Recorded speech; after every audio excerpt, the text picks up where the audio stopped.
This is Diriyah, the birthplace of the first state of Saudi Arabia in 1727. The kingdom is steeped in ancient history, and today its citizens pay homage by celebrating this, their founding day. The inaugural Saudi Cup, held at King Abdulaziz Racecourse just a few miles away in 2020, was awarded to the American-trained mare, Midnight Bisou. And now, 5 years on, the richest race in the world, worth over $20 million, has continued to grow in stature. The headliner for 2025 is the hero of Hong Kong. 10 Group 1 races all over the world. He is the richest horse in racing. His name? Romantic Warrior. Romantic Warrior, he's taken over. It's history. 3 cups. And this is the home of the new Saudi Arabia, with iconic buildings designed by world-famous architect Zaha Hadid. This area in the financial district, with its 7-story metro, provides links across the city of Riyadh. It symbolizes just how far this country has traveled and the position it now holds on the global sporting stage. And under this Riyadh skyline tonight alone, a great night of boxing, of football, and of racing is about to get underway, with the Saudi Cup promising to deliver once again the very best of sport here in Saudi Arabia.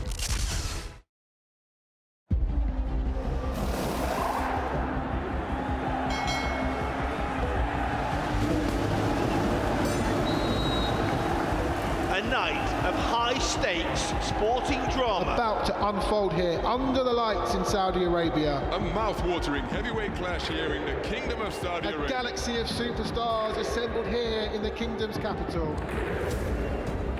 It's all eyes to the lights, and we are racing here in This Riyadh. is what the fans have come to see. Riding on board now with Ushba Tesoro. Out in the lead, the grey Saudi crown will lead the turn for home. No one really taking up the fight yet. It's truly elite class competing to be crowned the best in the world. It's a nail-biter. Could go either way in the final moments. Ushba Tesoro from a mile back continues to stay on. Also staying on strongly is Senor Buscador. Out in front, Saudi crown with 150 metres to last. Right down the outside, Senor Buscador. The lead is taken by Ushba Tesoro, but right on the line, Senor Buscador might have tipped him out. It's Senor Buscador's Saudi Cup. We did not see that coming. Hoist the bunting in New Mexico. What a race. It's all happening in Riyadh tonight, and 30 kilometers to the northeast of the city centre, a sizzling sporting crucible. It's a sunny afternoon here at King Abdulaziz Racecourse, but there's nothing lazy about it, far from it. This place will be infused with the energy of the thoroughbred racehorse through the next 5 hours, and we are very happy to be your guides for the 6th edition of the world's richest horse race.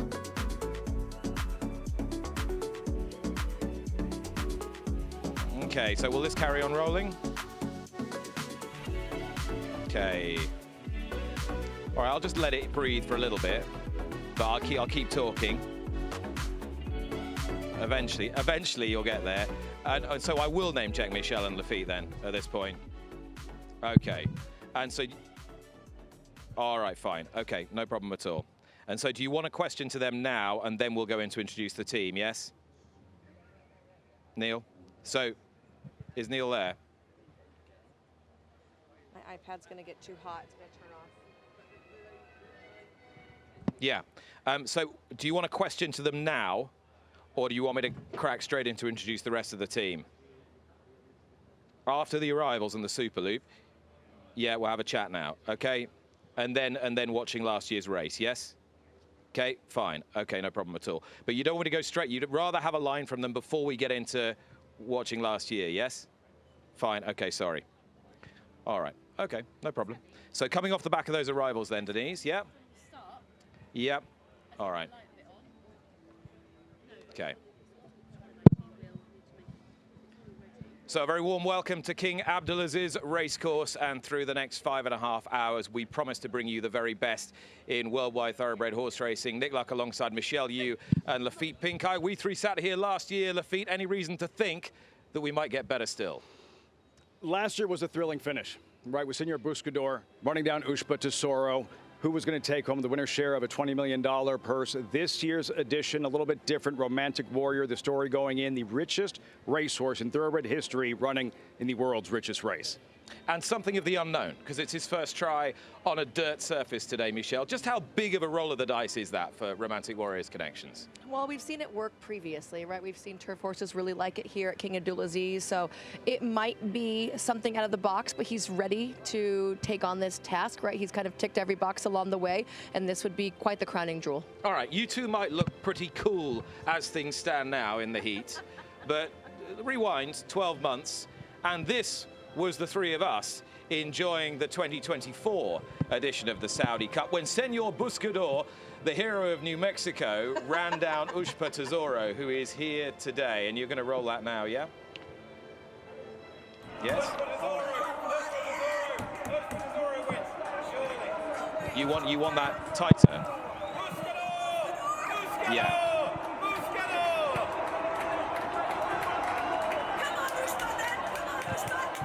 Did you want Ushba, Michelle? Did you?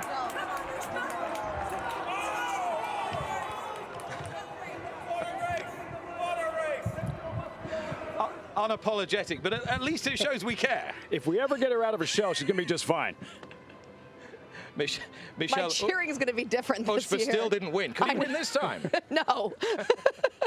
Honestly, this year I don't like him. I feel like he's lost a step this year, and he didn't get it done last year. So this year I will not be shouting for Ushba Tesoro. All right, shall we meet the rest of our team? Oh, please. I've got a smart team alongside me, smart team around the grounds as well. And we can start off by joining Tom Stanley, who's down in the jockeys room. And once again, we take you right to the heart of the action at the Saudi Cup 2025. The guys in the weigh room going through the form as we speak ahead of the biggest night of racing in the world. This is the access we provide you to riders from around the world, from Japan, from America, from Europe, from New Zealand, of course, with superstar jockey James McDonald carrying the hopes of a nation in the big one on Romantic Warrior in the Saudi Cup. And images of them all brought to you on our Cinecam, the most cinematic, richest of footage, brought to you from around the track, as it has been from around the world of sport, in use at Football World Cups, in use at Olympics, and again, in use here at the Saudi Cup 2025. But what sets racing's marquee events apart from other significant global sporting occasions is its access to the competitors, both pre, post, and crucially during the contest. In my hand is the Jockey Cam. You'll be taken on board some of the best riders in the world as they make split-second decisions, go for gaps in the hunt for the $20 million prize.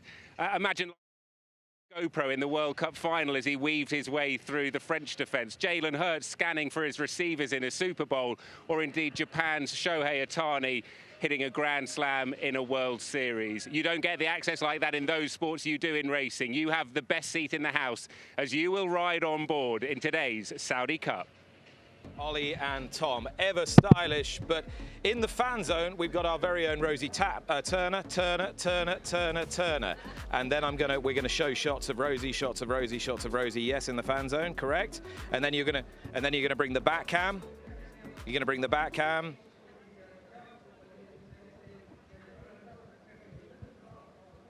Yeah. If you do, Denise, if you do have a Rosie image, will you cross-roll straight from Ollie, or will you come back to me in vision? Fine, yeah. So here's Rosie, looking amazing, blah, blah, blah. Rosie Turner. And then this is, look at this, giving you the very best aerial views of our parade ring area. No, hang on. Whoa. Back up. Because that's not till story 8. So back cam. And then, shall we turn around and look at the back cam?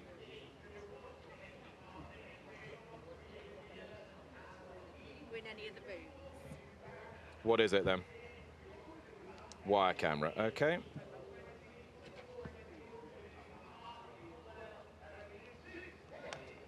Okay. Yeah. Who is fighting in the match tonight? The boxing tonight. Is there boxing here? Yeah. At the racetrack? One's pulled out. That's why we couldn't get out. Who? They're not well enough known to use an analogy, though.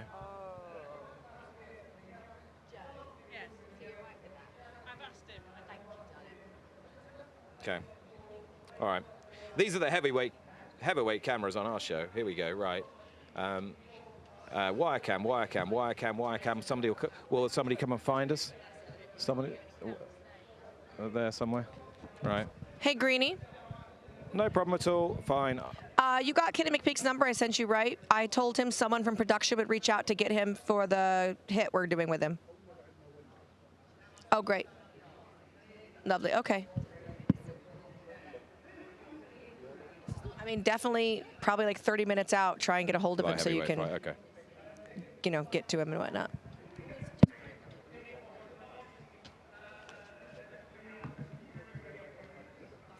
Okay. I can't wait till it's night. So if you haven't got the wire cam, it can't come and find us, can it?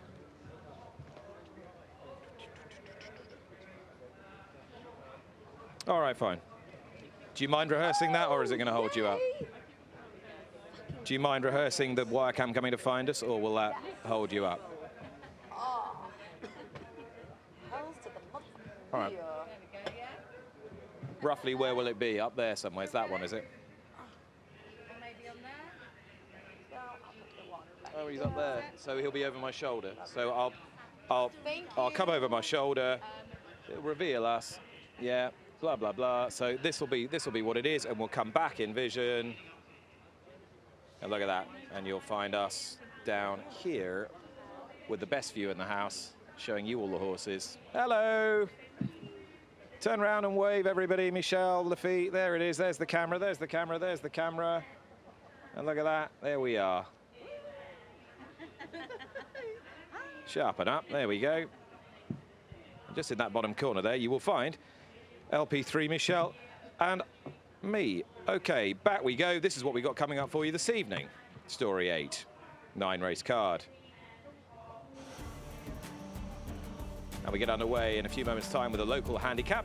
This festival very much celebrating the best of the local thoroughbred as well as international horses. And as such, we have the Group 1 Arabian Classic over 2,000 metres at 340.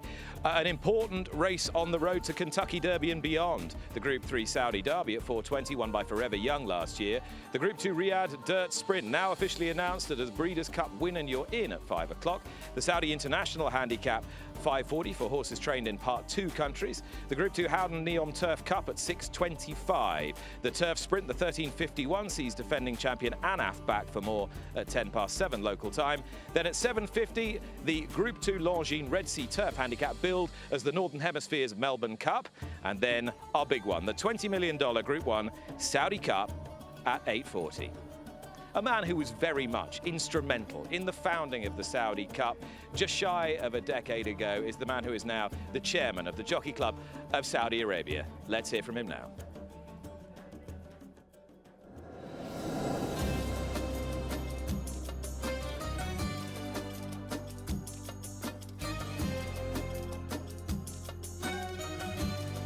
Once again, it is my pleasure to welcome all of you here to the King Abdulaziz Racecourse for the 6th renewal of the $20 million Saudi Cup and a world-class exhibition of horse racing and jockeyship.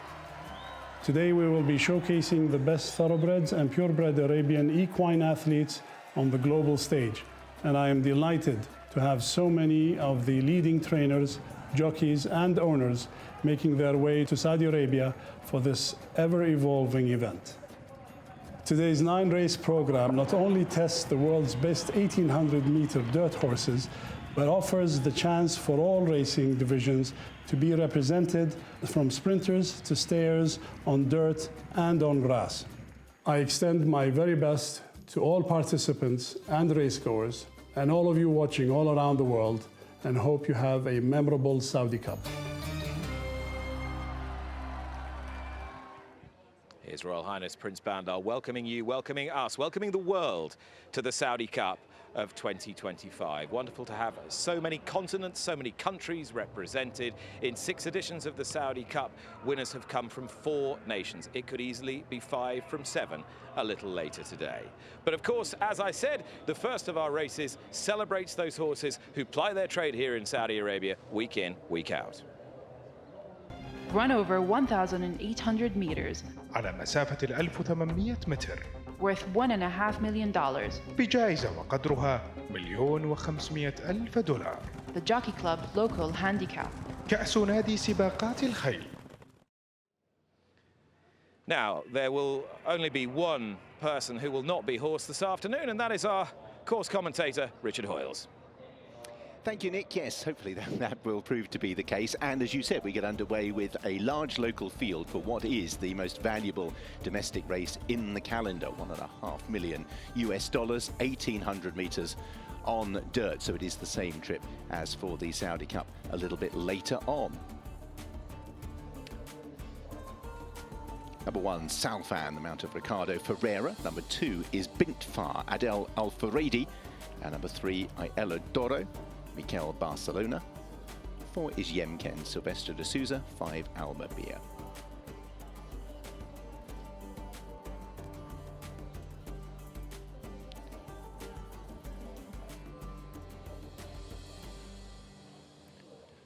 So 20 Al-Fasar, Ryan Al-Tahash, and they are the 19 runners in the absence of number 11, Nick, for our first race of the afternoon. Part of the world to shout, get me a Tom Collins, and it's right now, because we need assistance, and the man himself, who handicaps races week in, week out here in the Kingdom, joins us. Tom, welcome. It's been a really interesting growth and development of racing in Saudi Arabia, and this first race is very important. Just tell us why so important for all the local horsemen. Yeah, it's a fantastic race for a start. It's a cup race in all bar name, really. $1.5 million up for grabs. Fantastic race, full of the best local bred horses. I'm really looking forward to it. We've got a big field, the best owners, the best jockeys, the best trainers are all represented. We may as well just dive right into this and say who's going to win it. Yeah, it's a great question. I think one of the red stable horses will win, and Yemken is the horse that really stands out to me for Silvestre de Souza. He's a horse that's been running in cup races, as I say. He's been running at a high level over here with proven stamina for further, and you can see just how dominant he was on this occasion, December the 14th. If he races like that again, he should go very close. Is the caliber of the local horses, the locally bred horses, getting better? Oh, absolutely, 100%. If you go back to the first Saudi Cup, the inaugural Saudi Cup, the local bred horses weren't overly good. You know, we were talking about horses rated in the 90s, but when we go up to horses in the 100s, the 110s, that's what we've got this year. The quality is right there, and we can even see in the Saudi Cup, we've got some live contenders. All right, Lafitte, just how pleased are you that the gentleman on your right has slid into that seat? Yeah, I was told there would be no handicapping, right? So he's here. I tend to emphasize riders for obvious reasons. Do we give a pick there, or what do we do there? You listen, we'll just knock it about. You got it. Knock it about. I'll get back to Tom, and then we'll say, look, we had the first 6 in this race last year, Tom. Yeah, exactly. They're all back. They are. They've targeted this race again. Al-Jamani won it last year in a great battle with Taj Al-Alaya. They're back to do battle once again. You can the roll third, the fourth, the fifth. Actually, Nick, the horse that finished 4th, I think, has been scratched this morning. Okay, so we got 5 of the top 6. Yeah.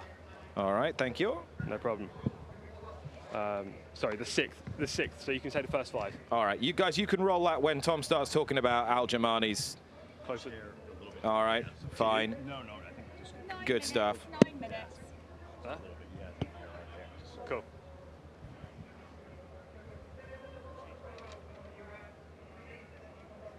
Well done, Neil.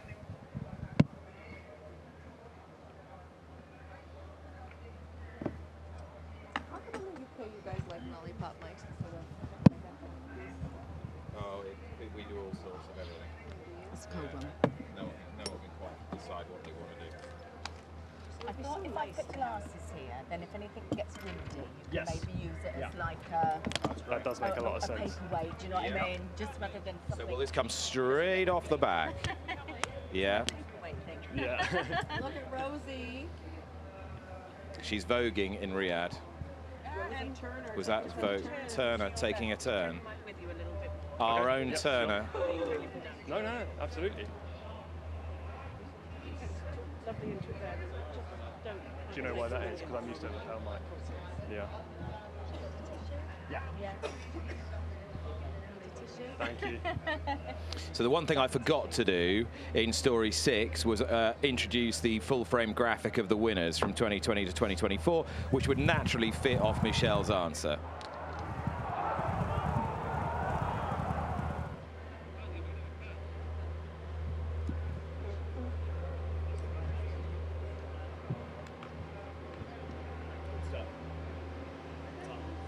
Thank you, mate. Tilal Al-Khaladia, he's the favourite.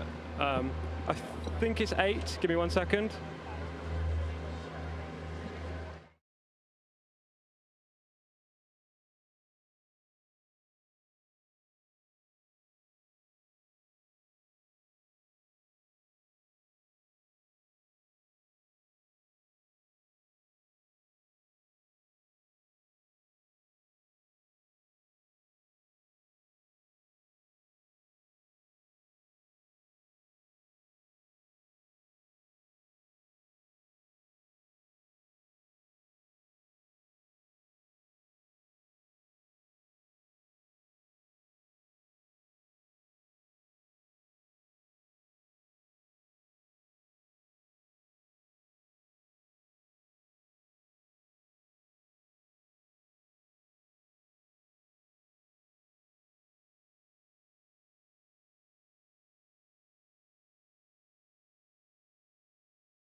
This is Diriyah, the birthplace of the first state of Saudi Arabia in 1727.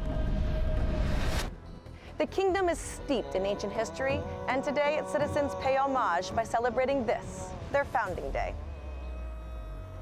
The inaugural Saudi Cup, held at King Abdulaziz Racecourse just a few miles away in 2020, was awarded to the American-trained mare, Midnight Bisou. And now, 5 years on, the richest race in the world, worth over $20 million, has continued to grow in stature. The headliner for 2025 is the hero of Hong Kong. 10 Group 1 races all over the world. He is the richest horse in racing. His name? Romantic Warrior. Romantic Warrior, he's taken over. It's history. 3 cups. And this is the home of the new Saudi Arabia, with iconic buildings designed by world-famous architect Zaha Hadid. This area in the financial district, with its 7-story metro, provides links across the city of Riyadh. It symbolizes just how far this country has traveled and the position it now holds on the global sporting stage. And under this Riyadh skyline tonight alone, a great night of boxing, of football, and of racing is about to get underway, with the Saudi Cup promising to deliver once again the very best of sport here in Saudi Arabia.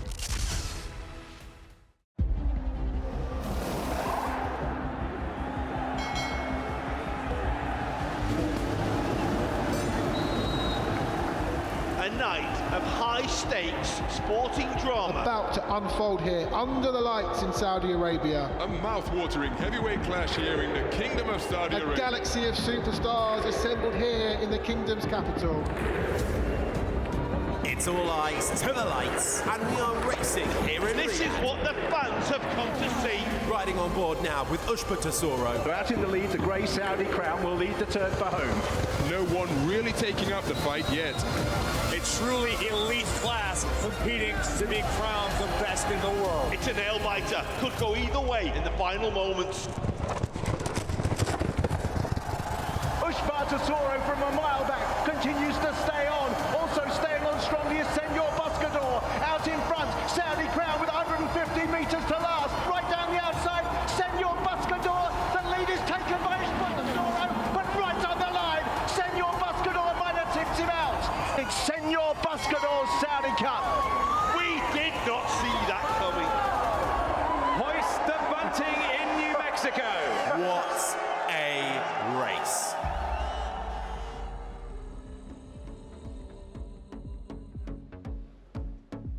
It's a sizzling, sultry noonday afternoon in Saudi Arabia. Lazy and hazy it might be now, a little before 3 o'clock, but come 6 hours' time, this sporting crucible will be energized by the 6th edition of the world's richest horse race, the 2025 running of the Saudi Cup. There is style, there is elegance, there is the thoroughbred in full flight, and we are here to hold your hand through the next 6 hours of the very best in sports. Nick Luck here, paddock side at King Abdulaziz Racecourse, about 35 k's northeast of downtown Riyadh, away from that hustle and bustle, but hustle and bustle there will be aplenty as the afternoon draws into the dusk of the evening and the Saudi Cup itself. I'm joined by the very best possible team assembled from around the world, Lafitte Pinkeye III and Michelle Yu. Lafitte, what are the reasons we might believe for thinking tonight might top them all? As good as they've been the Saudi Cup, the first 5 editions, this one have all the ingredients to perhaps be even better. First off, you're going to see something That's never happened before. A Hong Kong-based thoroughbred is going to compete in Saudi Arabia for the very first time. Romantic Warrior, as you heard in the Open, already the richest racehorse in the world, $22 million in earnings. Should he win tonight, make it $32 million in earnings, Nick, but he is going to be tested like he's never been tested before. Michelle, just explain why this is such a test. People will be watching thinking, well, he wins everywhere else. Why can't he win here? He's going to be trying something new. He's going to be running on dirt. He has been exclusively a turf horse throughout his entire globetrotting career, and he's going to be trying this new surface that he has had some opportunity to train on, but we obviously have not seen him run on it yet. But let's give ourselves a little cause for comfort in that regard, because we've had 5 editions of the Saudi Cup, 4 different nations, and there have been turf-based winners of the race as well. We go all the way back. Midnight Bisou's been awarded the first edition, but Mishrif and Panthalassa, 2 other winners of the race, they were both turf horses. Combined 2 starts. 2 starts combined on dirt before winning the Saudi Cup, Panthalassa and Mishrif, but Romantic Warrior, again, this will be his very first time. How cool do you two feel in the sizzling heat right now? Yeah, pretty cool? Physically? Pretty cool. All right, the heart rate does go up. I can assure you, yours will, ours will. This was us watching a stirring finish to the Saudi Cup in 2024.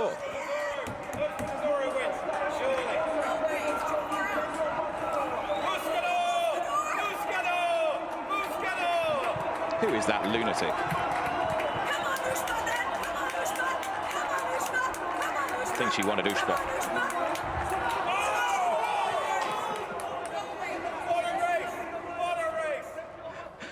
Ushba Tesoro still hasn't won. I know.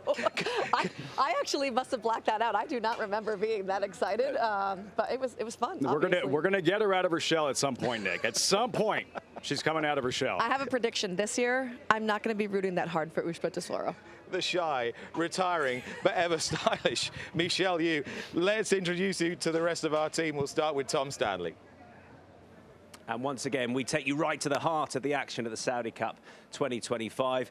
The guys in the weight room going through the form as we speak ahead of the biggest night of racing in the world. This is the access we provide you to riders from around the world, from Japan, from America, from Europe, from New Zealand, of course, with superstar jockey James McDonald carrying the hopes of a nation in the big one on Romantic Warrior in the Saudi Cup. And images of them all brought to you on our Cinecam, the most cinematic, richest of footage, brought to you from around the track, as it has been from around the world of sport, in use at Football World Cups, in use at Olympics, and again, in use here at the Saudi Cup 2025.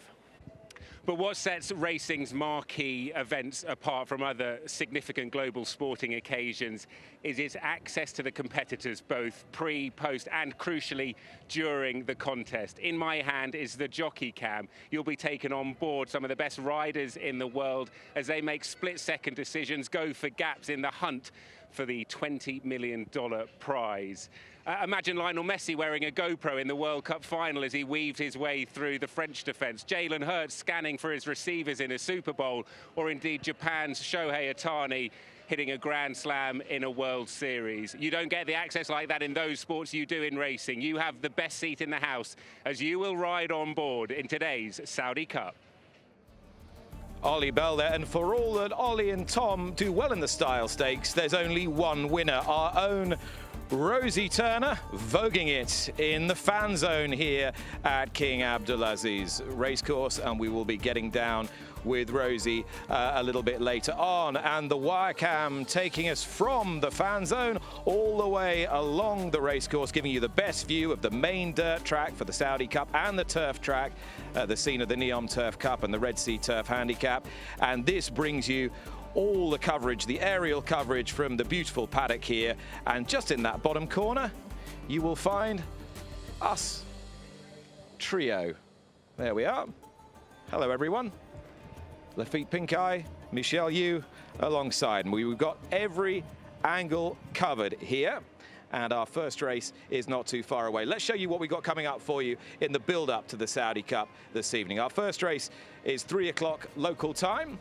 It's the Jockey Club local handicap, 1,800 metres, then the Arabian Classic over 2,000 metres, the Saudi Derby, a key pointer to the UAE Derby, then the Kentucky Derby, won by Forever Young last year. That's run over 1,600 metres or a mile. The Group 2 Riyadh Dirt Sprint announced today as a win and you're in for the Breeders' Cup Sprint. The Saudi International Handicap is at 540. Then the big turf races, the Neom Turf Cup, sponsored by Howden, the 1351 Turf Sprint.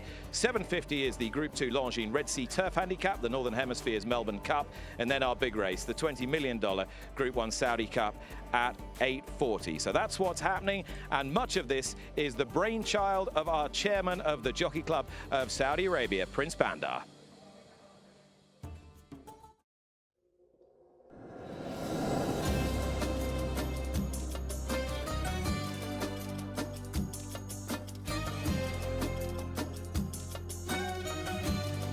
Once again, it is my pleasure to welcome all of you here to the King Abdulaziz Racecourse for the 6th renewal of the $20 million Saudi Cup and a world-class exhibition of horse racing and jockeyship. Today we will be showcasing the best thoroughbreds and purebred Arabian equine athletes on the global stage, and I am delighted to have so many of the leading trainers, jockeys and owners making their way to Saudi Arabia for this ever-evolving event. Today's 9-race program not only tests the world's best 1,800-meter dirt horses, but offers the chance for all racing divisions to be represented, from sprinters to stayers, on dirt and on grass. I extend my very best to all participants and racegoers, and all of you watching all around the world, and hope you have a memorable Saudi Cup.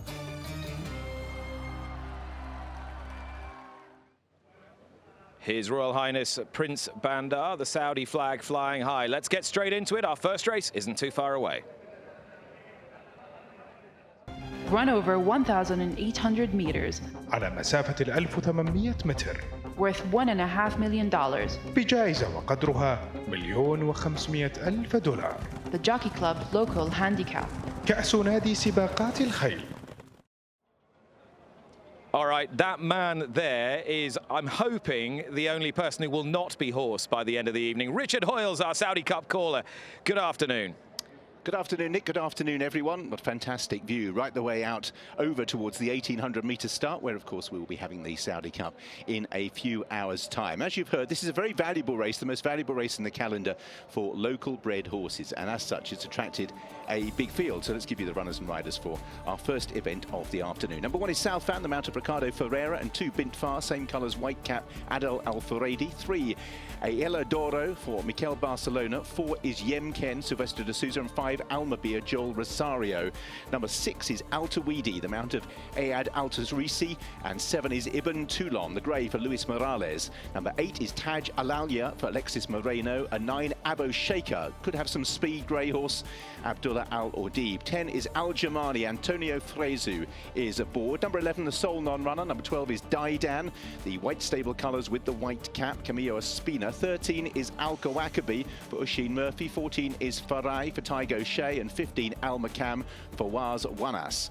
Number 16 is Mountain Top, the mount of Khaled Al Mimoni. 17 is Thalik Tariq Al Mansour. 18 Mayhama, Abdullah Al Furaiz. 19 Mostahish for Mohammed Al Daham, who won the International Jockeys Series here yesterday, and 20 Afasa for Ryan Altoash. So 19 runners completing for this very valuable prize, winning prize, $900,000 to one of these locally bred horses.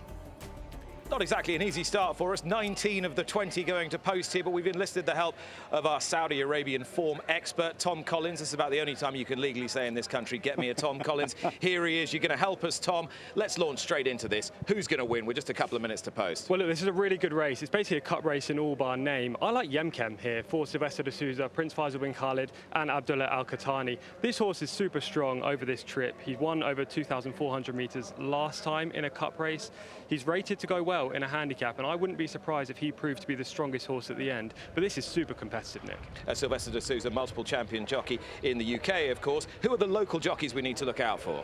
Well, Adel Al-Faradi, he's the main guy. He may not win the championship this year. It's very close with 3 weeks to go left of the season, but he is super strong. I liken him to Irad Ortiz in the US. He's got tactical nous, likes to ride a stalker, and very strong in the finish. You love your American racing. I know you're a bit of an expert on the North American racing. Tell us a little bit about the dimensions of dirt racing here in Saudi Arabia.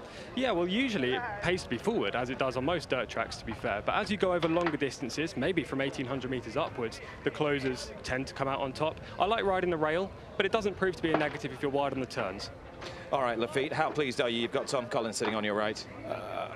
This feels like a live audition. Like, is my place on next year's broadcast secure? You're done. You're toast. Like, he starts picking winners, and things are going to get nasty on the set. It's making me very uncomfortable. I know this guy from old. Can I throw a horse at him? I want to see how good I'm doing. Because Nawaf used to tell me I was terrible at picking these horses. What about Leila Duro, the 3-horse? This horse finished 5th in the race last season. He's very prolific, but he was a good 3-year-old. He hasn't really progressed since. He represents the leading owners here in the white stable, and Mikhail Barcelona is nothing but a positive on board. All right, we've got 5 of the top 6 from last year in this race as well. Tom, who's likely to fare best of that quintet? I quite like Taj Al-Alaya, the 8-horse in here. Very consistent, a forward-going type who could ride the bias on this dirt track. Plundered a Group 3 over 2,000 meters here in December, so he has stamina in abundance. The only problem with him is the wide gate today. Making me very uncomfortable. The 6 Al-Tawidi was best turned out, in my opinion. Can you make a case for the 9-year-old? Deep closer, so we'll need a bit of a pace collapse, but he's strong. He finished 3rd behind Bimfar and Leila Doro last time out, so if you like that form with Leila Doro, Al-Tawidi will go close. All right, locked up in the gate for the opener. Here's Richard. So big field here of 19. And the way they head. Towards the outside, one of the first to show is the grey Abo Shaker, who is well to the fore. Also, Mostahish is making early inroads, and Thalik not too far away as well. Rousted up on the inside, we have May Hammer, who's taking closer order. And as they settle down, it is May Hammer who cuts out the early pace. Abo Shaker is also racing prominently. Mostahish comes next with Taj Al-Alaya towards the outside in company with Al Kawakabi. They're being followed through by, in about 6th place, is Daidan as they continue their progress down the back straight. The blue cap of Yemken has dropped into a challenging position just behind the speed with Almabir as they make their way through the first 400 meters. Abo Shaker with still pushed along on the inside May Hammer. In 3rd place is Altabir, the yellow colours, just ahead of Mostahish. Then behind these, the black cap of Taj Al-Alaya. Towards the outside is Daida, pushed along and making a little bit of ground. Ayala Doro in the green cap on the outside of the blue cap of Yemken as they take the turn. Just behind these is Al Jamani, midfield at this stage for the white cap of Al Kawakabi. Ibn Toulon from well backs trying to make some progress. Likewise, Thalik as they make the turn. So Altabir it is who's taken over from in 2nd place, Mostahish in the blue and red. Then behind these, pushed along, Ayala Doro is in 3rd. In 4th place is Taj Al-Alaya as they straighten just ahead of Daidan, who is in 5th as they make the bend. Ibn Toulon is trying to bridge the gap from the 2 groups, and also pushed along is Abo Shaker towards the outside as they make their way now with 300 meters to travel. And out in the lead, it is Almabir who has the advantage. Yellow Dora is coming into 2nd place now. Ibn Toulon right down the outside, the grey, but out in the lead it is Almabir under Joel Rosario, who has a big advantage here. And it's Almabir who's coming home 3 lengths clear. Ibn Toulon racing on the outside of Yellow Dora for 2nd and 3rd, but Almabir a comfortable winner.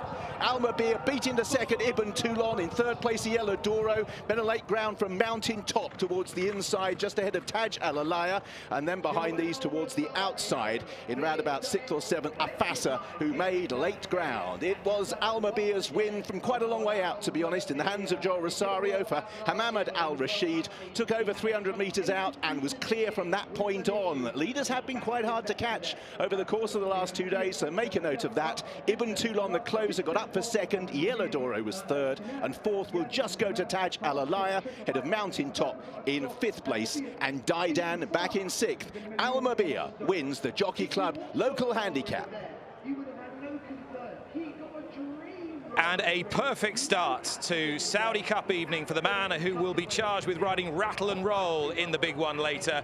Joel Rosario has won here on Almabir, pace holding. This 7-year-old wins in the colours of Naghimsh Fahad Al-Aljami for Hamad Al-Rashid. and he was never going to be caught. Ibn Toulon second, Iela Doro in third. A powerful performance, Tom Collins. Yeah, fantastic effort. Always well placed by Joel, who rides this track as well as any other jockey. He makes several stints over from the US year by year, and he just tends to have success every time he comes here. This horse ran in the race last year, finished a really good third, and was 4 pounds down in the weights this time around. So he was handicapped to go close, and he's managed to win this time around. What do you think we can deduce from the way that the track is playing? That is the Saudi Cup distance, 1,800 meters, a mile and a furlong. Yeah, I mean, it's very hard to make up ground, wasn't it? And no real horse made up considerable ground from the back of the pack. It went the way of the Stalkers, the horses just in behind in that second tier.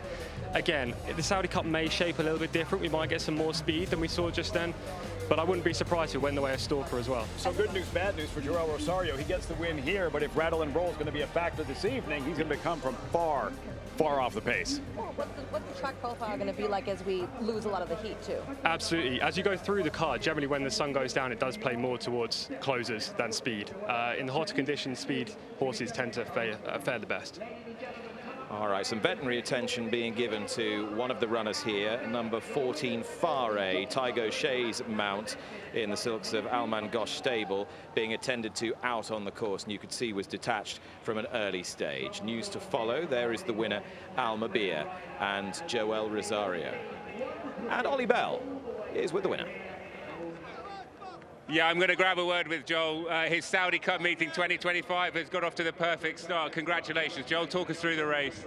Very nice. I mean, very good horse. He jumped out of there well, and he do the rest. So thanks to Faisal and all the connection for the opportunity. How confident were you going out there today?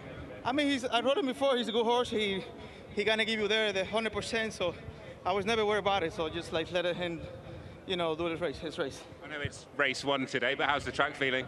Yeah, feeling good. Looks good. So yeah. You'll be coming with a late run, hopefully later on Rattle and Roll. How do you assess your chances in the Saudi Cup tonight? Yeah, I mean, it's a tough race. It's going forward for, you know, for all the best horses around. So, inshallah, hopefully he'll win his race before. Inshallah. Yeah, lots of fans here, seemingly. Joel, perfect start to the day. Well done. Yes. Thank you. All right. Yeah, three was a crowd down there, but Ollie managed to muscle his way in. Almabia, Joel Rosario rides Rattle and Roll later. And Tom, this horse actually finished in Rattle and Roll's backwash last time when well outclassed. Yeah, he ran in the Custodian of the Two Holy Mosques. Finished a decent 7th, I suppose, considering he was running in a handicap today, and that was the local Saudi Cup qualifier. But Rattle and Roll was over 11 lengths ahead of him. So not only is this a good victory for Joel today, but it also gives a form boost for his ride later on. Joel works hard at his craft, does a lot of air miles between here and North America. One of the best, most gifted, strongest finishers in the game. He's won massive races in the Mideast before, Dubai World Cup with Animal Kingdom. 4 mounts thus far in the Saudi Cup. He rode Knicks Go, a Breeders' Cup Classic winner. He hasn't visited the Saudi Cup winner's circle just yet, but this is key. Any rider will tell you on a big day how important it is to get that momentum going, to get that first win on the afternoon. For locally trained horses, locally bred horses, locally owned horses, this race is of paramount importance, and if you've got a $900,000 prize to the winner, you want the right man on top. Step forward, Joel Rosario, who has judged these fractions to a nicety on this gelding by official visit. Al Mubir, bred by the Al Marzouk stable here in the Kingdom of Saudi Arabia, in the silks of Naghim Shfahad Al Jami, and trained by Hamad Al Rashid, and really never looked in any doubt whatsoever. Almabia is the winner of the opener here on Saudi Cup night, the Jockey Club local handicap.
Welcome back to King Abdulaziz Racecourse here in Riyadh. One race is done here on Saudi Cup night, and that race went the way of crack North American rider Joel Rosario. He'll be riding Rattle and Roll a little later, and under the gaze of the stylish local crowd here, he won our opener on Al Mabir.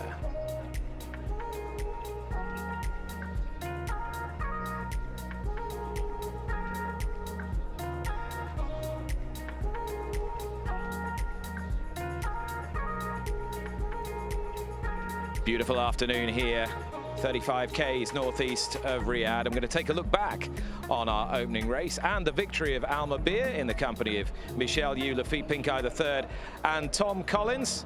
Tom, you gave us a very good précis of this race beforehand. Let's just take it right from the outset. What were your first observations? Well, the White Stable sent a pacemaker out. They had 4 runners in the field, led by Leila Doro, who actually ran really well to finish 3rd. But you can see just on the inside making the pace was the 18-horse Mayhama, and that set solid fractions from the outset. The eventual winner, Al Mabir, is just sat in behind in those kind of lemony silks with the black cap of Joel. He's in 4th, the prime spot outside of Yemken, who got outpaced on the turn, and also wasn't helped by the fact the White Stable horse fell in his lap. The good news is that Faray, who was receiving veterinary attention, walked onto the horse ambulance, and Tygo Shea, who has an important ride in the Saudi Cup later, has walked away unscathed. Michelle.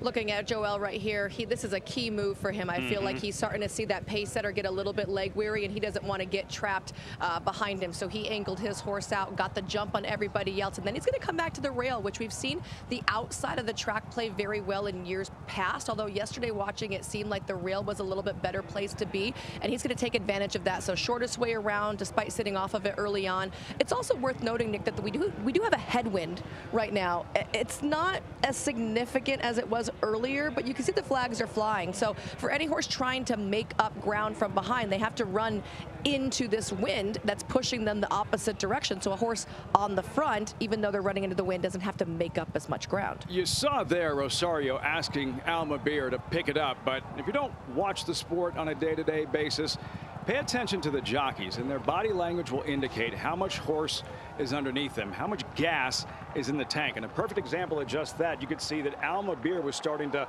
extend his lead over the rest of the field, while other riders are all encouraging their mounts. Rosario, for the most part, still is a statue. It might also be worth pointing out here, Lafitte, that the saddle towel doesn't correspond to the horse's race card number, which is always something that confuzzles our North American viewers. I'll do it 5 times over the next 6 hours, I promise. All right, if there's a handicap, if horses have variable weights, the numbers are of handicap weight rather than by alphabet. Right, a little over 5.5 hours to the feature race today, to the $20 million Saudi Cup. You know how tough a race this is to win. Doubly tough if you're a horse trained in the Kingdom of Saudi Arabia, with all these invaders coming in from Australasia, from East Asia, from North America, from Europe. But there was one man, Panamanian-born, locally based jockey Wiggy Ramos, who experienced how that felt, and this place went completely wild back in 2022 when the winner came in the unlikely shape of Emblem Road.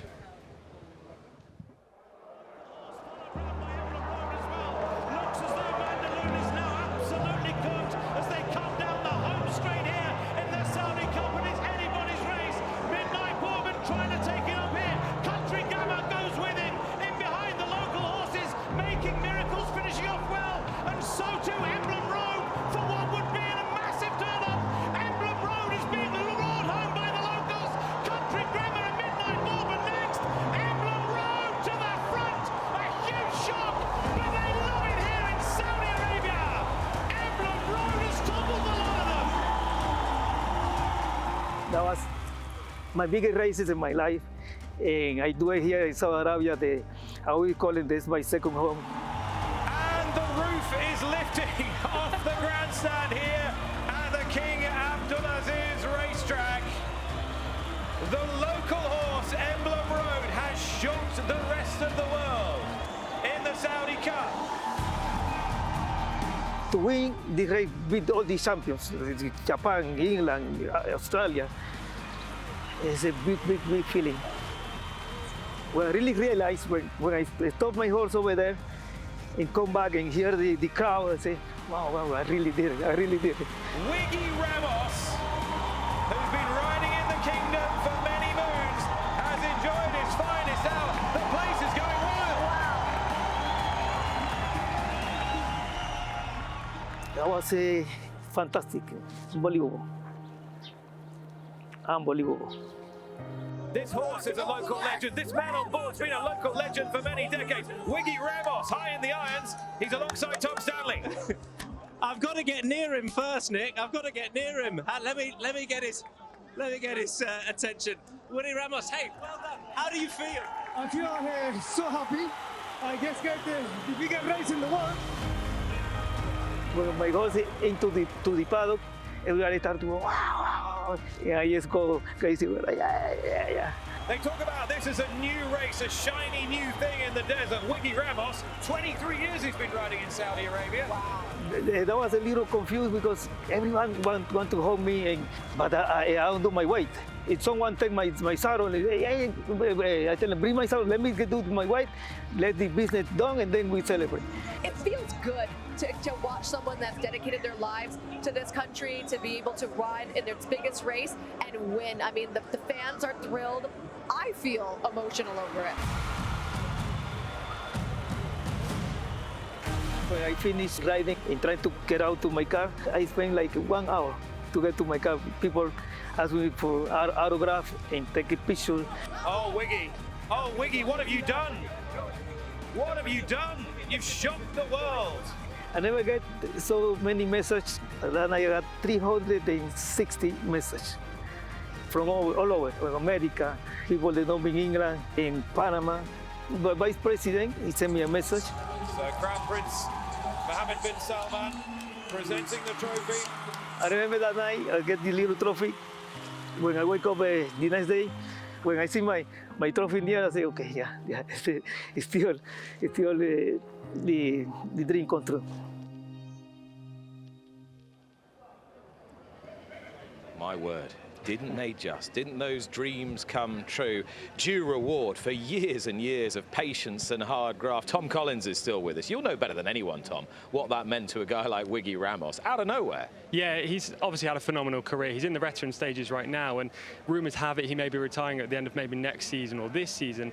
His rides are maybe dwindling a touch, but this is a guy who's had so much success on the big stage. He's still as a cup winner this year, and he's got a great personality too.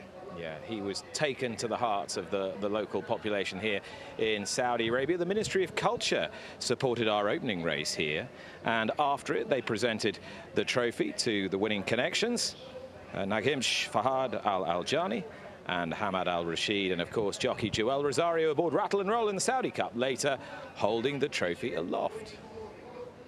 But what chances, I wonder, of another local shock today? Tom, which horse tops the list of those who could surprise and lift the roof off the stand again? Well, the local owners have 6 horses, but Al Musmak is the one that I'm really looking forward to today. He's unexposed, only had the one outing in Saudi Arabia, and I think he's open to so much improvement. Maybe he can lead and make all. And he's a horse who was trained in Europe, in Great Britain, by Roger Varian. But are there signs in his form and signs in what he's done since he's been in the kingdom that he could be a completely different proposition doing this? Absolutely. It was his first dirt run and his only start here in an 1,800-metre open race. So not only has he proved that maybe he has progressed since joining Tharma Al Dahani on these shores, but also he's proved that he handles dirt, and that is the key for Al Musmak. And is he a horse that's likely to go forward and cut the race open? Yeah, I think he'll be right on the speed. Mohammed Al Daham, who's full of confidence after yesterday's International Jockeys Challenge, is going to ride forward. He's going to hope that he can sustain that effort throughout the whole race and hold off those talented deep closers. These are all really good horses in the Saudi Cup. Our emblem taught us you can't discount any of them. And make no mistake, that was an upset of like our Kang-like performances. Winning the Breeders' Cup Classic at 133 to 1, or a Rich Strike winning a Kentucky Derby at 80 to 1. Nobody saw that coming. I did. Didn't you watch the show where I said this has the pedigree? Did you not see that coming? Did you not see that coming? The shrinking violet here, yeah. Perfect dirt form by Quality Road. It was waiting to be run on the dirt. She's like creating this also, on the spot. I'm very annoyed now. When that horse made his money at the Akala Breeze Up sale, you went perfect Saudi Cup horse, right? Yeah. Well, you know, last year at the Breeders' Cup, the colt that ran third in the juvenile, I can't remember, it's Hill Road. I was like, this is the same pedigree as Emblem Road. I feel like this is a horse that's really going to take to the dirt. He ran bang up third at 65 to 1. So Al Muzmak top of the pile. Who's bubbling under? I suppose you've got to look at the likes of Wait to Excel. He ran second in the Custodian of the Two Holy Mosques, the local trial. Wootton Sun for the same connections, the Red Stable. And I suppose the South American horses are fascinating as well. El Cadigo and Intense for Me, both representing Abdulaziz Mushrif. Maybe they could cause a massive shock today. All right, so there are horses who are trained locally who could yet upset the apple cart in the $20 million Saudi Cup. Will they feature, however, in your trifecta in our Crown Jewels Racing fantasy game? Here's more.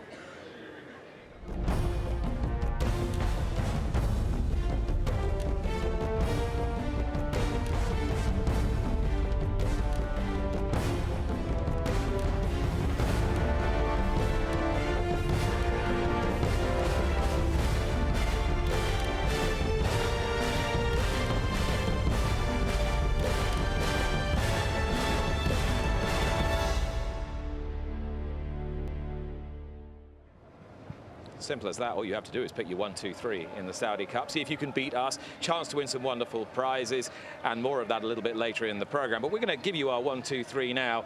I mean, I've been super boring here, but I think my heart's ruling my head. Romantic Warrior over Forever Young for Japan, over Factor Cheval for Europe. An intercontinental try. What do you think?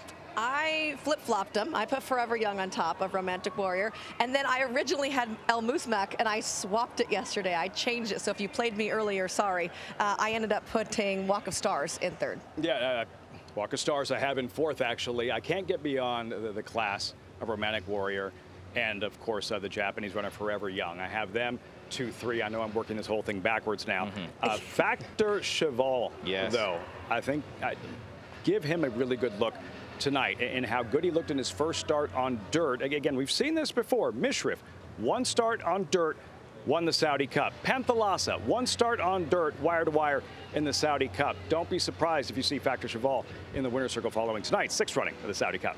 I may be a little bit unpopular here. I left Romantic Warrior out of the 3. I put Forever Young on top. In second, Rattle and Roll, based on that Custodian of the Two Holy Mosques victory. Maybe he'll close past Tired Horses late. And then Ramjet for Japan in third. Okay, well, you can play along. Just scan the QR code on your screen now and see if you can beat our panel of experts. Tom Collins there with something out of the ordinary. We're checking in with another Tom. Where is Mr. Stanley?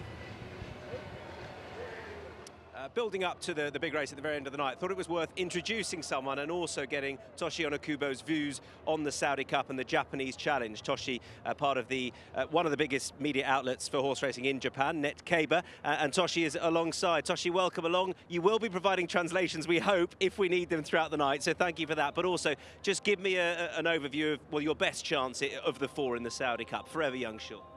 Thanks for having me, Tom. And yeah, as you said, Forever Young, Team Yahagi, they had a winner, Panthalassa. Panthalassa was outsider, and this time around, Forever Young is a favorite. They know how to do it. Yes, he's the one, I'd say. And of course, Panthalassa went gate to wire. He led. Now, Forever Young, do you expect him to try and do that from his wide draw or not? Will he sit a bit further back? He's getting better, in terms of breaking the gate, breaking the stall. And, early stage, like 2 years old and 3 years old early campaign, he wasn't, very good, breaking the stall. But this time around and last time out, I think, he's getting, RE speed as well. I'd say he would go, yeah, relatively, from front end, I'd say. Sure, and it's a big night for young Ryushi Sakai. You've also got Yutaka Taki here as well. Just give us an idea of what it's like for the Japanese horse racing fans with their eyes on this night. How big is it for them, Tosh? This is, this event and this, racing in Saudi, it's getting bigger and bigger. And the amazing thing is, there's Group 1 race in Japan this weekend on Sunday. And Rachel King, straight after yesterday's winning, she flew back for the, riding in the February stakes in Japan. But there's Group 1 in Japan. Quite a few Japanese jockeys traveling here to ride, Japanese horses in here, Saudi. That means a lot, I'd say. I'm sure we'll see more Japanese success tonight, which might mean we see more of you. Toshi, thank you. Hopefully there's many jobs for me. Thank you, Tom. Toshi knows just about everything there is to know about Japanese racing. Michelle, you wanted to pick up on something he was saying about Forever Young. Yeah, there. well, Tom was mentioning the fact that, do you think we'll see him more forwardly placed? And I thought that he tried to kind of do that in the Breeders' Cup, and we saw it didn't wind up as good for him because they blistered up front. So I don't know. I kind of like him just coming from the clouds, even if it's against what we have been seeing from the track. Pace is going to be a lot slower tonight than it was, though, in the Breeders' Cup Classic. 100%. Plus, he draws better today in 14, when the Classic he was in 1 and had to use early on. I have never seen someone as happy, by the way, as his trainer was when he drew the 14. Yeah. Normally the 14 is unhappy faces all around. He was like, yes, he's going to hang it over his wall. All right, well, we're going to move on and have a look at some of the horses behind us for our next race, which is an extremely important race if you are a fan of the purebred Arabian. It is the Abaya Arabian Classic. Run over 2,000 meters. على مسافة 2000 متر. Worth $2 million. بجائزة وقدرها $2 مليون. The Abaya Arabian Classic. كأس عبية للخيل العربية الأصيلة. So this is the $2 million US dollars, the Group 1 Abaya Arabian Classic. It is the featured dirt race over the course of the 2 days for the purebred Arabians. They're headed by number 1, Alcasa for Jimmy Carrion. 2 is Al Hareth Abdullah Al Saidi. 3 is Baraka for Connor Beasley and Dubai. 4 is Barry's Camille Ospina, and 5 Evry for Marco Casamento. Number 6 is another of the Al Khalidia horses, Kaswarat Al Khalidia for Naif Alazani. 7 is Sir Ayma for Ricardo Ferreira. 8 is the hot pot, really, Tilal Al Khalidia. 14 wins from 16 career starts. The white chevron and the white cap. Number 9 is Vika Green for Jean-Bernard Ekiem. 10 is Vizhir Mohammed Al Daham. Number 11, the absentee. 12 is Nirahaz for Nawaf Al Mudani. And 13, Lacey Davialet for Khaled Al Mimoni. A winner of a different race, the turf race 12 months ago, but a previous winner of this, Tilal Al Khalidia. One of the headline purebred Arabian horses lining up in the Abaya Arabian Classic.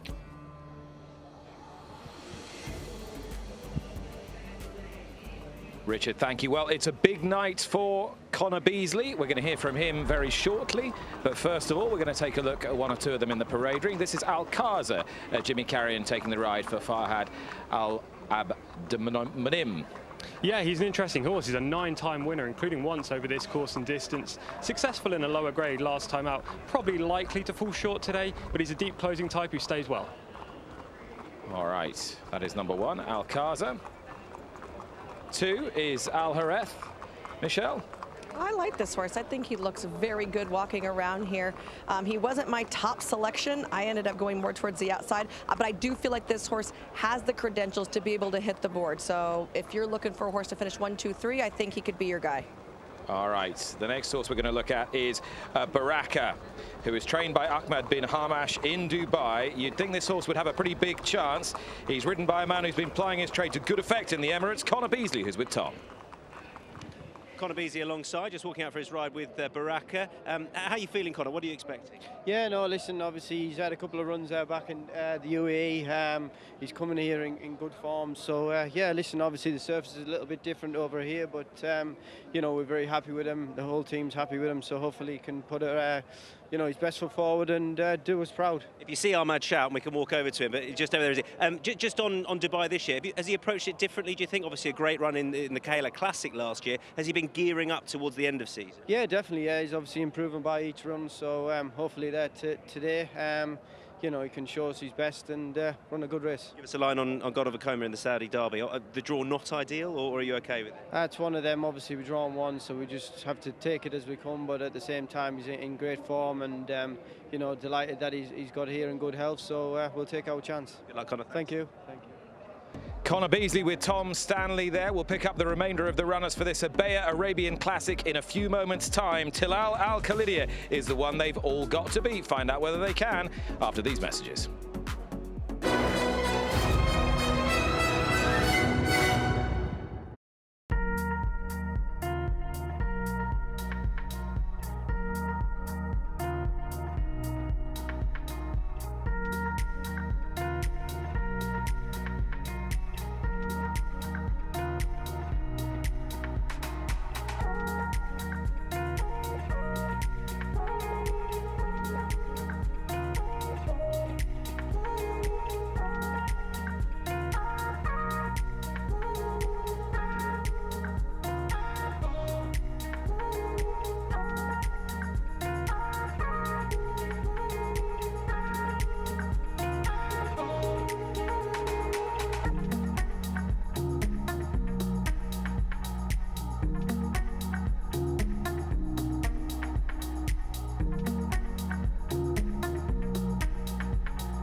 Welcome back to King Abdulaziz Racecourse. It is the Saudi Cup, the world's richest horse race. But we've got plenty to enjoy between now and then, including the most significant race in the kingdom for pure-bred Arabians.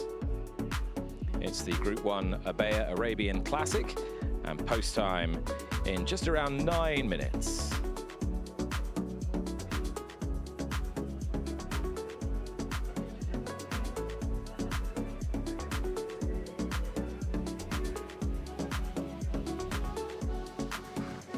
From one simply beautiful creature to some more. I talk not of Michel Yu, Lafitte Pincay III and Tom Collins, but of the runners in this Abaya Arabian Classic. Tom, it all really revolves around Tilal Al Khalidia, this race, doesn't it? Yeah, he's a phenomenal Arabian. He's won 14 of his 16 starts. He won this race 2 years ago before winning the Al Manifa, which we saw last night, last season. Last time up, he was in a ding-dong battle with Asfan Al Khalidia, and he just got beaten, albeit, well, he crossed the line in front and then was subsequently disqualified into second. He's won all of his other starts this campaign. He is one of the best around, Nick, and I'm really looking forward to watching him today. Okay, but where will the main challenge come from? Could it come from France, courtesy of Vika Green, who is trained by Elizabeth Bernard, who is with Ollie?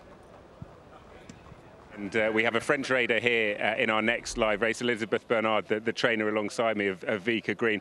Elizabeth, great to see you. Just tell us, how is the horse today?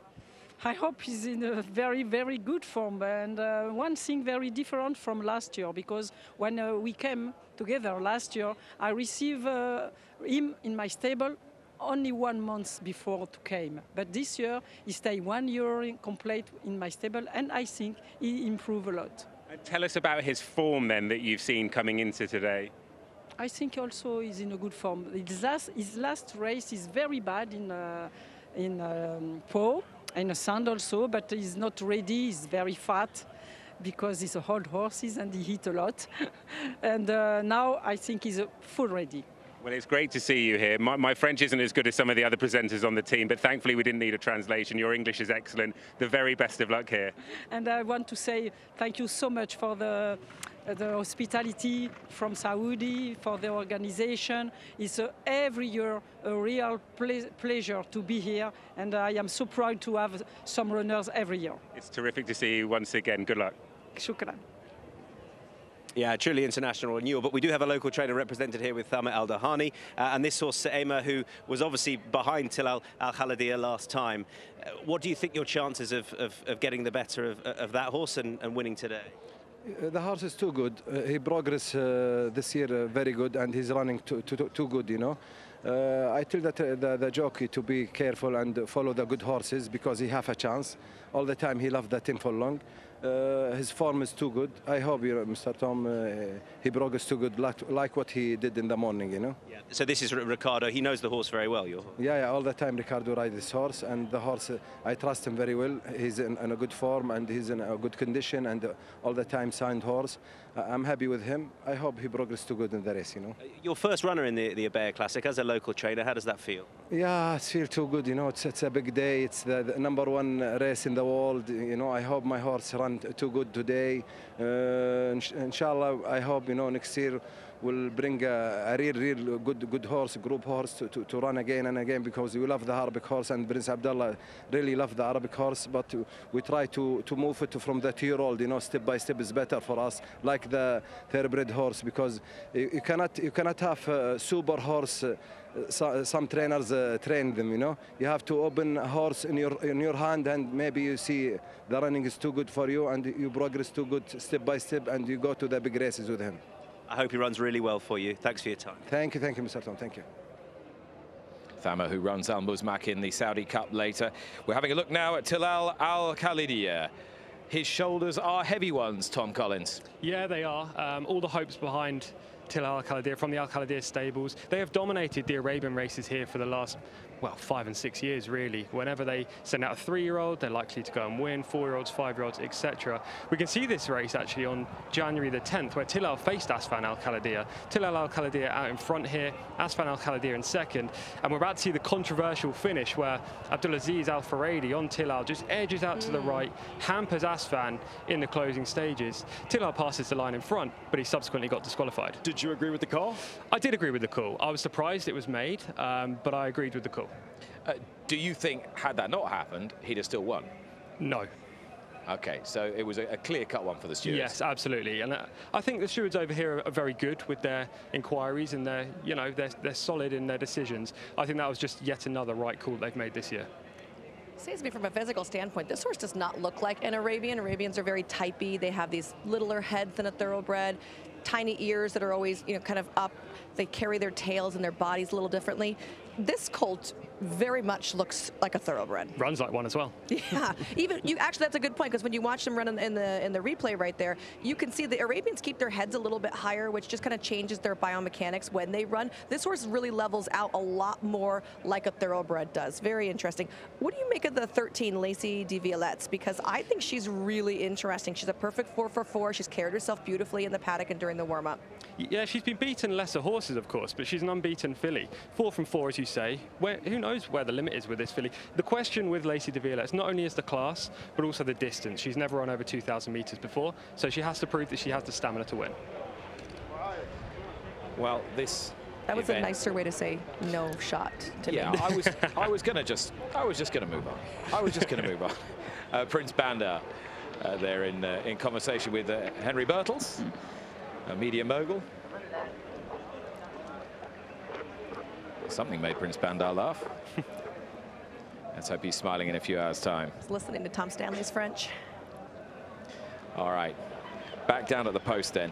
Tom, the key danger to Tilal Al-Khalidiyah is? Probably Baraka, the 3-horse in here. Finished runner-up in the last 2 Dubai Kahela Classics. Finished behind Tilal Al-Khalidiyah in one of them. So on that evidence, Baraka does need to improve. But we know that he's not too far off the level that is required to win this race. And he's been looking beautiful in the pre-parade and now down at the start. I'd also give the 12-horse, Niyahaz, a second look. He was well beaten by Lacey de Violettes in the King Faisal Cup. That came in Taif on a much deeper surface earlier this year. But he has improved beyond belief since coming here to Riyadh. And I really wouldn't be surprised if Niyahaz, the 4-year-old, stepped up and put it down to Tilal Al-Khalidiyah in the stretch. All right, and Lafitte, you've got your trifecta sorted? Yeah, when in doubt, Ricardo Pareda.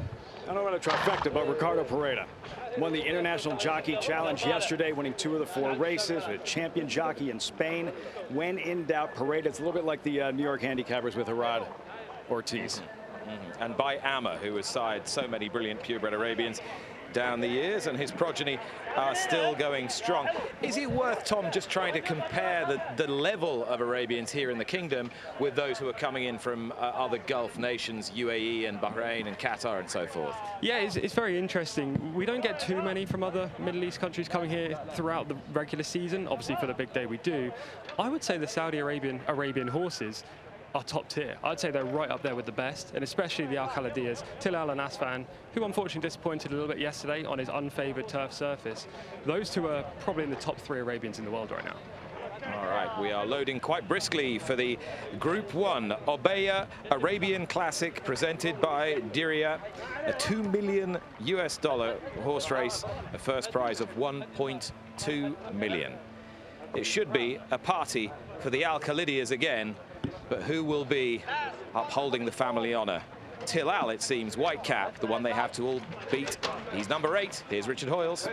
All in for this Grade 1 Obeya Arabian Classic. Quite a bit of activity in stall 5. That is Kazwarat Al-Khalidiyah, and the jockey's out the back, and I'm afraid the horse is sat down on his haunches, but he's got back into the right position, the horse was. The rider, ooh, and he's quickly taken out. Now, we'll keep you posted here, but it could well be an absentee here. Kazwarat Al-Khalidiyah upset in the stalls. I think they certainly will be checked. And they've gone without Kazwarat Al-Khalidiyah, who is not with the field as they make their way through the first 400 meters.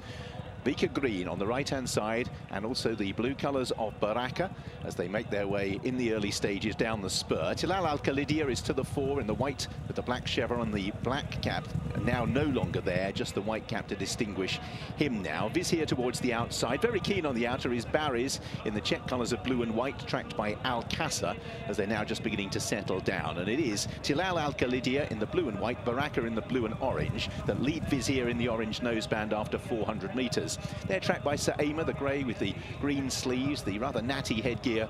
In fifth place is A3 in the purple jacket and matching cheek pieces and headgear. Vika Green towards the right-hand side. Then towards the outside is Nirahaz, and early on Lacey de Violette is towards the back in the all dark colours in company with Al Qasr.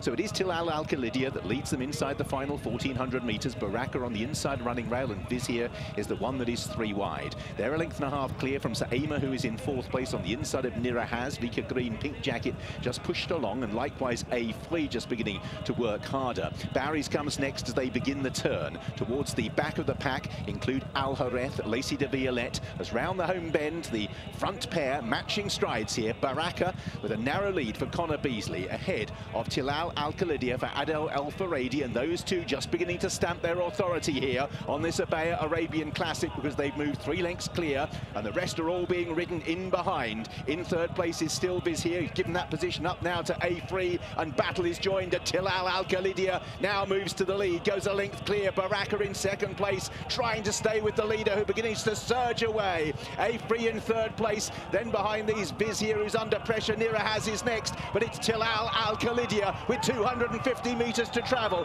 A3 coming out after the leader, who has a 4-length advantage. It is beginning to dwindle, but still Tilal Al Khalidia is holding the sway. A3 in second place. Nirahaz moves through into third, but Tilal Al Khalidia will once again win on this card, the Abaya Arabian Classic. A dominant performance. A3 in second, Nirahaz third, Vika Green in fourth. Then behind these was Vizier, and Baraka just paid for chasing that pace and eventually drops out to finish quite well beaten. Adel Al Faradi was in double form here yesterday, and Tilal Al Khalidia makes it 15 wins from 17 starts and showed the class at the top of the stretch. Came away to win by a pretty decisive 3 lengths, chased by A3, who ran really well in second. Nirahaz crossed the line in third place, but a decisive victory for Tilal Al Khalidia, beating into second A3, Nirahaz third, Vika Green in fourth, and Vizier in fifth. A quality race won by a quality purebred Arabian. You need to know absolutely nothing about this discipline to appreciate that this is a champion. Tilal Al Khalidia has locked horns with Baraka early. Baraka has finished out the back. Tilal Khalidia has drawn clear. And that is about that, Tom. It's impossible not to love this horse. He turns up every day. He never runs a bad race, and he is explosive when asked for effort. Adel was just cruising alongside Baraka up top. I think they were gifted the race. They didn't go overly hard in the early part, but Baraka paid for getting in a duel with Tilal Al Khalidia. Tilal just found that 6th gear and kicked clear, never in danger. Thought he looked fantastic. Like you said, got a perfect trip. And when they were going for the turn, the horse down along the inside was already being asked. He was under a drive. Everyone behind him was under a drive, and this horse still under a hand ride. I mean, it was just no doubt. Greatness in sports, right? All he does is win. As you said, Nick, you don't have to know a lot about horse racing to appreciate what we just watched from him. Just confirmation, Tilal Al Khalidia, the winner. A3 has run a very solid race in second place, and Nirahaz has come through for third. Let's hear from the winning rider now. Adel Al Faradi is with Faisal. على البطل تلال الخالدية. Again. اوكي عادل الف مبروك، انتصار في كاس العبية في هالأمسية الكبيرة كاس السعودية. وش شعورك عادل؟ الله يبارك فيك اخوي فيصل، يا رب لك الحمد لله الشكر، هذا توفيق من الله سبحانه، من بركات دعوات الوالدين. ابارك لسمو الامير سلطان بن عبد العزيز والامير فهد بن خالد بن سلطان. بارك سمو الامير خالد بن سلطان والامير فهد بن خالد بن سلطان والمدرب مطلق بن مشرف وناصر بن مطلق، والحمد لله تلال ثاني مره ياخذ العبيه، والحمد لله يا رب. عادل كيف شفت الحصان مع الخيل المشاركه ونخبه الخيل يعني مع الخيل المشاركه من الامارات هذه السنه؟ صحيح اخوي فيصل، اليوم من السنه هذه النسخه مره يعني شوي يعني قويه، وما في شيء قوي على الله سبحانه وتلال، والحمد لله. كان فيه قسوره معي في الشوط انه بيخدم تلال وحصل له ظرف في الاسترد، والحمد لله تلال خدم نفسه وخذ الشوط.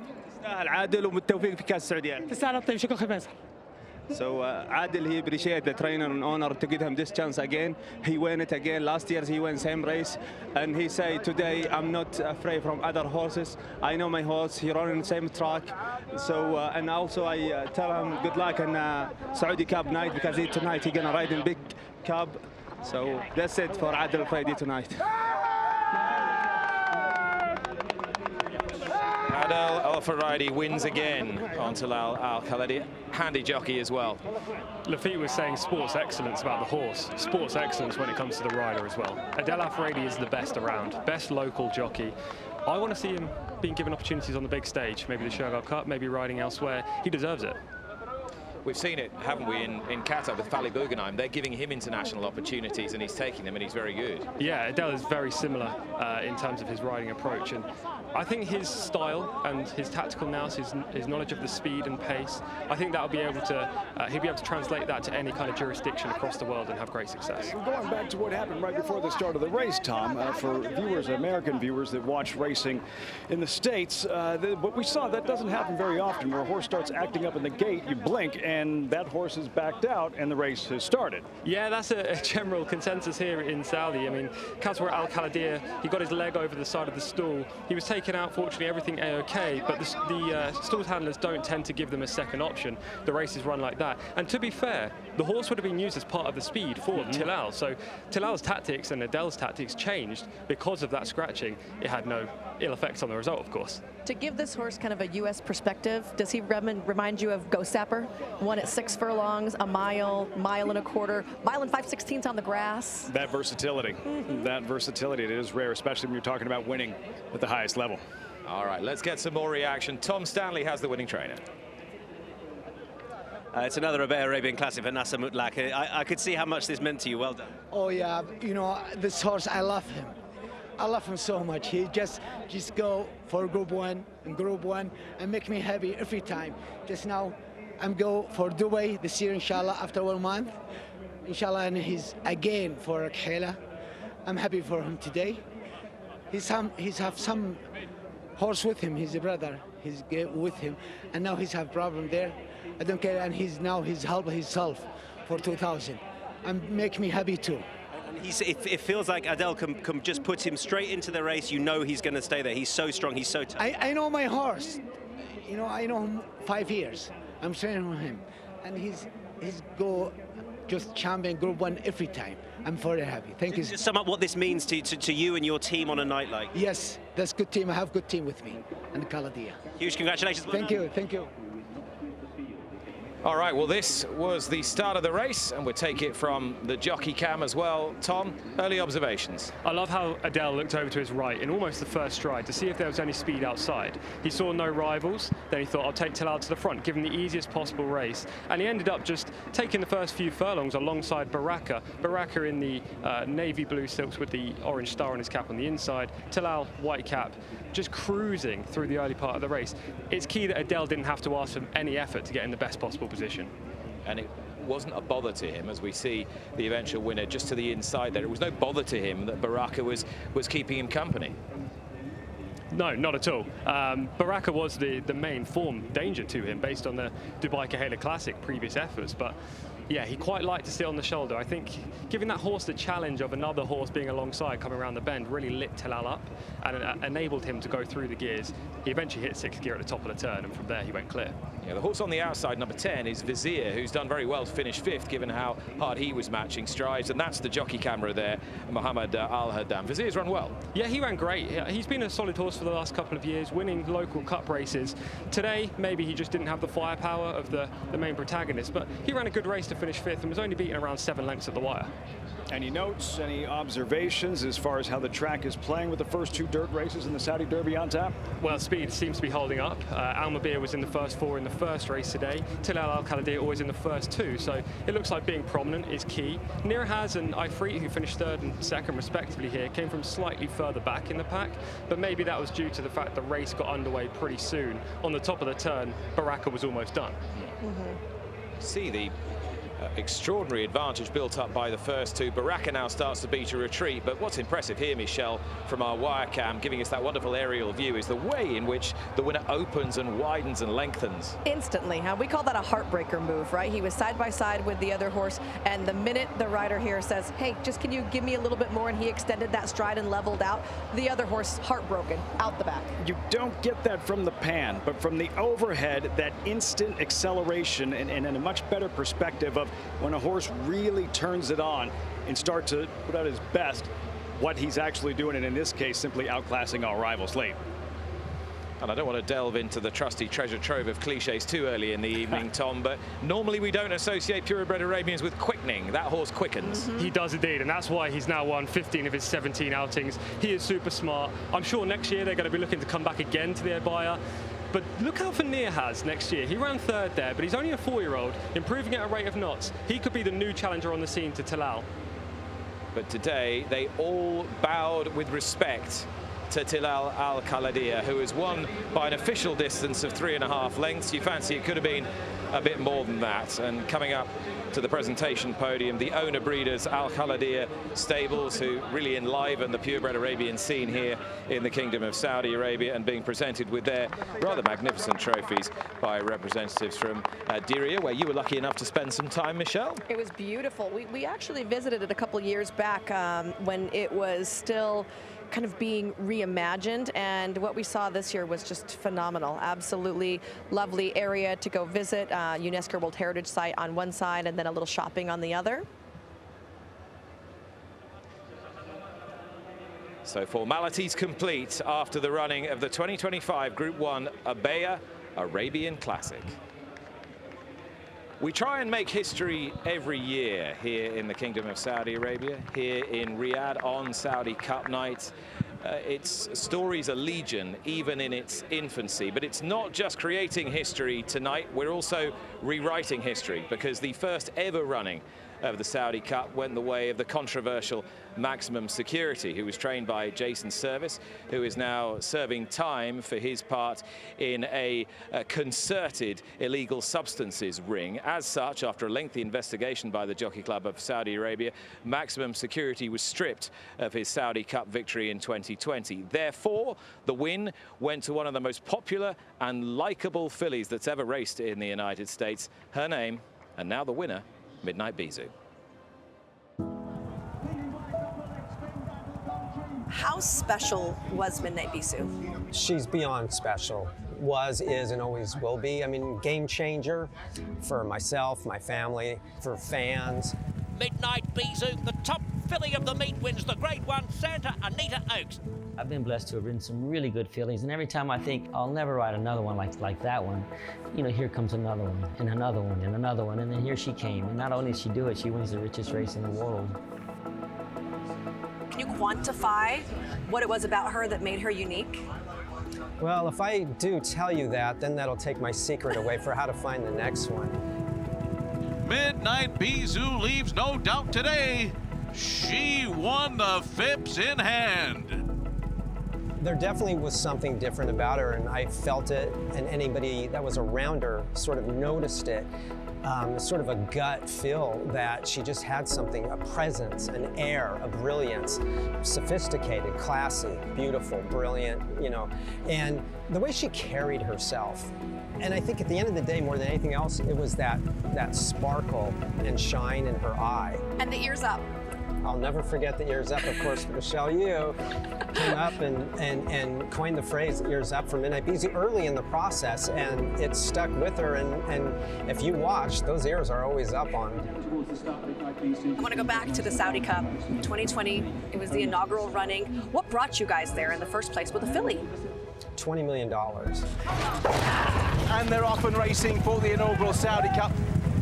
It was a big, tough field of a bunch of boys. You know, she was the only female in the race.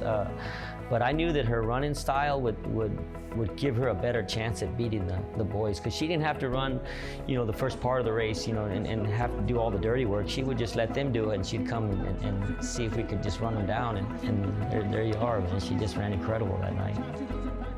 It was like everything slowed down, like suspended animation. And so I was watching so closely everything that was going on the track. I knew Mike had a lot of horse. I just didn't know if we had enough real estate. And it was just one of those things where, you know, what's going to happen? What's going to happen? And here she comes. And oh my God, what a thrilling finish that was. Midnight Bisou closing, Midnight Security on the inside, Maximum Security has the lead, narrowly from Midnight Bisou, Maximum Security! Even though that night, you know, Maximum Security finished in front of her, it was a short margin, and I felt like we won. I didn't feel like she got beat that night. I came back just as happy as ever, man. I really did, because I was so proud of the way she ran. What does it feel like right now to be named to winner of the Saudi Cup? Huge relief. She's the winningest dirt mare in the history of North American racing. You know, it's a fairy tale. It's fantastic. Lion-hearted and with equally swashbuckling connections, who were brave enough to come here to the first ever Saudi Cup. Midnight Bisou is now the rightful winner of the inaugural edition. It's time for us, sadly, to say goodbye to Tom Collins, which feels like sort of losing a part of us, Lafitte. I'm sorry to see Tom go. I felt we'd be very reassured by him. I get the sense we're gonna see a lot of Tom Collins in the future. Thank you very much, guys. It's been a pleasure. Obviously, we've seen two fantastic performances already, but we're leading up to the Saudi Cup now, and I hope you have a great rest of the show. Thank you so much. The best is yet to come. Thanks to Tom for his input. We are 2 races down, and the dusk is beginning to fall here at King Abdulaziz Racecourse. We will be right back with you as Kentucky Derby aspirations are on the line next.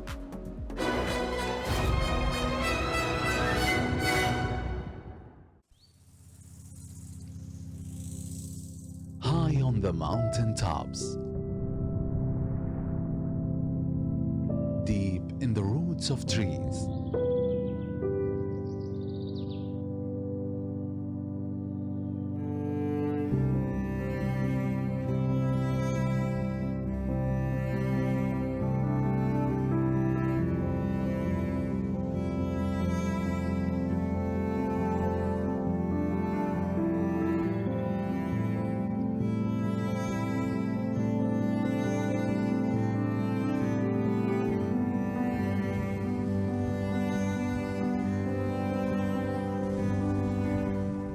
between valley streams,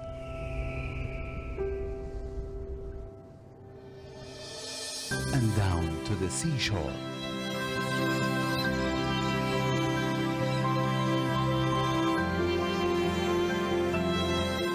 Beauty grows, love flourishes, and breathtaking scenery surrounds us, celebrating eternal moments.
This is Diriyah, the birthplace of the first state of Saudi Arabia in 1727.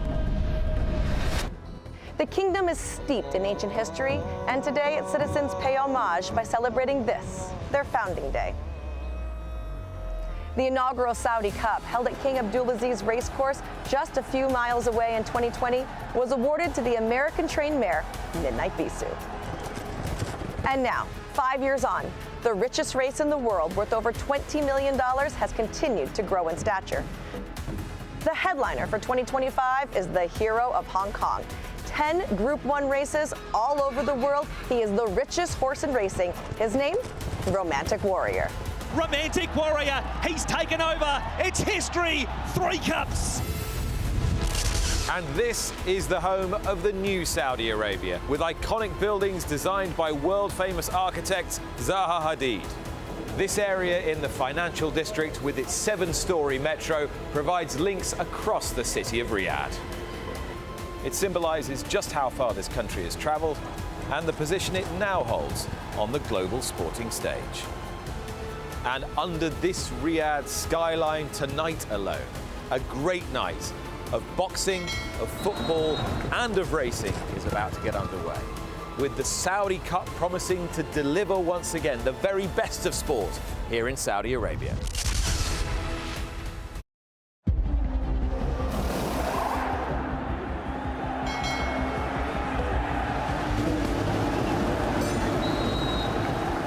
A night of high-stakes sporting drama about to unfold here under the lights in Saudi Arabia. A mouth-watering heavyweight clash here in the Kingdom of Saudi Arabia. A galaxy of superstars assembled here in the kingdom's capital. It's all eyes to the lights, and we are racing here in This Riyadh. is what the fans have come to see. Riding on board now with Ushba Tesoro. Out in the lead, the grey Saudi crown will lead the turn for home. No one really taking up the fight yet. It's truly elite class competing to be crowned the best in the world. It's a nail-biter. Could go either way in the final moments. Ushba Tesoro from a mile back continues to stay on. Also staying on strongly is Senor Buscador. Out in front, Saudi crown with 150 metres to last. Right down the outside, Senor Buscador. The lead is taken by Ushba Tesoro, but right on the line, Senor Buscador might have tipped him out. It's Senor Buscador's Saudi Cup. We did not see that coming. Hoist the bunting in New Mexico. What a race.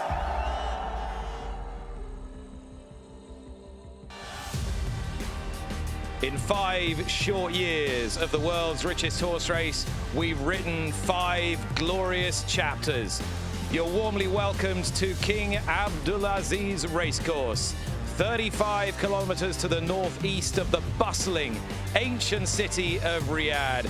This is very much the modern sporting event, but it combines great Arabic tradition with serious ambition.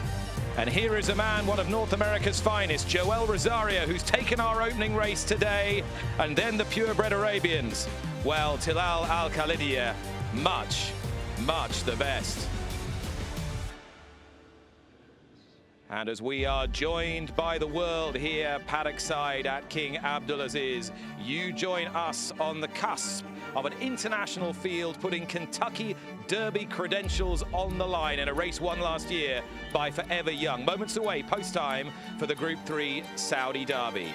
Then at 5 o'clock, the Group 2 Riyadh Dirt Sprint featuring the Breeders' Cup hero Straight No Chaser, the 540, the Saudi International Handicap, then the big turf races of the night, the Group 2 Howden Neom Turf Cup, the Group 2 1351 Turf Sprint defending champ Anaf is back for more, and the Group 2 Longines Red Sea Turf, dubbed the Northern Hemisphere's Melbourne Cup, over 3,000 metres, before we finish up with the world's richest race, the Group 1 Saudi Cup. Just the $20 million on the table as dusk draws near here in Riyadh. Nick Luck alongside Lafitte Pincay III and Michelle Yu, a top North American team on the cusp of that Kentucky Derby trial. And we welcome viewers to Fox Sports, who will be well familiar with Michelle and Lafitte. Lafitte, why could tonight be even better than those 5 previous editions. All the ingredients for a truly spectacular horse racing event. Saudi Cup 6. First off, you're going to see something you've never seen before. The first ever Hong Kong-based thoroughbred is going to compete here in Saudi Arabia. It's never happened. Romantic Warrior, as you just heard, the richest racehorse in thoroughbred history, $22 million in earnings. Should he win tonight, make it $32 million in earnings, Nick, but he's going to be challenged this evening like he's never been challenged before. For sure. And why is that, Michelle? Well, the biggest question mark for him is certainly going to be, does he handle running on dirt? He's never run on dirt throughout his career, globe-trotted all around. It's all been on the grass. So we've seen him train this week over the main track here. He's had his stable companion out training with him. He's kind of run into some of the dirt from him, but he's never run a race on it, and that's always a question mark. But this track has proven to be very kind to previous turf horses. What a truly wonderful horse he is, Lafitte. Just put it into context. A winner in Hong Kong, but he grew up in the shadow of another Hong Kong hero in Golden 60. He stepped out of that shadow by going beyond the boundaries of his own country and winning just about everywhere he could. All over the world, and he's as good right now as he's ever been. He's on this 8-race winning streak, 7 of the Group 1 variety. Group 1 at the very highest level of competition. 10 total Group 1 events, and that's why it almost feels like he's run out of challenges. That's why he's going to tackle this Saudi Cup and see if his brilliance, his talent is good enough to transfer and do so on a completely different brand of thoroughbred racing on dirt. Well, this sort of race, this sort of clash of racing cultures was the stuff of dreams for the man who was so instrumental in the founding of this event, and he's currently the chairman of the Jockey Club of Saudi Arabia, His Royal Highness Prince Bandar.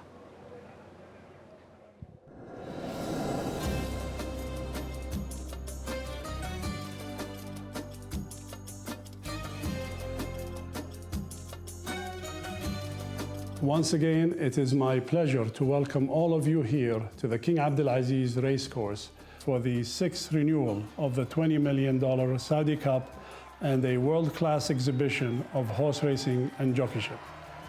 Today we will be showcasing the best thoroughbreds and purebred Arabian equine athletes on the global stage, and I am delighted to have so many of the leading trainers, jockeys and owners making their way to Saudi Arabia for this ever-evolving event.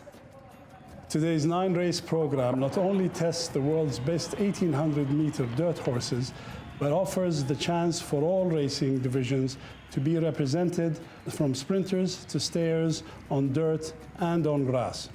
I extend my very best to all participants and racegoers, and all of you watching all around the world, and hope you have a memorable Saudi Cup. His Royal Highness Prince Bandar. Each and every edition of the Saudi Cup has given us something completely different. The glorious unpredictability of sport. 3-year-olds on trial now in the Saudi Derby. Run over 1,600 meters. على مسافة وقدرها 1,600 متر. Worth $1.5 million. وبجائزة وقدرها $1,500,000. The Saudi Derby. كأس الديربي السعودي. So next up is the Group 3 Saudi Derby, won of course last year by Forever Young, who'll be seeing later on in the Saudi Cup. Mishrif finished second in this in 2020 before going on to Saudi Cup victory as well. So some promising horses here. Number 1, Giustino for Mikel Barcelona. 2, Apples and Bananas, Dylan Brown McMonagle. 3 is Badr Al Samawi, Adel Al Faradi, and 4, Cyclone State, Louis Rivera Jr. 5 is an absentee. 6 is Golden Vekoma, winner of the UAE 2000 Guineas. Connor Beasley rides. Number 7 is another absentee. Number 8, there is a gear change here, a hood instead of advisor for Mahali, and also 0.6 of a kilo overweight for Ricardo Ferreira. 9 is Shin Forever, the beginning of the Japanese challenge, Akira Sugawara. Number 10 is Mistress, Ryushi Sakai, and number 11 is Myriad Love for Atsuya Nishimura. Myriad Love rounds them off. There's also 0.6 of a kilo over on number 3, Badr Al Samawi. The first of our clashes really between Japan and the USA, but the Irish trained Apples and Bananas, Saudi owned, that typifies the international racing we're about to witness. Here's a man who sprung to prominence a few years ago with a brilliant sprinter, Mind Your Biscuit. He's got another good horse here in Cyclone State, who's been prepared for this in New York. His name's Chad Summers. A little earlier, he spoke with Tom Stanley. Chad alongside, we've heard about this horse throughout the week and your plans, but first of all, how are you feeling on the big day? Look, it's always one of those nervous energy moments, right? You're here for a big event in front of the royal family, and we're hoping to perform well. And I guess part of that is how much faith you have in your horse and the horse's constitution. You're seeing everything you want to. Well, look, it's one of those things when you have a 3-year-old especially, you don't, it's kind of the fear of the unknown, right? It's the first time you travel like this, and he's handled it well. Every day he's gotten better, and that's what we look to see. So does it take for you a specific type of horse, or is it a case of if the horse is good enough, you'll go? No, it's definitely has to be the type of horse. You can be good enough, but if you can't mentally handle this, you can't make it here. So you have to have the mental fortitude to be able to make this trip and keep going. And you're an experienced guy in the Middle East, you're an experienced guy in Dubai. Is that an obvious sort of next port of call depending what happens? Well, we're not invited yet, so we're going to see what happens, and hopefully they'll go from there. But obviously we got to get invited first. Just a quick description of the horse. We're just going to see him over your shoulder there, number 4. I mean, what is it? Just tell us about this horse's physicality. Well, he's just very athletic. He's a Scopie type. His first crop of Mackenzie, who was a brilliant racehorse from 2 to 5. Knocked off Group 1s year after year after year, and we're hopeful that this horse will keep getting better as he gets older as well. Chad, good luck. Thank you, guys. Chad Summers, for those who aren't aware, doubles up as a television pundit when he's not training racehorses. That was an unusually brisk and laconic Summers there at Lafitte. Is that a sign that he's pretty nervous? There's a lot on the line here. And trust me, if this guy runs well tonight, Cyclone State, he's going to get that invite to Dubai for the UAE Derby. I can't tell you how unconventional, how unusual this is. A horse with Kentucky Derby aspirations running in a Saudi Derby, right? There are no Derby points offered here. There are so many preps back home offering points towards the Kentucky Derby. So why travel this far? Chad Summers has said, I'm going with my gut. I've never done things by the book. I'm going with my gut, and I think this is the best pathway forward. Well, talking of another man who has never missed an opportunity and never does things by the book, welcome in Joseph O'Brien, trainer of Apples and Bananas. Here he is with Ollie. Nick, thank you. Yes, Joseph, alongside me. Busy afternoon for you. Kicking it off with Apples and Bananas.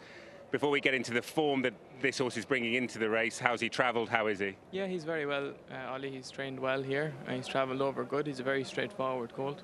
Travelled plenty as a 2-year-old, and he's took everything in his stride. And part of his travelling saw him run in a Group 1 on his final start as a 2-year-old. That was on heavy ground. He ran really well. What did you make of that effort? Yeah, that was a great effort. He's versatile on all goings. He generally is a good starter from the gates. Obviously, it's a much different test jumping onto the dirt here today, but he potentially has the right attributes. So if he takes to the conditions, he has a very good chance to run well. And what is it specifically that you see in him that you think will allow him to translate that form? Well, I suppose what he's shown so far is great durability, and he's handled all types of going. He goes to the front or he can take a lead. So he's shown that to date in his career, and hopefully he can be durable enough to handle the dirt here today. Just whilst I have you, can I get a quick line on your other couple of runners later? Trust Your Instinct is a very solid horse. Ran very well last time initially in the Group 2, and he'll run a good race today, hopefully. Al Rifa has trained very well since the Arc. There's a lovely starting point for his season. He's prepared very well. We're happy with his draw and hoping for a good run.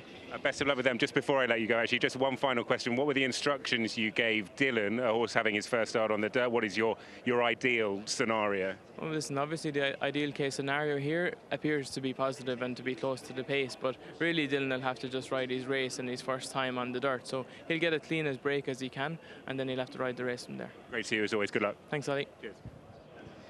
What a brilliant trainer he is, Joseph O'Brien. What an impressive figure he's cut in the years he was riding and the years he's been training. As I said, no opportunity missed. He's quite happy to run a horse on the dirt here. He wants Dylan Brown McMonagle close to the pace. You heard there, Lafitte. Is the horse fast enough to be close to the pace? He does have that tactical speed on paper. A lot of speed in this Saudi Derby. As far as the surface, Apples and Bananas, Nick, look, he's won on good ground, soft ground, yielding ground, finished 3rd on heavy ground. Does that mean he'll thrive on dirt? Like, no, but it's a positive clue indicating surface preference might not matter. The sire, Wotan Bassett, I actually got to see him last week in Ireland. Absolute standout as far as a physical goes. Not necessarily known for throwing dirt horses. I think he's 0 for 7, in fact, with his dirt winners. Forever Young won this race last year. He's become subsequently the most high-profile winner of this race by quite some way with his excellent efforts in the Kentucky Derby and the Breeders' Cup Classic. He's otherwise undefeated. Who represents Japan's best chance of succeeding today, Michelle? Well, you'd want to say that's going to be Riyadh Love, and I think that this filly is very interesting from a paper standpoint when you're looking at her and all that she's kind of accomplished in this short career. She is obviously a filly against boys, but you gotta like her, just the way that she runs, and she's undefeated, perfect 3 for 3. She's won around the left-hand turn. My biggest problem is her physicality. She came over here, she has very long hair. She has not turned out as well as the majority of this field. That's her behind, and she has this long hair coat because it is, you know, a winter time, even though it's not over here, but that could be detrimental to some horses. And she's already defeated the boys in Japan in the Zen Nippon Yushun, Japan's most prestigious race for 2-year-olds, the same race that Forever Young won last year. She was faster in that race than Forever Young was. She was faster than the winner 2 years back, Dermasoda Gake, eventual runner-up in the Breeders' Cup Classic. Do you know what was very fun is that race they play My Old Kentucky Home in the post parade when they head out to the track. I love that. Yeah, love that. They do. If you go back and watch the video, they show them like circling the paddock and walking the track, and they play My Old Kentucky Home. And just like mentally, she, you know, Chad talked about bringing a horse over here, and obviously we haven't got to see her a lot, but she has been a little bit on tilt, and you can see her acting up there as well. All right, there's Mistress, the far side, the red with the pale blue seams. Risi Sakai and Yoshito Yohagi, the Forever Young team, represented by this filly, Lafitte. Mistress, yeah, she is. It could be a massive night for the team, as you mentioned, with Shin Emperor, Mistress, also Forever Young, as you mentioned a little bit later on this evening. She's actually been training with Forever Young. She's kind of represented target practice for Forever Young when they're breezing, when they're practicing in the morning. She's out in front and giving Forever Young something to run at. That's a big ask for a 3-year-old filly, isn't it? You use high quality horses to do just that, to work and train and prepare your best for the best. Do keep in mind that the fillies in here are carrying 117 pounds. A horse like the one Gustino's carrying 131 pounds, so that's a huge weight swing. However, on form, she to me is going the wrong way, right? Broker maiden first time out against fillies. Subsequently, she's just gotten beat farther and farther. Well, Yoshito Yohagi has been the dominant Japanese trainer on the international stage for a few years. Forever Young won this race last year. He took the Saudi Cup with Pantalasa. Bathrat Leon won the 1351 turf sprint. He can run them short, he can run them long, he can run them turf, he can run them on dirt. He can win races in North America, he can win races in Europe and Japan and Australasia. There's nothing the man in the hat can't do, Michelle. He is right on cue. Amazing. Let's see what hat he's wearing today. The hat he had for the draw was incredible. It had a little camera on it and a zipper, and it was great. You could hear the enthusiasm in your voice as you were observing. It was awesome. His hat at the draw. Wanted to touch on Golden Vekoma. Another I'm so look glad. at the hat. Golden Vekoma, serious contender, impressive in his last 2 starts.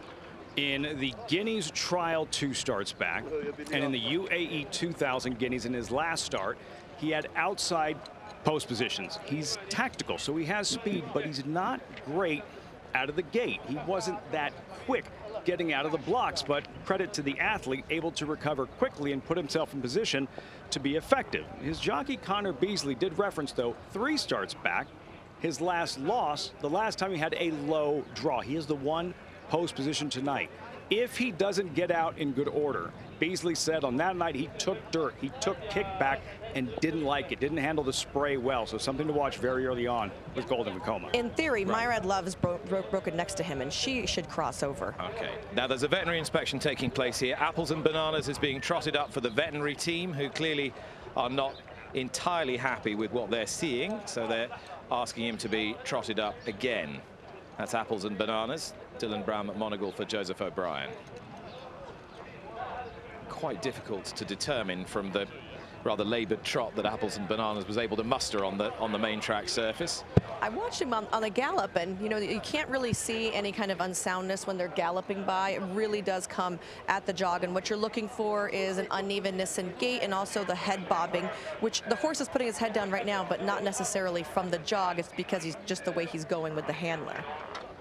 Just worth pointing out that Mishrif, who was a subsequent Saudi Cup winner, debuted on dirt in this race, Lafine. Shades of Misriff, absolutely. First start as a 3-year-old. Apples and Bananas' first start as a 3-year-old. I'm not saying that he'll win the Saudi Cup next year, but that is exactly what Misriff accomplished. Are we amiss to not mention Shin Forever in here from a pedigree standpoint? He's never run on dirt either, but should be fine. He's by complexity out of a pulpit mare. He was bred in the bluegrass of Kentucky by Brett Jones and Airdrie Stud, and he's a horse that everyone's been recognizing all week. He's got a big white face. He's got one blue eye, and I love that Airdrie has been posting all his baby photos this week as well. Dirt debut by Complexity. Yes, and I feel like Complexities have kind of shown that they want to maybe excel on turf, but they're more than capable on dirt.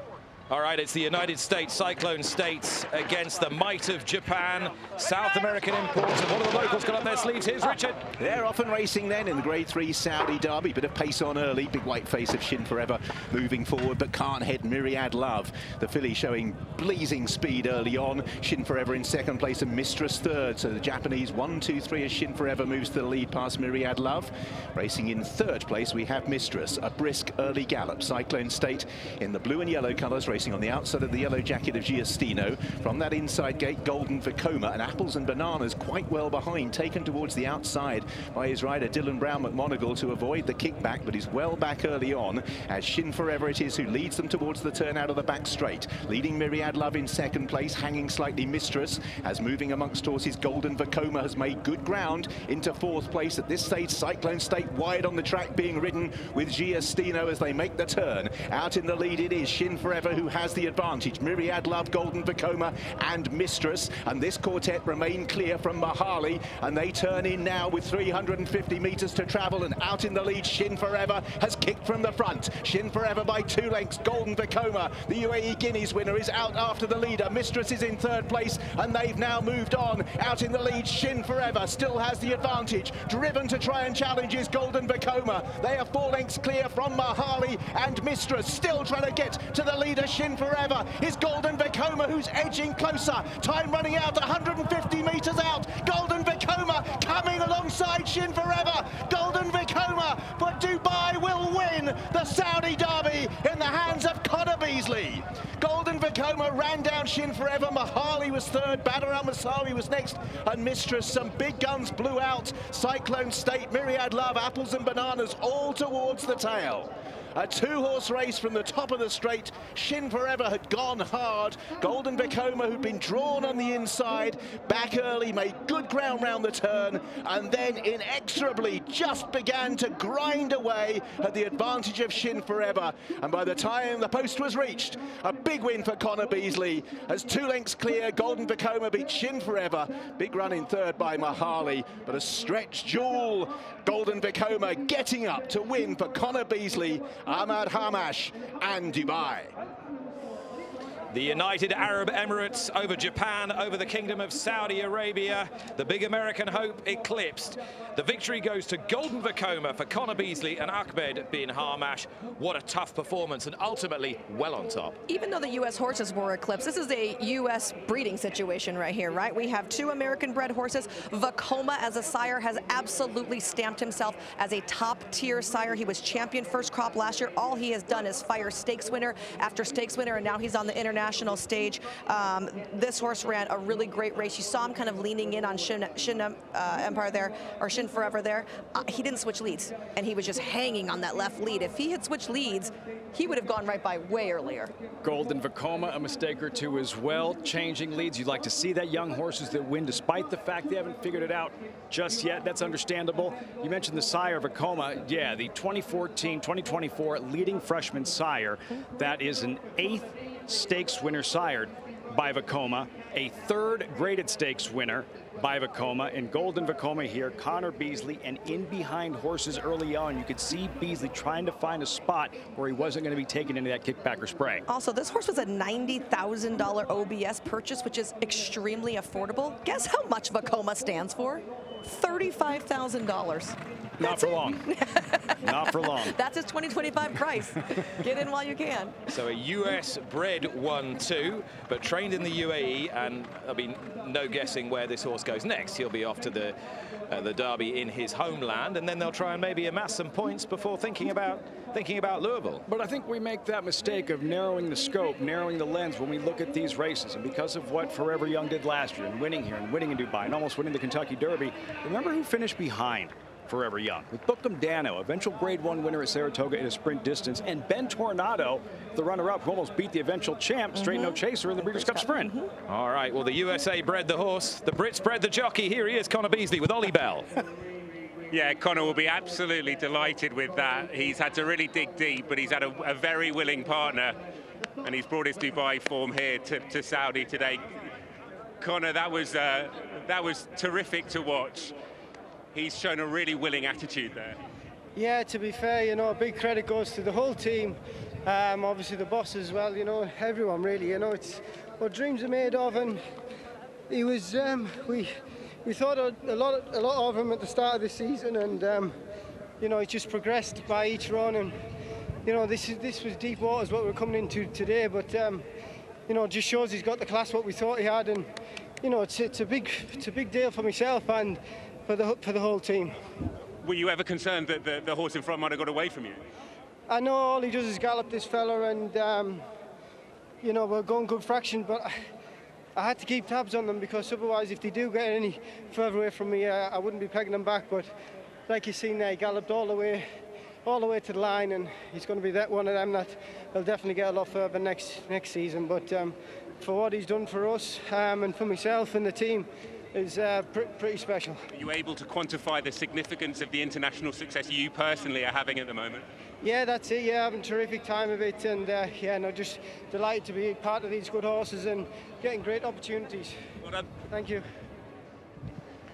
Well, a decade ago, Connor Beasley was down and he was very nearly out. He suffered a sickening fall which left him with neck and spinal injuries. It's been a long way back. Now, in the UAE, where he rides in the winter, he's on the verge of being the champion jockey. Tygo Shea's overhauled him. It'll be nip and tuck to the end of the season, but that's an extraordinary comeback. Connor comes from the northeast of England, very proud of his working class roots, and he's a fine rider and a fine testament to tenacity, Lafitte.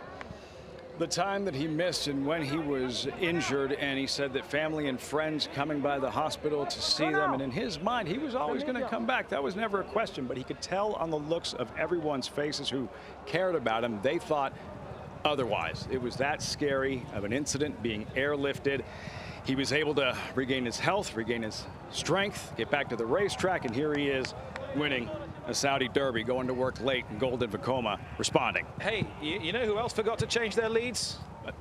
Forever Young in this race last year. Yes, I was thinking that same thing. He learns all right. Just explain that, Michelle. So right here you see the horse on the outside we're talking about. He's on his wrong lead, so his left foreleg appears to be in front of his right foreleg. It's kind of like if you're walking through the airport, Lucky, and you're carrying a suitcase in one arm, and that arm starts to get a little tired, and you switch your suitcase to the other arm. I try to wheel mine, generally.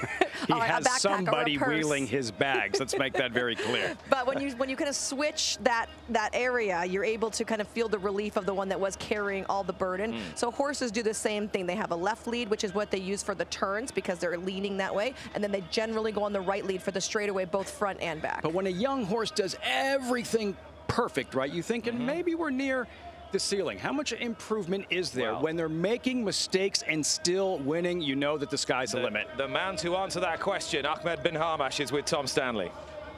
It's been a place, Nick, where horses from the UAE have struggled, but not today. Why do you think it's worked out for this horse here, Ahmed? Look, he's a good horse, and we're not going to wait for the UAE Derby to try him there. We should, if he's a good, we should come here and we try how he's, if he show us that quality or no. By always he show us a very good horse in the yard, and he's the type of a horse, he have a big heart, and he try always. I'm going to walk with you. We're going to need to head that way to the presentation. Were you close to going Al Bastakia yesterday in Dubai and not coming here, or was this always the plan? No, the plan after the 2,000 guineas, when he showed me he's like running very well in the mile, then I decide with the owner later to go to try the Saudi Cup because it's the same distance, and then we will wait for a time to the UAE Derby. And tell me, in your training career, having a win for this amount of money in a Saudi Derby on this stage, what does it mean? It's a good to win here in Saudi Derby, especially, you know, when you come try to travel another country is hard, but it's a good when you show your horse. That's good to present UAE, the trainer in UAE here, and look, we are happy because also don't forget, I've been buying this horse from OBS sale, and it's one of my horses. I've been traveling this all summer. I'm buying horses. This is one of the horses. Silly question. Dubai next? Yeah, I think he will fly after 2 days to Dubai. I thought so. Good luck that night. Well done here, Ahmad. Enjoy. Thank you. Thank you very much. Ahmad bin Hamash, who has been one of the leading trainers in the United Arab Emirates now for many seasons. He knows how to get one revved up and ready for the big day. And even if Golden Vekoma has room for improvement, he's done enough today under Connor Beasley to be the golden boy as the sun begins to set in Riyadh.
Welcoming the world back, now under lights here at King Abdulaziz Racecourse here in Riyadh. We have enjoyed the 2025 running of the Saudi Derby. It was won by Golden Vekoma. What does the future hold? Well, we need to find out exactly what he's done today in winning this race. We'll take it from the outset. Reminder, apples and bananas, red colours.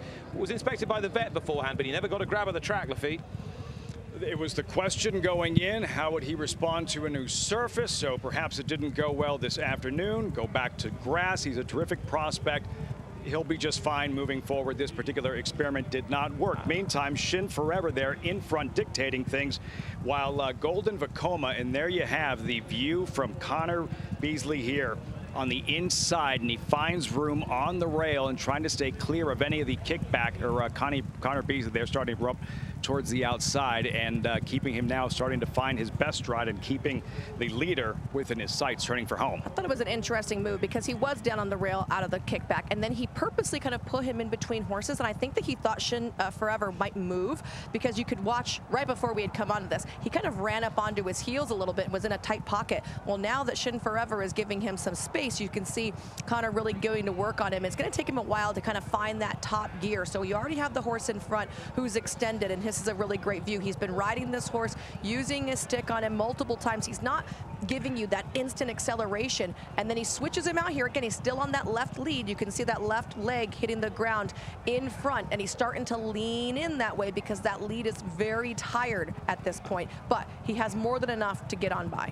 I thought Connor did really well here because before he asked him with his stick, with his crop, Lafitte, he just held him together, hands and heels, understanding that the horse was leaning and not wanting that lean to carry on and thereby kind of lose the race in the steward's room. It was a slugfest to the wire, and Connor Beasley there, Golden Vekoma, and Shin Forever, both of them tiring late, and who would emerge in the end, Michelle, moving forward while they celebrate this win. What distance? Where do you think Golden Vekoma, what distance will he thrive at moving forward? Is he a middle distance horse? What do you think happens when he tackles added real estate? I don't know. I mean, he's obviously going to need to improve, right? He did look tired there. That's one of the reasons horses don't change leads. Although I feel like the sweeping turns here kind of have something to do with it as well. There's not as much kind of oomph to make them switch over. I don't know how far he's going to want to get. Do I think he's a Kentucky Derby horse? Not yet. Is that fair? I think that probably is fair. I think that probably is fair. Let's see what he can do in his homeland in a couple of weeks' time. Just a question I wanted to ask you both about the surface today. I mean, Romantic Warriors trainer Danny Shum has said he's pretty confident he will handle the dirt. He'll enjoy galloping on the dirt, but he can't be sure how he'll handle the kickback, i.e. horses in front of him kicking the dirt back in his face. From what you've seen tonight, how severe is that kickback relative to what you would face in a US dirt race? It's hard to tell, and how significant or how severe the kickback might be. Horses being individuals, some of them are simply going to handle it better than others. As Nick said, it's not just the surface, it's all that stuff being kicked back in your face. And Romantic Warrior has an inside post position, post 3, so likely horses are going to be in front of him. It's not like he can just stay out in the clear. How will he react? As for the track, part of the reason you see so many trainers experimenting with horses that are typically grass horses on dirt, the narrative is that if a good grass horse is going to beat a good dirt horse on the main track, it's going to take place right here. Again, 5 runnings of the Saudi Cup. 2 of the winners were grass horses, Mishrif and Pantalasa. All right, well, it is not long until the world's richest horse race takes place at 8:15 local time here, so we are just over 4 hours away, and we've got so much good action to bring you between now and then. We have become very familiar with how successful Japanese trained horses have been around the world, though it is a little while since they won their last international Grade 1. Habitually regarded as the kings of the turf, there is a horse now trained by that man, Ihito Yahagi, who has been quite brilliant on the dirt, and his name is Forever Young. He was the winner of the Saudi Derby last year. He must be top of anyone's calculations for the Saudi Cup this year after excellent performances in the Kentucky Derby and the Breeders' Cup Classic. But the point is, if you are a good horse in Japan, you are not just that. You are part of the nation's culture.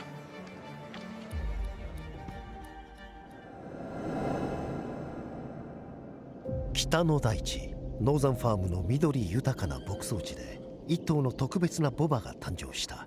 その名はフォーエバーヤング。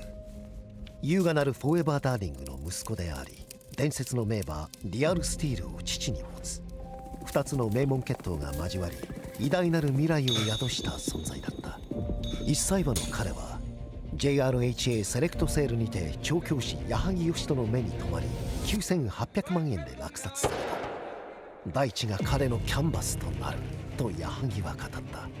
その名伯楽の下でフォーエバーヤングはダートの才能を開花させ、2歳児は無敗のまま未来のスターとして輝きを放った。3歳馬となった彼に矢作は新たな挑戦の場を求め中東へと視線を向ける。砂漠の星の下、彼はダービー2冠を成し遂げた。まずはリアド、英雄の歌のように響き渡る走りで勝利を収め、そしてドバイへ、そして名高きケンタッキーダービーの舞台でフォーエバーヤングの名は世界に轟いた。惜しくも敗れはしたが、その勇気と闘志は誰の目にも明らかだった。帰国後、彼はダートクラシックを制し、東京大商店で堂々と1年を締めくくる。こうして彼は王者としての地位を確立したのだった。そして今4歳を迎えたフォーエバーヤングに父の影が重くのしかかる。リアルステイルの最高の栄光は4歳児に手にしたグレード1ドバイターフでの勝利だった。だがフォーエバーヤングはさらに大きな夢を見る。彼が目指すのは世界最高賞金レースの頂点。父を称えるだけでなく父を超えるために、己の伝説を築くために、勇猛な者が運命を手にすることを証明するために。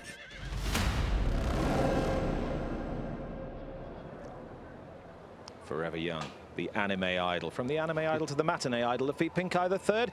Just put into context what this horse has achieved. He's been perfect, aside from what took place in the States. And he didn't lose anything in those losses. Many, including myself, would still argue he was the best horse in the Kentucky Derby. He finished third, defeated ahead, but being mugged with all that battling with Sierra Leone in the stretch. He finished third in the Breeders' Cup Classic. And here's the thing.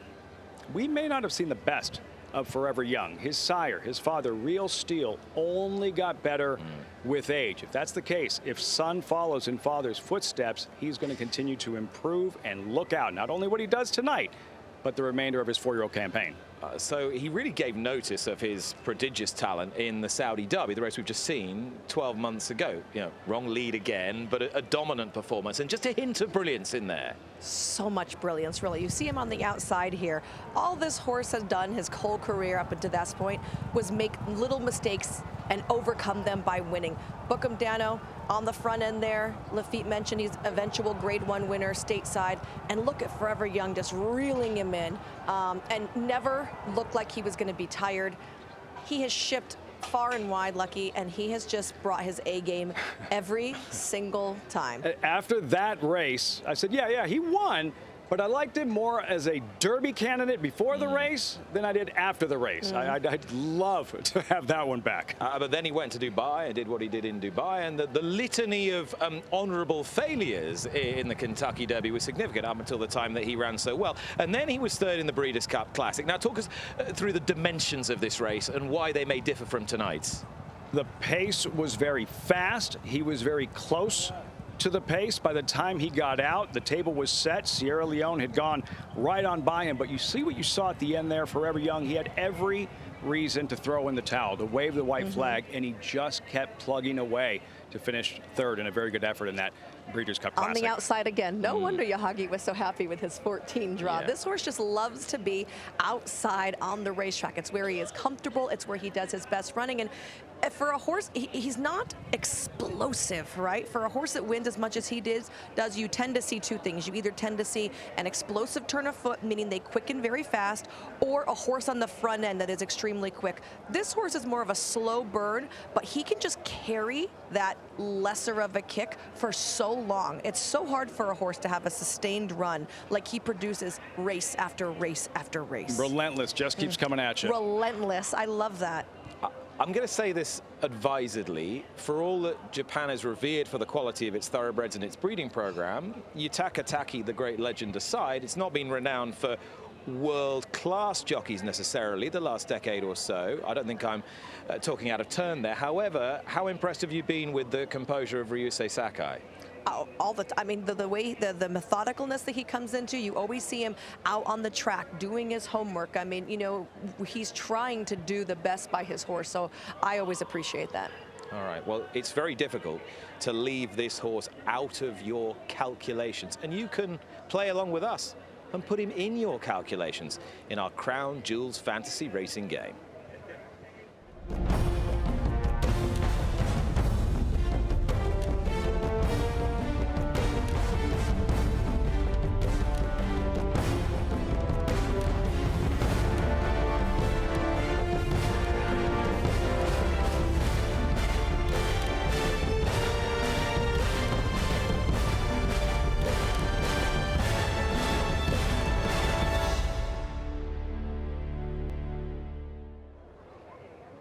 All right, so here's the deal. You can play along, as it said there. You can also choose your captain and choose who you want to be with a chance of winning some fantastic prizes, which include some great trips around some of the world's great racing venues.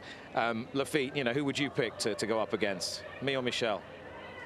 I just learned tonight that she had the the bomb, the biggest upset in the history of his very, only 5 years of running the Saudi Cup. I had no idea you'd like the local runner that won a few years back. Whose name I can't remember in this moment. We didn't have the game at that time, so I didn't use him in the game. Still, yeah, I'd be in her corner. All right, scan the QR code. If you want to play along, you know what to do. It's right on the bottom of your screen right now. Michelle, who did you go for your 1, 2, 3? I went for Forever Young on my top. I put Romantic Warrior in second, and I put Walk of Stars in third. But now I kind of want to change it. Am I allowed to change? No. What's the last minute change? What would your last minute change be? Well, I had El Mukmar originally. And Musmak. Yeah, Musmak, and I changed it to Walk of Stars after watching his last couple of races. But now having Tom Collins on earlier, I feel like I should maybe change it back to the local horse. He's gone. How we need him back. LP3, and what about you? Factor Cheval on top. We've seen this work before, right? Pantalasa, it was 1 start on dirt and then won the Saudi Cup. Going back to Mishrif, 1 start on dirt. Again, these are grass horses winning the Saudi Cup. Same with Factor Cheval, French background. It's been all grass, but what he did in the Al Maktoum Challenge, proving that he could take dirt, that he could perform well on dirt. Expecting a big effort from him tonight. But you don't like Walk of Stars? I do, but I get 3. Right? You do. I can't use them all. Then the club, well, Forever Young and Romantic Warrior, chalky and very, very boring and predictable. All right, I've been about as predictable as you can get in 3 Factor Cheval for all the reasons you said. You can't leave Forever Young out. He's achieved so much. But sometimes, right, you've just got to have the best on top.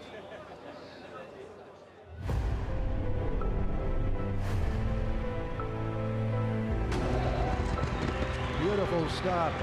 Romantic Warrior jumped away well. Romantic Warrior has settled beautifully. Romantic Warrior, let's go! He's a star. And he's now a Hong Kong Cup winner. What a champion. Romantic Warrior, he's travelling sweetly. He is the perfect racehorse. 浪漫勇士加油 He's in front, the Warrior. Here he comes. What a ride, what a horse, and he wins it again. 記住收睇沙特杯，為香港馬王浪漫勇士打氣。 Starting to sprint out as Romantic Warrior. Romantic Warrior boldly strides. Romantic Warrior, he's taken over. 大家記得支持馬王浪漫勇士出戰沙特杯。Romantic Warrior, it's history. 3 cups. James McDonald was officially accredited as the best rider in the world last year. He's silky smooth on this horse, had his first win in this region when taking the Maktoum Challenge on him in Dubai last time. Romantic Warrior, here we are, getting a hold of the dirt. Lafitte, how do you like him on the dirt? I like him as an individual, and I get the sense that regardless of what he's running over, he's going to be effective. McDonald said he could like run in a saucepan or something, and he'd be just fine. Romantic Warrior, the stats are gaudy, right? The 22 million in earnings, the 10 Group 1 victories, this winning streak of 8 or 9 in a row, and 7 or 8 straight Group 1 wins. This is absolute greatness. And look, as sports fans, look, we're always a little bit selfish. We want to see more. We're never quite satisfied. And I think that's what tonight is all about for racing fans, to say, all right, let's see how good Romantic Warrior really is. We know what he can do on grass. What can he do on a completely different surface facing this type of competition that, for his owner, Peter Lau, may cement his legacy? Lau, he doesn't say this with arrogance. It's not cocky. It's very matter of fact. He says, one day I want Romantic Warrior to be discussed in the same breath as, I don't know, Secretariat, Deep Impact, those types of horses. Maybe a win tonight. Who knows? And he's getting there, but for different reasons. It's that amazing versatility. And the romance is in the challenge. Absolutely it is. I mean, anytime we have a really good horse, I feel like we always want to see what else can you do. Even the U.S. last year with Torpedo Anna, oh, she's so good against the girls. Let's see her against the boys. We're always asking horses to do something more because we want to test that limit and see how good they are. You got a good sprinter? Let's stretch them out, you know? So I think that we have some of that with Romantic Warrior. And I think this is going to be a one and done, listening to Danny. This is going to be his one experiment on dirt, win, lose, or draw. We're not going to see this opportunity again. Well, we've got good sprinters coming up in the big dirt sprint, which was today announced as a win and you're in race for the Breeders' Cup Sprint, a race that was won to the delight of his many, many owners last year by Straight No Chaser.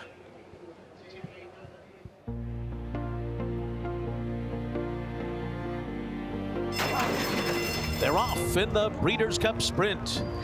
and it is straight, no chaser, straight to the front as the field speeds up the backstretch here. 21.74 was the opening quarter mile. Federal Judge in front. Ben Tornado is second. Straight No Chaser third outside of them with 3 furlongs to go. Then Skelly, Gun Pilot, and down on their inside is Raging Torrent. Break of another 2 lengths more to Mulligan, who's got 5 lengths to make up with a quarter of a mile to do it. Then Don Frankie on the inside. Federal Judge turning for home with a narrow lead over Ben Tornado. The 2 of them locked in battle, and Straight No Chaser joins the fray on the outside with 1 furlong to run. Ben Tornado and Straight No Chaser, these 2 coming down to the line together. Straight No Chaser and Ben Tornado. Straight No Chaser in the Breeders' Cup Sprint. My racehorse, he just won a Breeders' Cup. Straight No Chaser, everybody, let's go!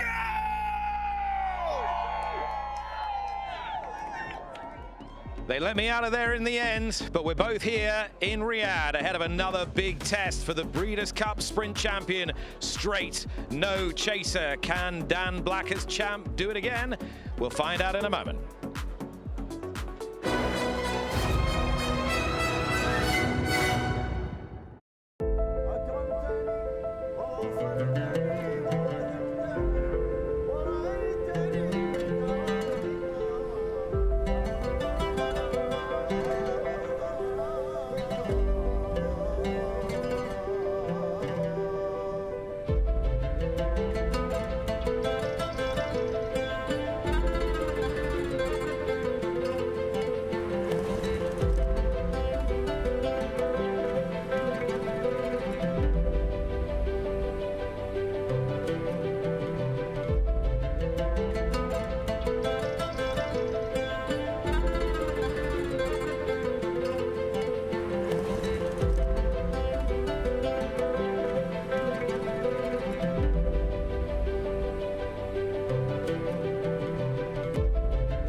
What a gorgeous evening here at the King Abdulaziz Racecourse in Riyadh.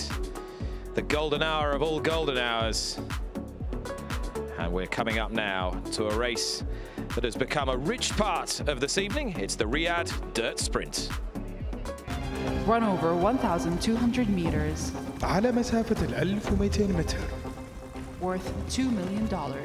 بجائزة وقدرها $2 مليون. The Riyadh Dirt Sprint. $3 Japanese trained winners, 2 USA trained, 1 in Saudi ownership and Elite Power 1 in 2023, and both countries are represented well here. Number 1 Ancestral Land for Joel Rosario is a local runner. 2 Chikapa is first of the Japanese for Yutaka Take. 3 Igniter, another Japanese challenge, Tsubasa Sazaraga. Number 4 is Jasper Krone for Tase Dano, another Japanese raider. 5 is Muktahem for Saudi Arabia. Number 6 is Nonsense, Oisin Murphy, another local runner, as is number 7, Power of Beauty, the mount of Luis Morales. Number 8 is Remake, a former winner, last of the Japanese contingent for Yuga, well actually last but one for the Japanese contingent, Yuga Kawada. 9 is Sodad for Ricardo Ferreira. 10, the Seoul USA represented, but what a one. Straight no chaser, as you saw, winner of the Breeders' Cup Sprint. Number 11 is Gabby's sister. This is the last of the Japanese runners, a 4-year-old. No 4-year-old has won this race to date. Christophe Lemaire rides, and 12, Hala, another 4-year-old with 1 kilo overweight for Camillo Ospina. So a total of 12 runners for the Grade 2 Riyadh Dirt Sprint. Another clash between one USA runner and several Japanese raiders. Dan Blacker alongside me, just having a look at Straight No Chaser make his way onto the track ahead of what is another big moment for you and this horse. Gave you and the team such a big day at the Breeders' Cup. Yeah. How's he handled the training out here? He's done really well since he's been here. He's really thrived in his training. I mean, today it's a little bit of a different experience for him pre-race, but he's handled it really well. You know, it's a warm day, but he's done everything really well so far. I'm really pleased with what I've seen. Do you want to walk over so you can get a better look of him, or you seem pretty laid back? I was going to ask you how you're feeling, but you seem pretty chilled. Yeah, no, I mean, this horse gives me a lot of confidence. He's a really fast horse, really talented, and you know, if he breaks sharp today, I think he's going to be really tough. We've got the excellent Lafitte Pincay with us on the panel. He did just make the point about Jasper Krohn on your outside, who could potentially be a bit of a nuisance early. How much does that faze you?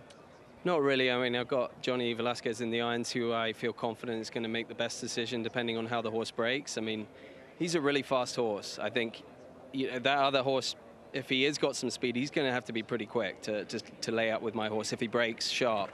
You know, so, but it's just, we're lucky we got Johnny Velasquez in the irons. He's always going to make the right call, and I think if he breaks sharp, he's going to have a really good chance today. There'll be lots of his owners watching around the world, just under 950 owners in this horse. This is a big moment for you and indeed My Racehorse. Yeah, of course. I'm just really thankful to My Racehorse for giving me the opportunity with this horse to train, and I'm thankful for Prince Bandar and Saudi Cup for welcoming us here, and me and my team. It's been a great experience this week. And just finally, I know you had that huge day at the Breeders' Cup, but what would it mean to you personally, your wife Christina, and all the team back home if you were to win this? I think just to bring one of my horses to the global stage has always been one of my ambitions, and just to have a chance to do that is a dream come true. So hopefully this works out. I'm looking forward to the race. You're a great talent. Go well. Thanks, Ollie. Cheers. That was Dan Blacker. Here's his horse, Straight No Chaser, Breeders' Cup Sprint champions. There's been a good bit of training. Can it get better still, Michelle? Sure. I think that we saw something from him in the Breeders' Cup that we hadn't seen from him before to show that he might be a little bit more multidimensional than we thought of him. You know, Dan said he's fast, and he is not only fast, he is California fast, and that means that you really turn on the afterburners to begin with. But what we saw from him in the Breeders' Cup is willingness to sit off. He was a little bit more outside. He got a beautiful outside trip, but when they asked him to go, he went, and we hadn't seen that before, that he was able to not be on the lead and still be successful. I'm going to give you a drawback, though. Dan mentioned that this is a whole new thing for him. You know, you have to van over, and then you have a holding barn, and then you're in the first ring, and then you're in the saddling ring, and then you're in the parade ring. And this horse has been throwing his head a little bit. I think I'm a little nervous. All right, horse and shot there is one of the Japanese contingent. Chikapa representing Chikapa. Yoshi Hashida, who's with Tom. Nick, thank you. Yeah, former assistant trainer, now out on his own, I know, as a trainer in your own right, but you've come here with your former boss. Tell me about the two of you with the horse wearing a helmet. Is that specific to this horse? No, Mr. Nakataka, it's instruction from the trainer, and he has respect for the safety. So not only in Japan, but worldwide, you know. So he does this with all of his horses? Yes. Understood. And I also noticed on the horse's tail a ribbon or some balls on there. Is that decoration, or because he's liable to kick out a little? They have both meaning. Okay. Kicking and his color and his our national flag, or white and red. So. What's he like, this horse, as a personality, as a character, Yoshi? He's very smart horse, and he's a determined horse, maybe. So it's after he come here, he seems to enjoy the Saudi. So he's in good order now. And tell me, obviously, we've seen Remake in this race before, closing from way off the speed. We've seen horses go pretty much gate to wire as well. Where do you expect this horse to be positioned in the field? Well, you know, we have Yutaka Take, so obviously the legendary jockey. So it's all up to him, and we are just expecting. You don't tell Yutaka Take what to do? No. Understood. Just tell me about your experience out here with the horse so far. He's obviously handled it very well. Yes, very much. And the staff here, the Saudi Cup, is amazing. It's just very supportive, and they just enable anything we ask for. So it's great experience. Thanks, Yoshi. Thank you. Balls on the tail, beware, is the short answer, Michelle. Right, how much more difficult is this year's running than last year's, which was won by Remake, the horse and shot? Really great question. I feel like this year, because we have some repeat offenders, we kind of know the field a little bit better, and you have a little bit more expectations. On the other hand, because Straight No Chaser has beaten some of these in the Breeders' Cup already, you want to just kind of hand the race to him, especially knowing that we have seen speed or horses laying closer to the pace this year be able to convert that into wins already on the card. That gives you added confidence. I do think that you're right. The Lafitte Jasper Corone is going to certainly give him something to tangle with up front. And with the way the draws are, he's going to pressure Straight No Chaser. It's not like the Breeders' Cup where Straight No Chaser is going to be outside of that other speed. The last horse that Team Straight No Chaser would have wanted drawn outside was Jasper Corone. Jasper Corone, let's see how much he cranks up the pressure. If he airs it out early on, empties the tank, and goes that fast as John Velasquez takes Straight No Chaser back and try to go around. Maybe that sets up for Remake. Remember, no horse has won multiple events in the first 5 years of the Saudi Cup. This is the first of 3 title defenses you'll see tonight. Remake trying to go back-to-back. All right, Remake, the defending champ, against the Breeders' Cup Sprint champion. There he is in the livery of My Racehorse, Straight No Chaser. It's the Riyadh Dirt Sprint. Here's Richard Hoyles. 2 left to load then, Nick. Number 7, Power of Beauty, and number 5, Muktahim, both outsiders for the local team. And I think we're all set.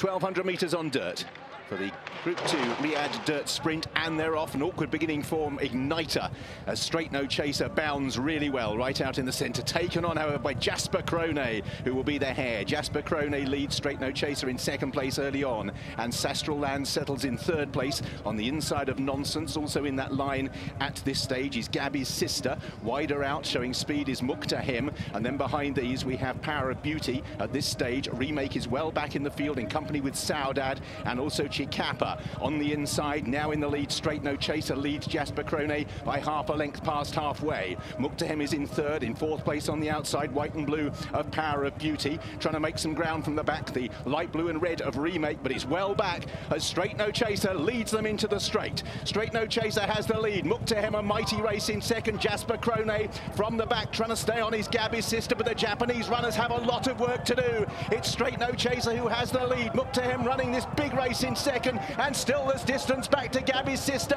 who is in 3rd place. Late on the scene for a place is Remake, but Straight No Chaser, the Breeders' Cup winner, will win the Riyadh Dirt Sprint for My Racehorse, Dan Blacker, and comes home in front for John Velasquez. In 2nd place, Muktahim held off Gabby's Sister. Another big run from Hala and Sestral Land, as once again a few of the Japanese horses were disappointing. Remake never got to them this afternoon.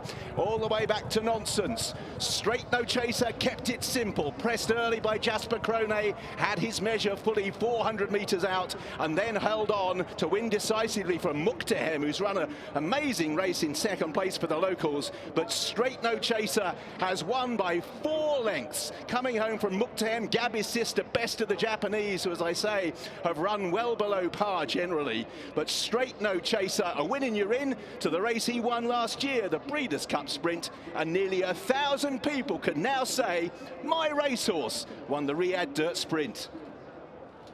Straight No Chaser, the Breeders' Cup champ, dominant, and he makes his rivals drink it neat. It was never in doubt. Pressure from Jasper Corone. He tried to make things as difficult as possible all over him early on, but Straight No Chaser on the inside. Johnny Velasquez, known as one of the best position riders in the game, and it's been that way for decades.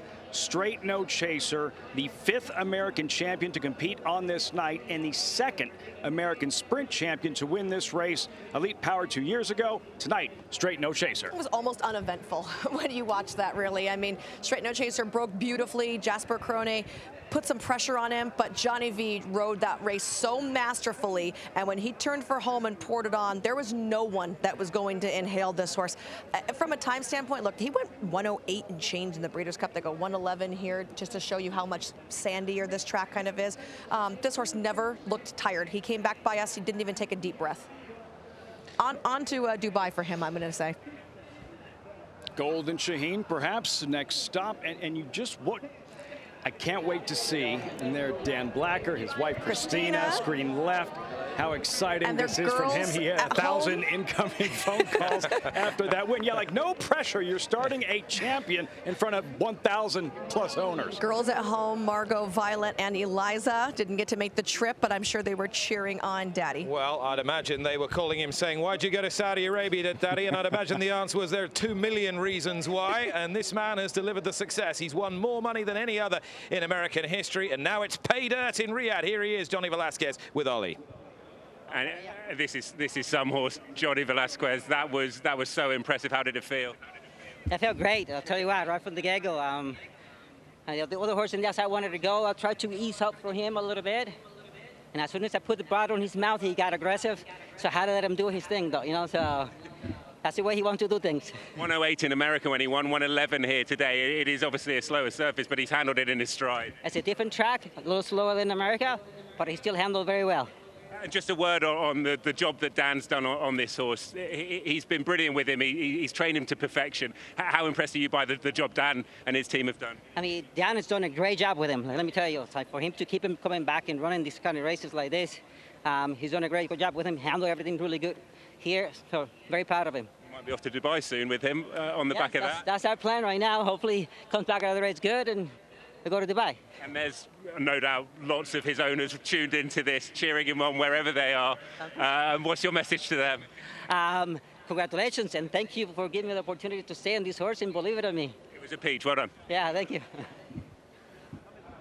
Right there from Johnny V, but have to give some credit also to the man leading the horse around. That's Juan Landeros that Dan's hugging right there. That is Dan's longtime assistant trainer. He's a former jockey. He has been such a boon for Dan to have in the barn. He has traveled with this horse all over the country and now all over the world. He's the one that gets on him every single day. Talk about someone that does a lot of work. You'll never hear Juan brag about anything, but he is doing a lot of the lifting, and I know that him and Dan work really close together. And it's been a labor of love. Yeah. And how patient they've had to be with Straight No Chaser because of the injuries. He won the Maryland Sprint Preakness weekend the year before last, and he looked like he was emerging as one of the best sprinters in the game. If there was a minor injury, they thought he would miss 90 days. That 90 days turned out to be a year. Patience. Dan Blacker nursing him back. He made it back to the races, all set for his next campaign. His first start in New York in the Run Happy. He doesn't break. He's defeated at odds on. Exits that race with a mild setback. All right, so we're going to run in the Bing Crosby Grade 1 at Del Mar. Missed that race, and you'd understand if everyone around Straight No Chaser was one, like, oh, here we go again. How much time is he going to miss? He was right back for the Santa Anita Sprint Championship. Won it, Santa Anita, the Breeders' Cup victory. I want to see what he's capable of doing if he's able to stay clear of any minor setbacks in a full campaign. Sky's the limit. What a sprinter. Great job for my racehorse to continue to press on with this horse despite the injuries and the setbacks. He's 6 years old now. He's not fancy bred being by Spicer. That's Joe Moran right there, racing manager for my racehorse. Yes, standing his tippy toes to get in the photo. But, you know, not every group is going to keep a horse in training, and I love the fact that they have. All right, not quite the My Racehorse scrum that we saw in Del Mar, but we can hear from the ownership now with Tom Stanley. Yeah, Joe Moran, I heard you talking about, and I only know you as Steve. What's your last name, Carpenter. Steve Carpenter, well done. Look, this is massive for you. Joe, first of all, never in doubt, really? Yeah, it was kind of watching the race. Johnny always seemed confident. We kind of thought we would get some pressure to our outside, and when we got down to the rail, I was a little concerned about that from yesterday's races. It seemed like being on the, you know, a little out on the track was better, but he just always seemed to be confident and turning for home. It was kind of game over after that. Now, we saw the Breeders' Cup melee with Nick and everyone. That was a bit different. Loads of connections here. Here we have Steve. Here you are, bud. So you won the lottery, the My Racehorse lottery, to get here out of 900. That's right. We're gonna walk together. Just follow us this way. Go on. So tell me about that. It's just a dream come true for me. What's the week been like? It's been incredible. Dan, Joe, Juan, Chaser. It's been awesome. What made you get involved? Are you just massive horse racing? I just love horses. Yeah, I love the game. Just tell me about what the experience has been like with this horse, with all the people that are involved with the horse, and then on to Breeders' Cup success, onto here, Dubai next. Yeah, it's a dream come true for a lot of people. 946 owners involved in this horse. And just to have a horse of this caliber that takes us to the big stages, you just really can't ask for anything else. Every time this horse shows up and gives his A effort, and he did it again today, and hopefully we'll see it again in 6 weeks. And it seems, I mean, Dan seems to have handled the horse perfectly, and I know it was very much one step at a time, but he's doing everything right, Steve. Dan is the man. Yeah. He's the man. He's so good. Dan loves the horses. He takes care of the horses. They're in the best hands. There's nobody better than Dan. I'm glad you're loving it so much. And look, long may the dream continue. On to do up to buy next. Well done, guys. Absolutely. Thank you. Thank you. Delight as Steve Carpenter there inhabits the joy of 900-odd fellow My Racehorse owners. What have that ownership syndicate got on their resume now? Just a Kentucky Derby, a Breeders' Cup Classic, a win here in Saudi Arabia, a Breeders' Cup. That'll do. How fun for him, by the way, because you get 2 tickets to the Saudi, races if you have a horse running. They did a raffle for all of his partners, and whoever won the raffle got to come. So Steve, the lucky raffle winner right there. And now the opportunity to see Straight No Chaser fulfilling that promise, maximizing that potential. I remember the first time Johnny Velasquez actually rode him.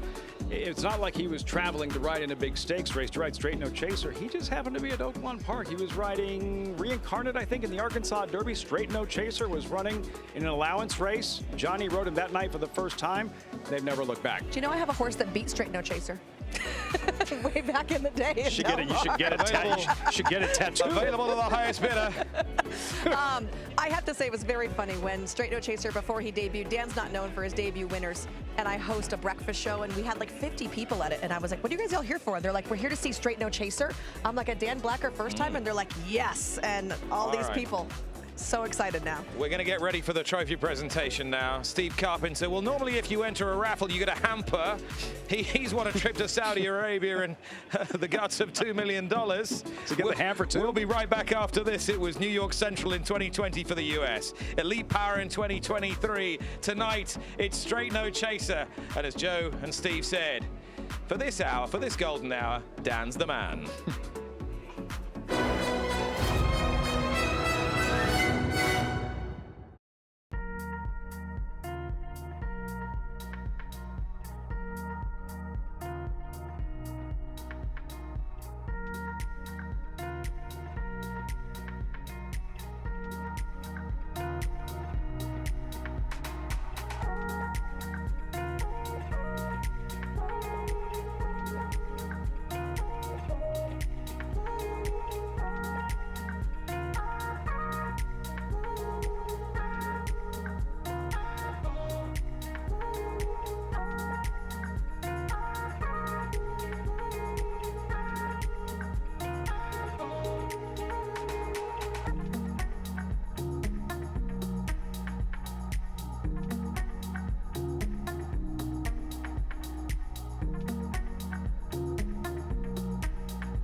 welcome back. What a gorgeous evening it is here at King Abdulaziz Racecourse. As the sun sets, we've just seen a sparkling performance from Straight No Chaser. Black and white silks breaking toward the outside. Michelle Yu alongside. We're going to have a look at all the angles here. Jasper Krone, the striped colours, pestering him early, as predicted. Yes, and you can see Jasper Krone with the red reins, the rider really sending him out of there to try to take that lead away from Straight No Chaser, where he is most comfortable. But this was a great move right here from Johnny V. He brings Straight No Chaser out just a little bit to pressure Jasper Krone. Look at him. See his left hand there, Johnny V's? He's kind of pulling him over this way like, hey, we're going to put some pressure on you, Mr. Jasper, to the outside. And when Straight No Chaser did that, and he's on the inside, so he has the advantage. He got his head in front. His heart got even bigger than it already was, and he's going to go ahead and put that horse away. When he turns here, there's a local horse on the outside, Muktaham, that's trying to make a run, but you see the rider already after him, and Johnny's barely even going hands and heels on Straight No Chaser right now. It's an all-out scramble from behind, but barely showing him the stick, and Straight No Chaser's getting it done. Yeah, Remake got into a bit of trouble late, the pale blue and red colours, but in truth, never going to get there.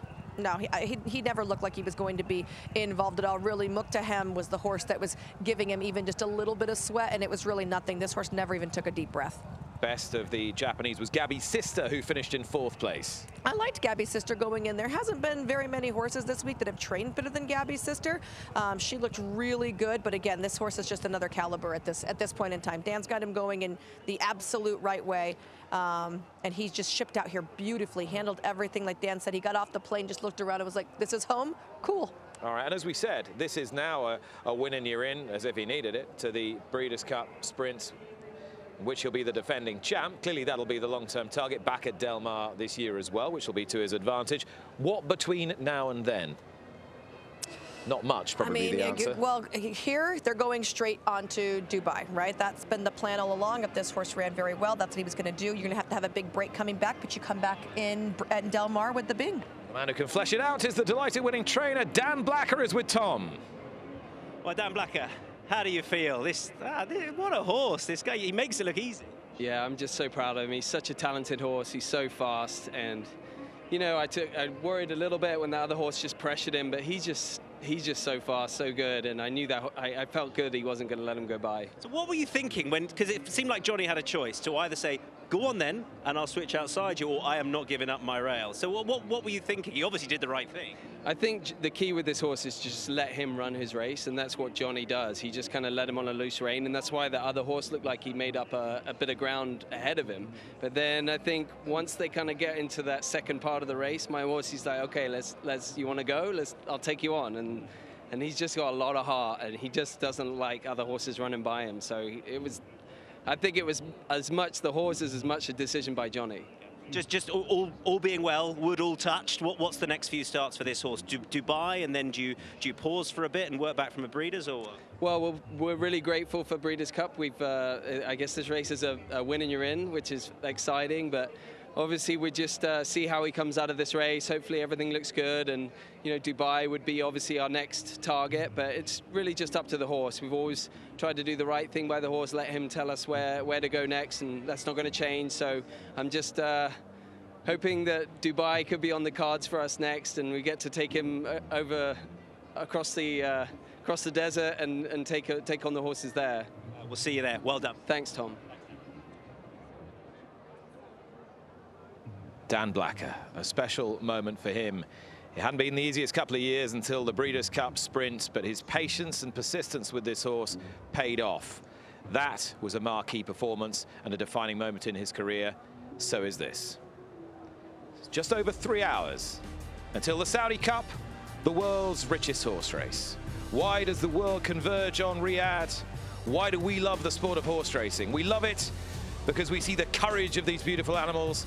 We love it because of the romance of the sport. There is one horse that combines those qualities, not just in his name, but also in the way that he is campaigned. He is the horse that is everybody's favorite to win today's Saudi Cup. He is the Globetrotter. He is Romantic Warrior. This is Romantic Warrior in the words of those who are closest to him. He's a star. What a champion. And he's now a Hong Kong Cup winner. Every time I get legged on, I feel like I'm unbeatable. Like he just gives you that feeling. Oh, he's very special for not only me, or my stable, or actually not only for Hong Kong Jockey as well. It's special for the Hong Kong people as well. Phenomenal gate speed, plants himself, switches off, relaxes. I love to stay with him because I love him a lot. Yeah, it is my son actually. Romantic Warrior, it's history. 3 cups. He's a horse of a lifetime, and the countries he's taken Danny and I and Peter on a ride, it's just an incredible feeling. We're very lucky, we're very blessed to come across him, and I just feel like he's getting better and better at the moment.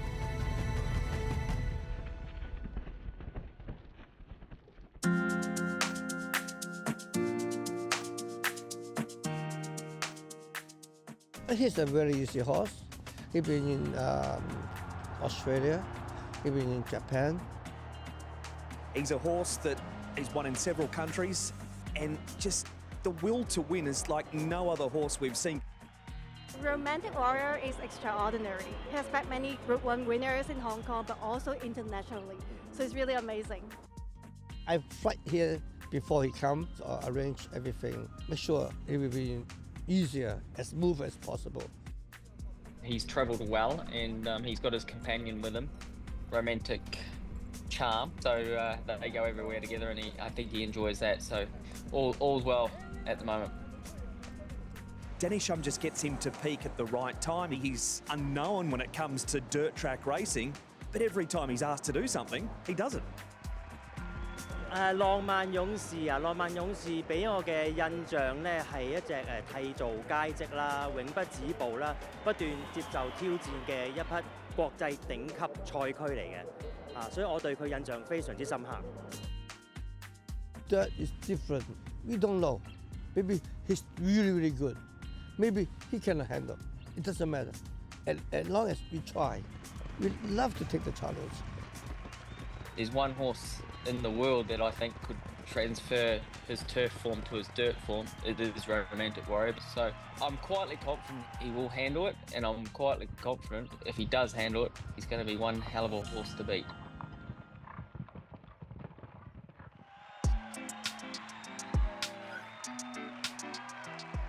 He loves the horse, and the horse loves him. You know, he's the best jockey. He's only 31 years old. As a jockey, it's a golden age. He got wisdom, he's mature, he got skill, he had everything. Every time I hop on him, I just feel he's just going to get the job done, and yeah, it's an incredible feeling when you're going into these big races like that. So he loved Romantic Warrior. He promised wherever Romantic Warrior go, he goes. That's confirmed. That's good. Anyone could strap themselves to this horse and be pretty successful, I'm telling you that right now, because he's, like I say, he's very economical how you ride him. He's a very gentle giant, he's very good to do everything with, but when it comes to work and races, he's got an eye of a tiger, and he's got a phenomenal will to win. Every time he finishes gallop, I give him carrots, and every time he won the races, I go back stable and give him carrots and encourage him, and we are very friendly, we are very close, yes. So if he runs good, I'm happy. As long as he's healthy, as long as he's happy, his son, I'm more than happy to see this. If you treat your son, if he's really good, you're happy. If it's so, you still feel he's really good. That's the father and son's relationship. He's a very enthusiastic horse, but he's got an extremely good temperament. He's got an incredible heart. He's got an incredible will to win. 咁當然希望浪漫勇士喺沙特杯更勝一層樓啦，再次為香港爭光。He's perfect. He has no vulnerabilities. You can ride to beat Romantic Warrior, and he still finds a way to win.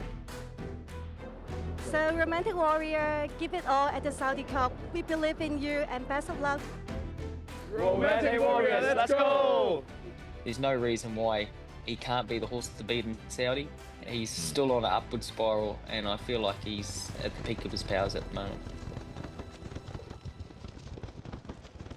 It's a huge challenge for Romantic Warrior. Alongside me, Michelle Yu. Michelle, this horse has captured everyone's heart, but let's try and analyse this a bit more clinically and assess what he's got to achieve today. Well, he's got to achieve being able to ship, which we know he can do. He's going to have to overcome dirt and kickback. He's not going to get the most favorable post position draw, and we're going to have to see where he ends up getting situated as far as a running style goes, especially from that inside draw.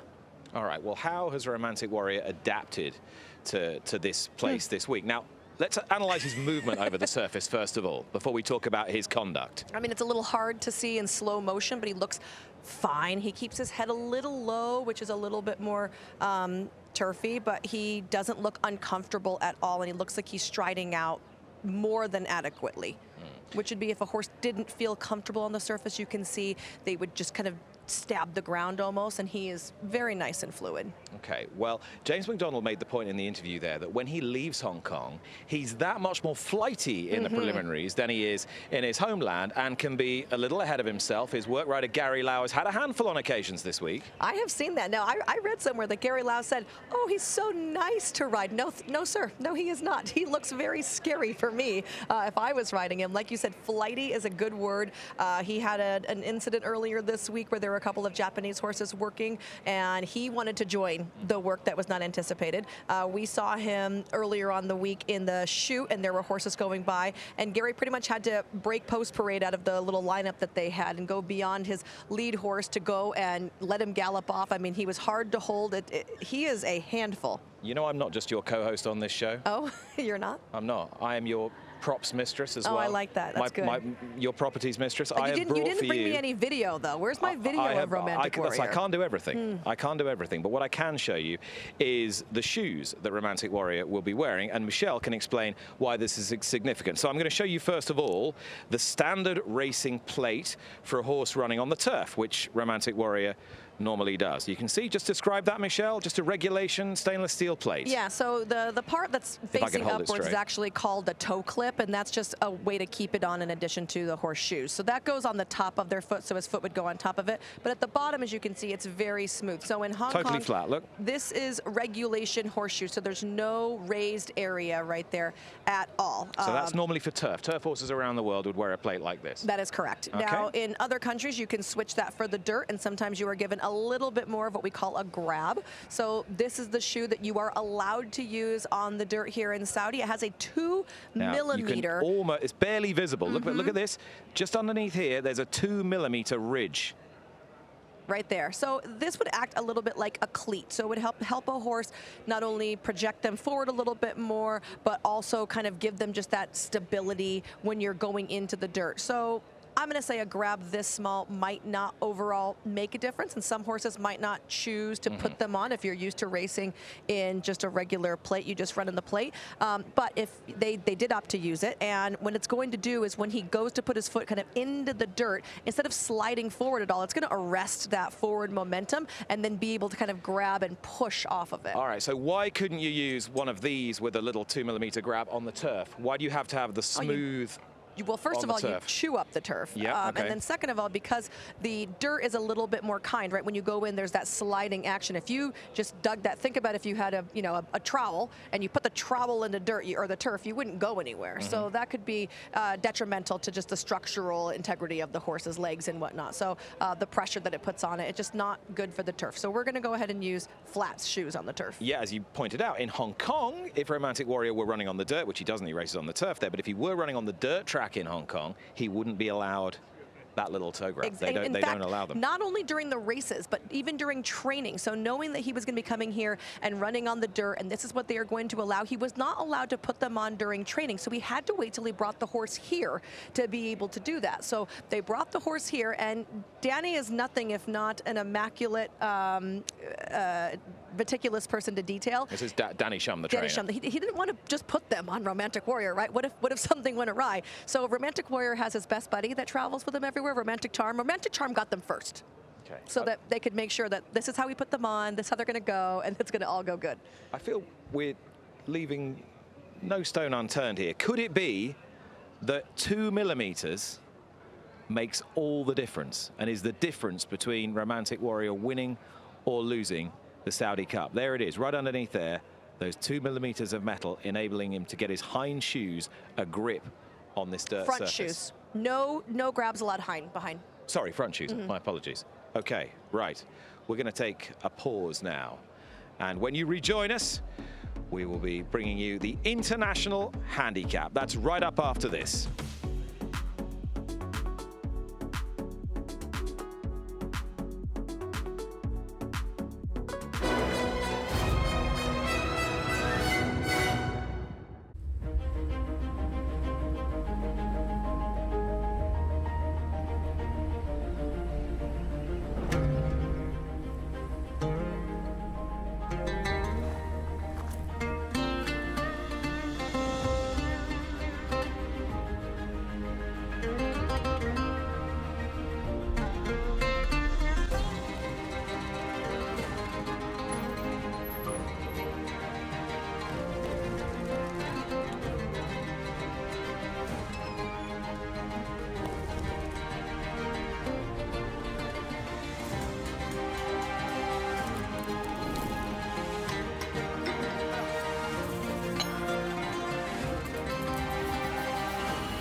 Welcome back. We were talking about horses being well shod. These men are as well.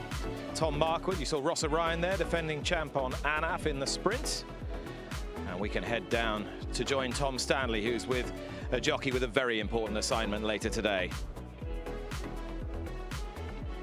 A big rides tonight for Rausi Sakai. He's had success at the Saudi Cup before. Miwa's going to help us translate. Miwa, thank you. Let's start with Shin Emperor, a horse you know very well. His run in the Japan Cup was very strong. Really beautiful race in Japan Cup.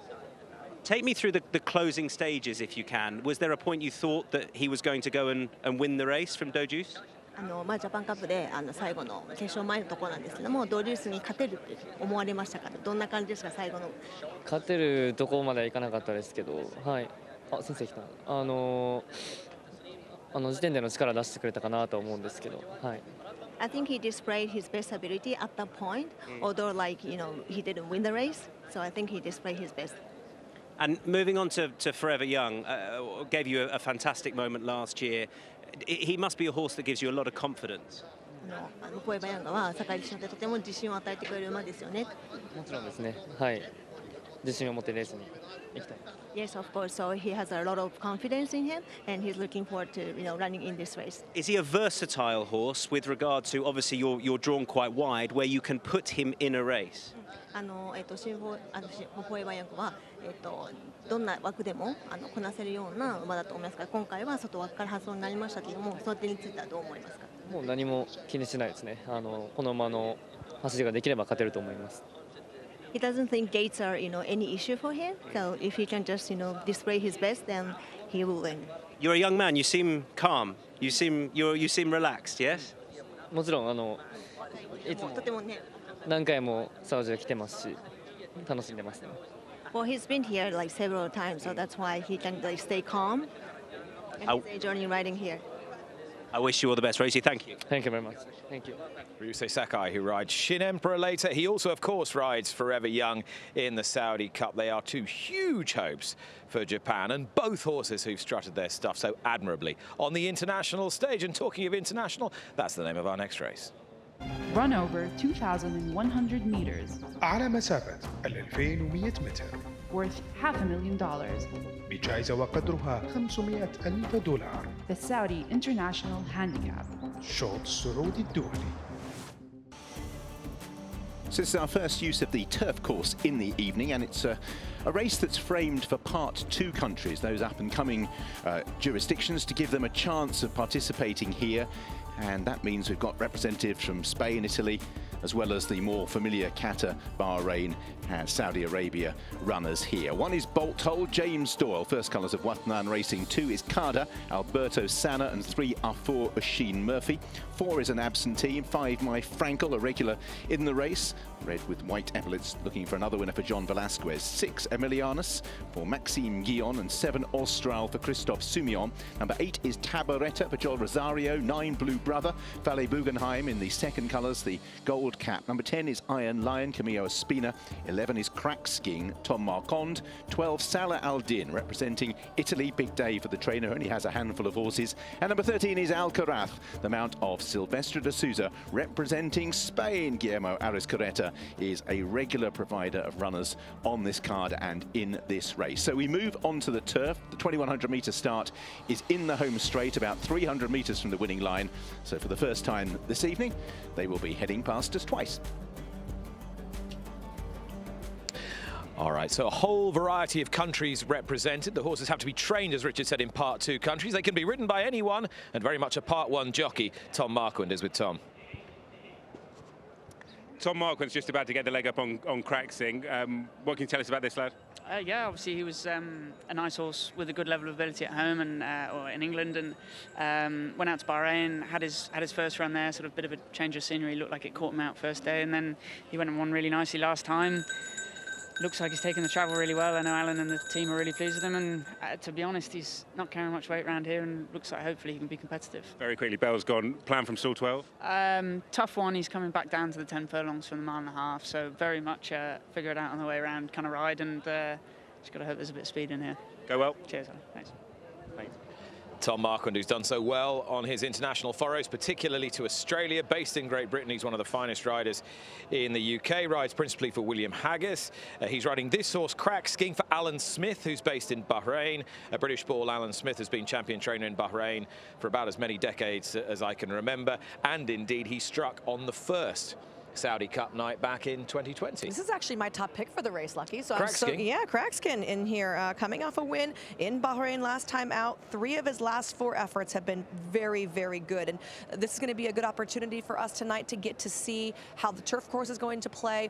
It is worth noting that the turf ratings, they have the going stick, right? And it goes 0 to 15 as far as the ratings go. 0 being very soft, all the way up to very firm being 15. All week we've seen anywhere between 8 and a little bit over 10. Earlier tonight, I saw it was rated at 9.8. It was 9.9 yesterday. I think it's fair to say that if this was in the UK, we'd be calling this somewhere between good to firm and firm. I mean, this is firm to me, right? I mean, anything around 9s and 10s, I feel like is going to be very firm.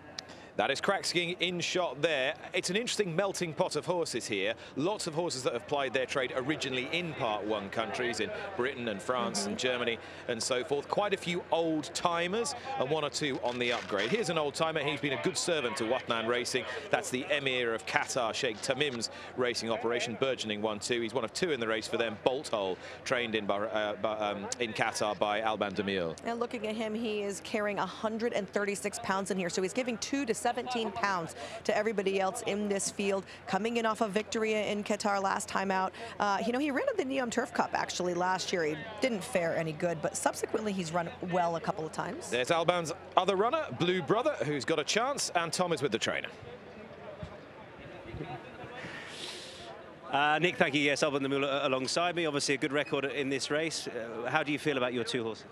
No, they are in good form now. You know, it's a handicap race, like I say, and now the chances for everybody. All horses can do something in the race like that, because the handicap So we will try to keep going, but now, you know, it's a challenge, so we'll see. Both of the horses are in very good form. Bottle, the problem is 62 kilo, so he's a little bit heavy, but he's a strong horse, so I think he can do with a weight like that. Now, we'll see. We'll see, it's a challenge. Do we read anything of it into the riders? Obviously, James on Bolt Hole, but Faled, champion back in Qatar on Blue Brother? Yes, because Blue Brother is a new horse right from France. He ran one time in Qatar, and he was a leader for another horse during this race, but he's a good horse. I think he can do something like this with his weight. Now, we'll see. You know, it's a challenge. I don't know exactly the quality of the other horses. You know, the one finished second behind King Shala last season is in this race, so he has a very low weight, so I think he can do something also. So I don't know. It's an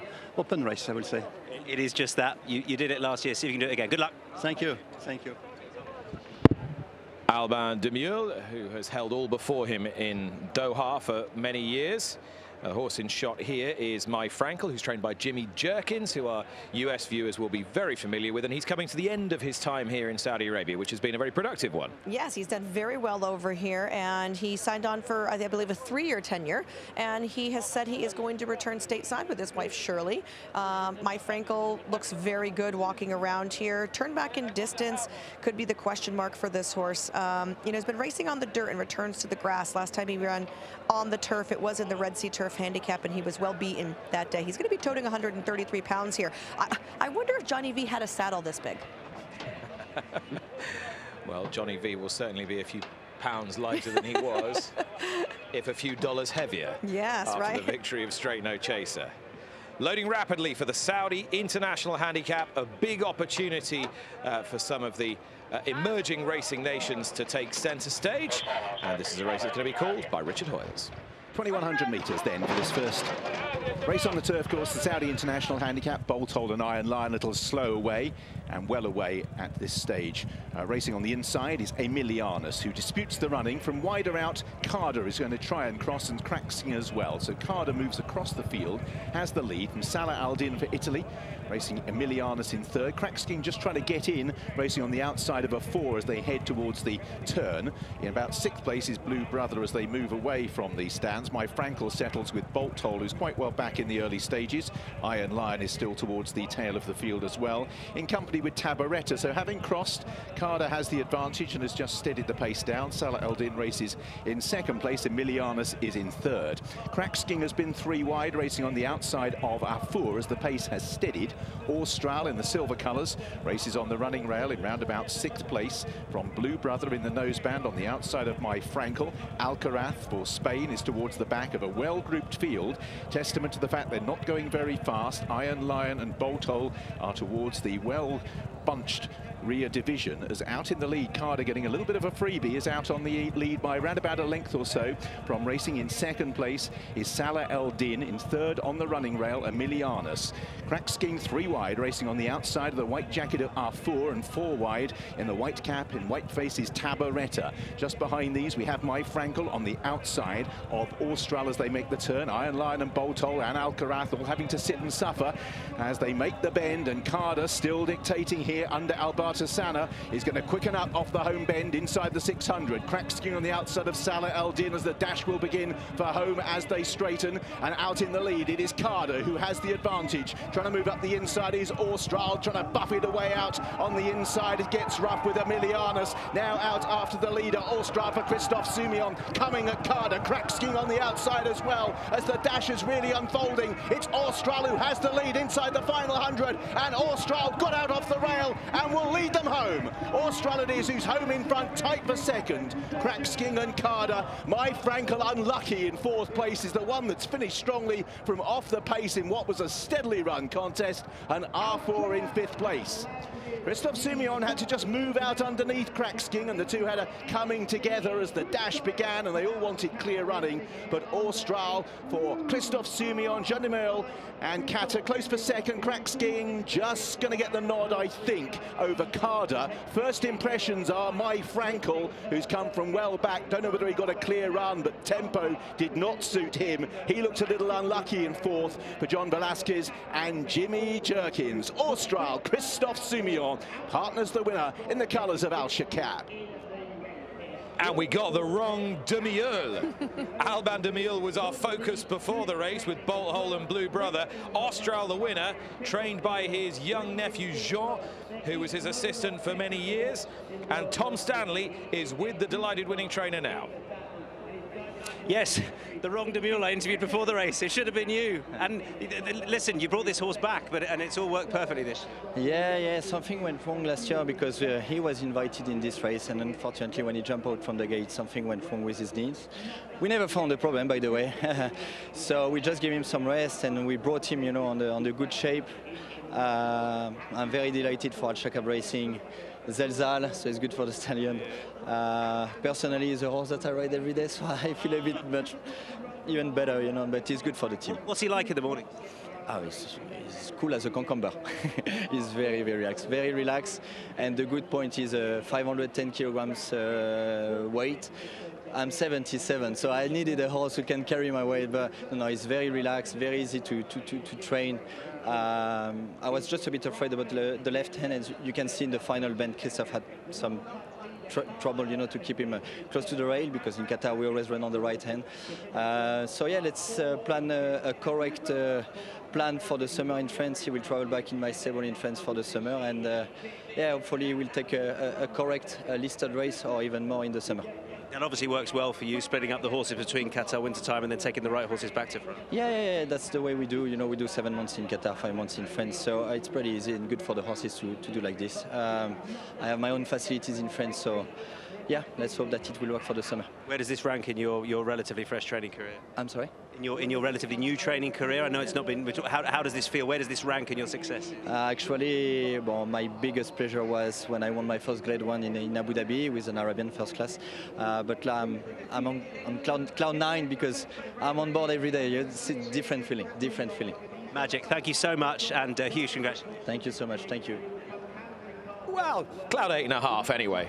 I love that. You know what? It is a different feeling He's to get been on there him and done every it. day, He's right? been there That's and done it.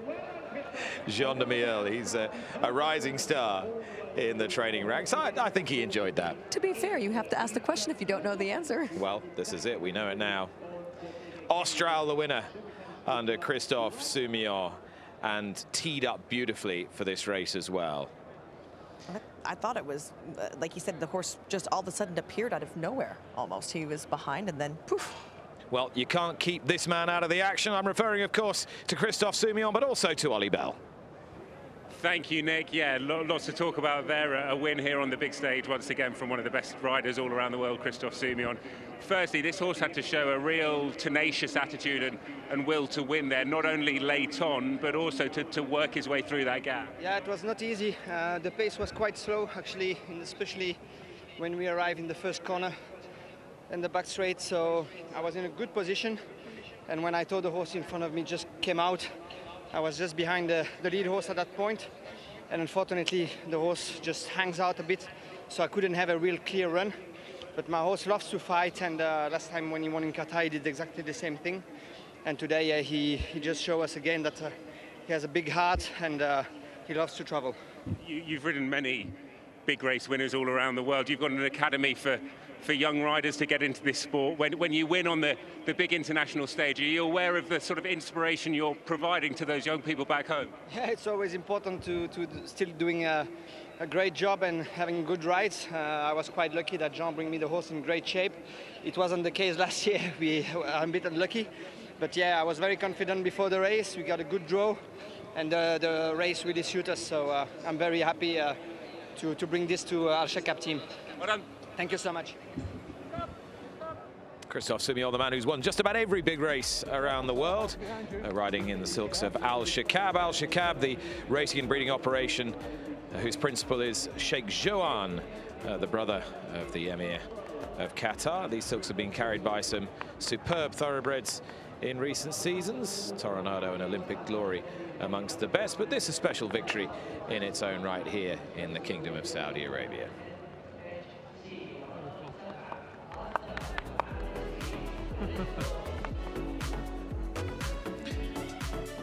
So the international handicap goes the way of Qatar. An assured ride, as you'd expect, from the Belgian who's set France alight for so many years, Christophe Soumillon at his brilliant best on Austral. He's just getting started, so are we. It's graded action next here in Riyadh.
Austral it was. It went his way in the Saudi International Handicap presented by NHC, finishing the strongest over the 2100 meters in the hands of Christophe Soumillon, the multiple French champion, for young trainer Jean Demieul.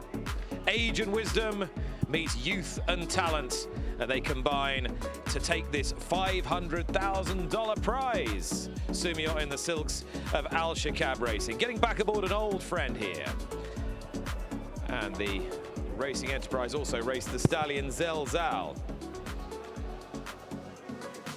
Dusk has fallen now here at the King Abdulaziz Racecourse. We're going to review the race in its entirety. Lafitte Pinkai has rejoined us with fresh perspective on this 2100 meter affair, Lafitte. And the horse breaking from the inside there, the maroon cap under Christophe Soumillon. I mean, one thing you can do is tip your hat always to Soumillon. He's always a man who knows where to be in a race. Perfectly positioned inside, saving ground, the inside part of the turf course here where the best footing is, the best running is, cover for American racing fans and that might not watch on a day-to-day basis. You hear the reference of cover when in turf racing, specifically when horses are most comfortable shutting it off, finding that cruising speed with horses around them, waiting for their jockey to tip them out, give them their cue, and to accelerate. You can see from that view, though, Nick, when you're talking about cover, this race went very slow. Look at the rider in the black cap or the black shirt and the white sleeves. He's got his hands up here. He's holding this horse. Look at Soumillon. He is strangling this horse down. There's a difference between having some cover and having it be very comfortable, and this where they're all tangled up. So you're still getting the cover you need, but I think a lot of these horses would have been happy to go a little bit faster than they went. Still see, we're halfway down the back. The race hasn't really taken shape at all. It was truly a tempo-led affair. Yes, I mean, the horse that's on the lead is going ultra easily. And at this point, both Christoph's horse and the horse with the white cap really could have spit the bit a little bit, because when you fight a horse that much, when it's so tight and they're going slow like that, sometimes they just kind of lose the gumption. They're like, okay, you don't want me to run, I'm not going to run tonight. So for this horse of Christoph's, you see how he keeps tipping him to the inside here? You heard the trainer say he wasn't sure how he would handle the left-hand turn. Right there, he was trying to go, but this horse wanted to go out. Get out of my way. Yes, he was ready to go. He wanted to get out. He wasn't used to turning that left, and lucky for him, there was just enough of a seam. There are finesse rides. That's not one of them. Sometimes you just have to muscle your way to victory. I would love to see that from an overhead view, actually. I want to know how much room there really was, because it did not look like much. Wonderful run from the old boy Carter in third, who won second at Royal Ascot as a 2-year-old. It's amazing how these horses keep going. But Soumillon finds a way of getting it done, and he's done it on Austral and receiving his trophy afterwards from representatives of the NHC group, sponsors here of the Saudi Cup. Austral beat Crackskin Carter. I think My Frankel was a shade unfortunate, was finishing all over the top of them in fourth in a race that was completely dictated by those who were racing fairly near the pace. Jean de Meules, young trader you will be hearing plenty more of. 10, 15 years ago, when he was just a boy, he was already well across everything that was going on in his uncle Alban's stable in Doha, and now he's got his license in his own right and being supported by some very powerful ownership groups as well. So that completes the Saudi International Handicap, presented by NHC. All right, how did you enjoy that? I was actually on a break. Like, we're on for a really long time. Coffee? While you recaffeinate, we're going to offer you the chance to play our Crown Jewels Racing fantasy game.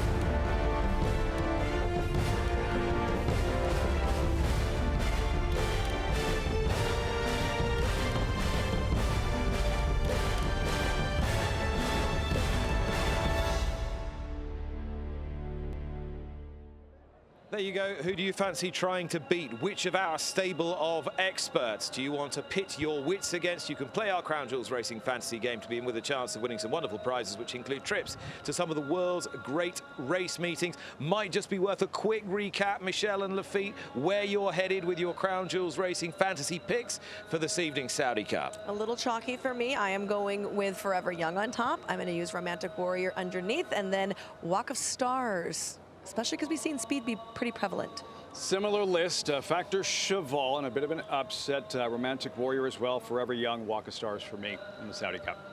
All right, well, I've got Factor Cheval in my 3 as well. I've got him underneath in third. I've got Forever Young, the Japan star, in silver medal position, and I can't see past the brilliant, the best horse in the world, Romantic Warrior, on his first go on dirt, winning the Saudi Cup of 2025. The inaugural edition of this race, 2020 Maximum Security, was first past the post, but his trainer, Jason Service, was then caught up in an FBI sting, which saw him serve time behind bars, where he still is for his part, supplying illegal substances to horses. After a lengthy investigation, Maximum Security was disqualified from the race, and this week it was officially announced that Midnight Bisou was the winner of the 2020 Saudi Cup. How special was Midnight Bisou? She's beyond special. Was, is, and always will be. I mean, game changer for myself, my family, for fans. Midnight Bisou, the top filly of the meet, wins the Grade 1 Santa Anita Oaks. I've been blessed to have ridden some really good fillies, and every time I think I'll never ride another one like that one, you know, here comes another one, and another one, and another one, and then here she came. And not only did she do it, she wins the richest race in the world. Can you quantify what it was about her that made her unique? Well, if I do tell you that, then that'll take my secret away for how to find the next one. Midnight Bisou leaves no doubt today. She won the Phipps in hand. There definitely was something different about her, and I felt it, and anybody that was around her sort of noticed it. Sort of a gut feel that she just had something, a presence, an air, a brilliance, sophisticated, classy, beautiful, brilliant, you know, and the way she carried herself. And I think at the end of the day, more than anything else, it was that sparkle and shine in her eye. And the ears up. I'll never forget the ears up. Of course, Michelle Yu came up and coined the phrase ears up for Midnight Bisou early in the process, and it stuck with her. And if you watch, those ears are always up on. I want to go back to the Saudi Cup 2020. It was the inaugural running. What brought you guys there in the first place with a filly? $20 million. And they're off and racing for the inaugural Saudi Cup. It was a big, tough field of a bunch of boys. You know, she was the only female in the race. But I knew that her running style would give her a better chance at beating the boys, because she didn't have to run, you know, the first part of the race, you know, and have to do all the dirty work. She would just let them do it, and she'd come and see if we could just run them down. And there you are, man. She just ran incredible that night. It was like everything slowed down, like suspended animation. And so I was watching so closely everything that was going on the track. I knew Mike had a lot of horse. I just didn't know if we had enough real estate. And it was just one of those things where, you know, what's going to happen? What's going to happen? And here she comes. And oh my God, what a thrilling finish that was. Midnight Bisou closing. Midnight Security on the inside. Maximum Security has the lead. Narrowly from Midnight Bisou. Maximum Security. Even though that night, you know, Maximum Security finished in front of her, it was a short margin. And I felt like we won. I didn't feel like she got beat that night. I came back just as happy as ever, man. I really did, because I was so proud of the way she ran. What does it feel like right now to be named to winner of the Saudi Cup? Huge relief. She's the winningest dirt mare in the history of North American racing. You know, it's a fairy tale. It's fantastic. Well, there was a sour element to the 2020 Saudi Cup with the disqualification of Maximum Security, but the story of Midnight Bisou is nothing if not a sweet one, and there will be plenty who will be delighted that she was finally awarded her due deserts this week, Laffy. I'm glad it was her, and like not some horse you had to look up and research. And who was that again that finished second behind Maximum Security? I'm glad it was her, because she was worthy. Multiple Grade 1 winner, a champion, and she ran that night. Maximum Security was really good at the time, and she gave him all he could handle. She's worthy of a Saudi Cup victress. I have to agree, and it's been fun to follow her along. Subsequently, she has been sold. She now lives in Japan, where she's out at stud. But Jeff Bloom and his connections actually have her first foal. His name is Bisou, and he did race once as a juvenile, but it's by Curlin. So you just kind of picture he's going to be a little bit later developing sort. I think he's with Steve Asmussen still, and hopefully we'll see some more from him too. And she genuinely elicited some fandom, this horse, and it's quite rare. She definitely had a fandom. I mean, you heard Jeff, and we were kind of joking about the ears up. She always had those two little ears up. Jeff ended up having hats that said ears up that people wore, and a couple of us had headbands with little horse ears on them. And anytime she ran in California, we wore our ears up headbands for Midnight Bisou. She had that sparkle about her when you were around her. You just knew you were around a really great horse. And that's just a matter of communication. Asking her rider, like, all right, like, what else do you want from me? Mm-hmm. What do you want me to do next? Well, I'll tell you what I want to do next. I want to get some fandom from here in Riyadh. I want some sparkle as well. In the fan zone, here's Rosie Turner.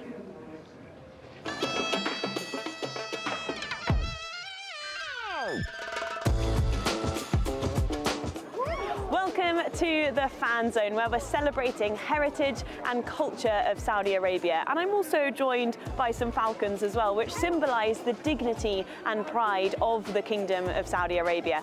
But let's take a look around at what else is on offer.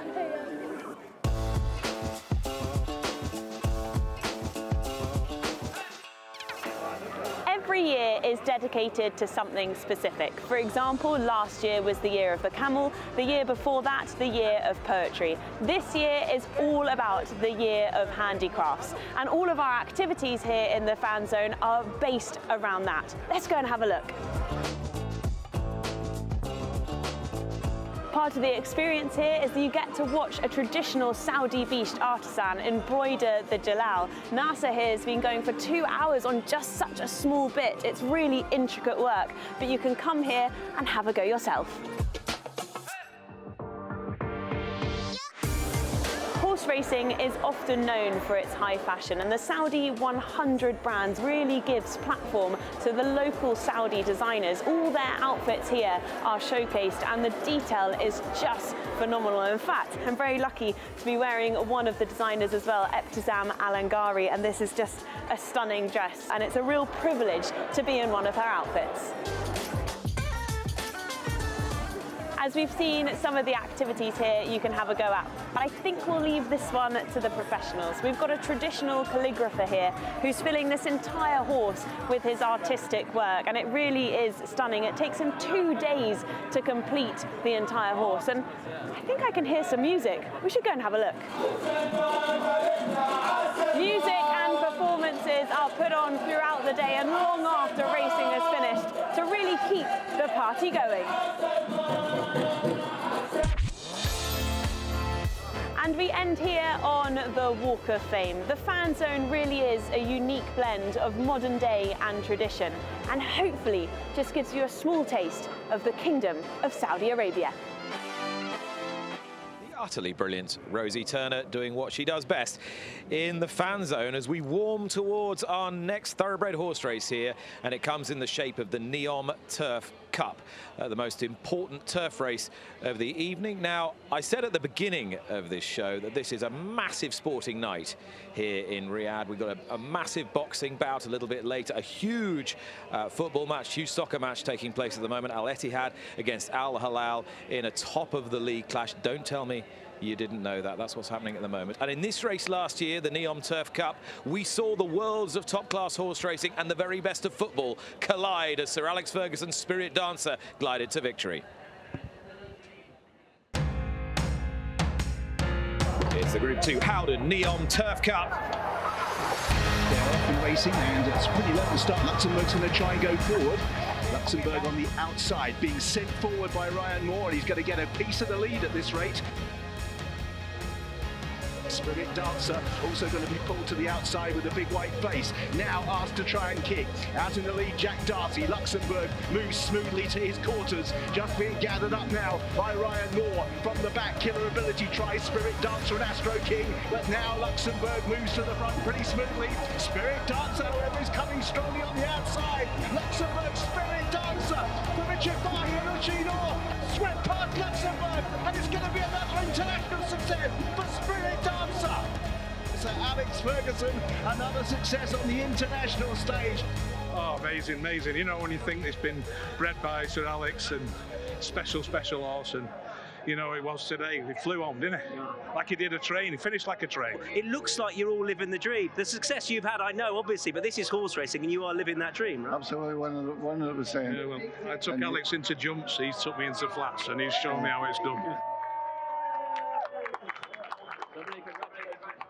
A special moment for a special horse who just keeps getting better. He may be 8 years old now, but his victory in Bahrain in the autumn for the second consecutive year showed that he is no back number. He's been to Hong Kong and back since then. As he continues on his travels, the clock ticks round to post time for the Group 2 Howden Neom Turf Cup.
As the evening cools, the action hots up here at King Abdulaziz Racecourse in Riyadh. The crowd building as well as we reach the culmination of the evening, building towards the Saudi Cup at 8:15 local time. Between now and then, some serious turf races, bringing together serious turf horses from all corners of the globe. And this race, the Group 2 Howden Neom Turf Cup, worth $2 million. Run over 2,100 meters. على مسافة 2100 متر. Worth $2 million. بجائزة وقدرها $2 مليون. The Neom Turf Cup. كأس نيوم. A very international lineup. 7 different countries are represented amongst the 10 runners for the Group 2 Howden Neom Turf Cup run over 2,100 metres, same distance as for our previous contest. One is Al Riffa, trained in Ireland, owned by a Japanese gentleman for whom Yutake Take is retained. Number 2 is Bolide Porto for Camillo Espina, representing Saudi Arabia. Bahrain, saddle number 3 Cali for Alberto Sanna, and Qatar, number 4 Haunted Dream James Doyle. 5 is Killer Ability, first of the 2 Japanese runners, Sheen Murphy, and number 6, the headline act for them, is Shin Emperor, we heard earlier from Ryusi Sakai. Number 7 is Sovereign Spirit, another Bahrain runner, Ryan Moore rides, and another Spirit Dancer, looking to win back-to-back Neom Turf Cups, Oshin Orr rides. Number 9, Straight, drawn in lucky number 9 as well, that has thrown up 3 of the 5 victors over the course of the history of this race. Tor Hammer Hampson at number 10 is Trust Your Instinct, stable companion to Al Riffa. Dylan Brown McMonagle rides in the hooped colours of J.P. McManus. 10 runners, 7 countries for the Grade 2 Howden Neom Turf Cup. And to the race for Joseph O'Brien, Trust Your Instinct, and Al Riffa, of course. Start with Al Riffa. Do we expect sort of setup and conditions here to be more suitable than they are? Yeah, hopefully, Tom. He's pretty versatile going wise.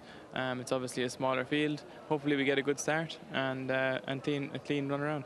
You look at some of those peak performances from him, you know, not far off the likes of Ace Impact, City of Troy, etc.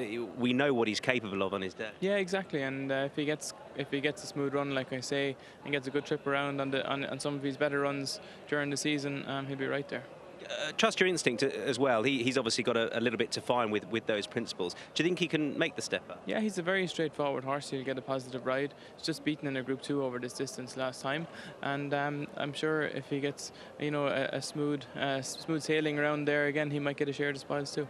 Positive ride for him. Are we likely to see a more patient ride with Al Riffa, or do we leave that up to the master ride? Yeah, we'd like to see a positive ride as well, I think, from both of them around here, and I guess the guys will see how the race sets up for them. And just finally on Al Riffa, looking ahead to a possible tilt at Dubai, is that on the agenda? If so, what race might you have in mind? Yeah, we'll see how today goes first. Okay, top man. Cheers. Joseph O'Brien not being drawn on the future for Al Riffa. The reason Yutaka Take rides this horse is because he's now in part Japanese ownership. Masaki Matsushima likes Yutaka to ride the horse. His stable jockey, Dylan Brown McMonagle, rides Trust Your Instinct. He looks a picture, Michelle. Oh my goodness, he looks fantastic. He caught my eye in the first 3 times he walked around here.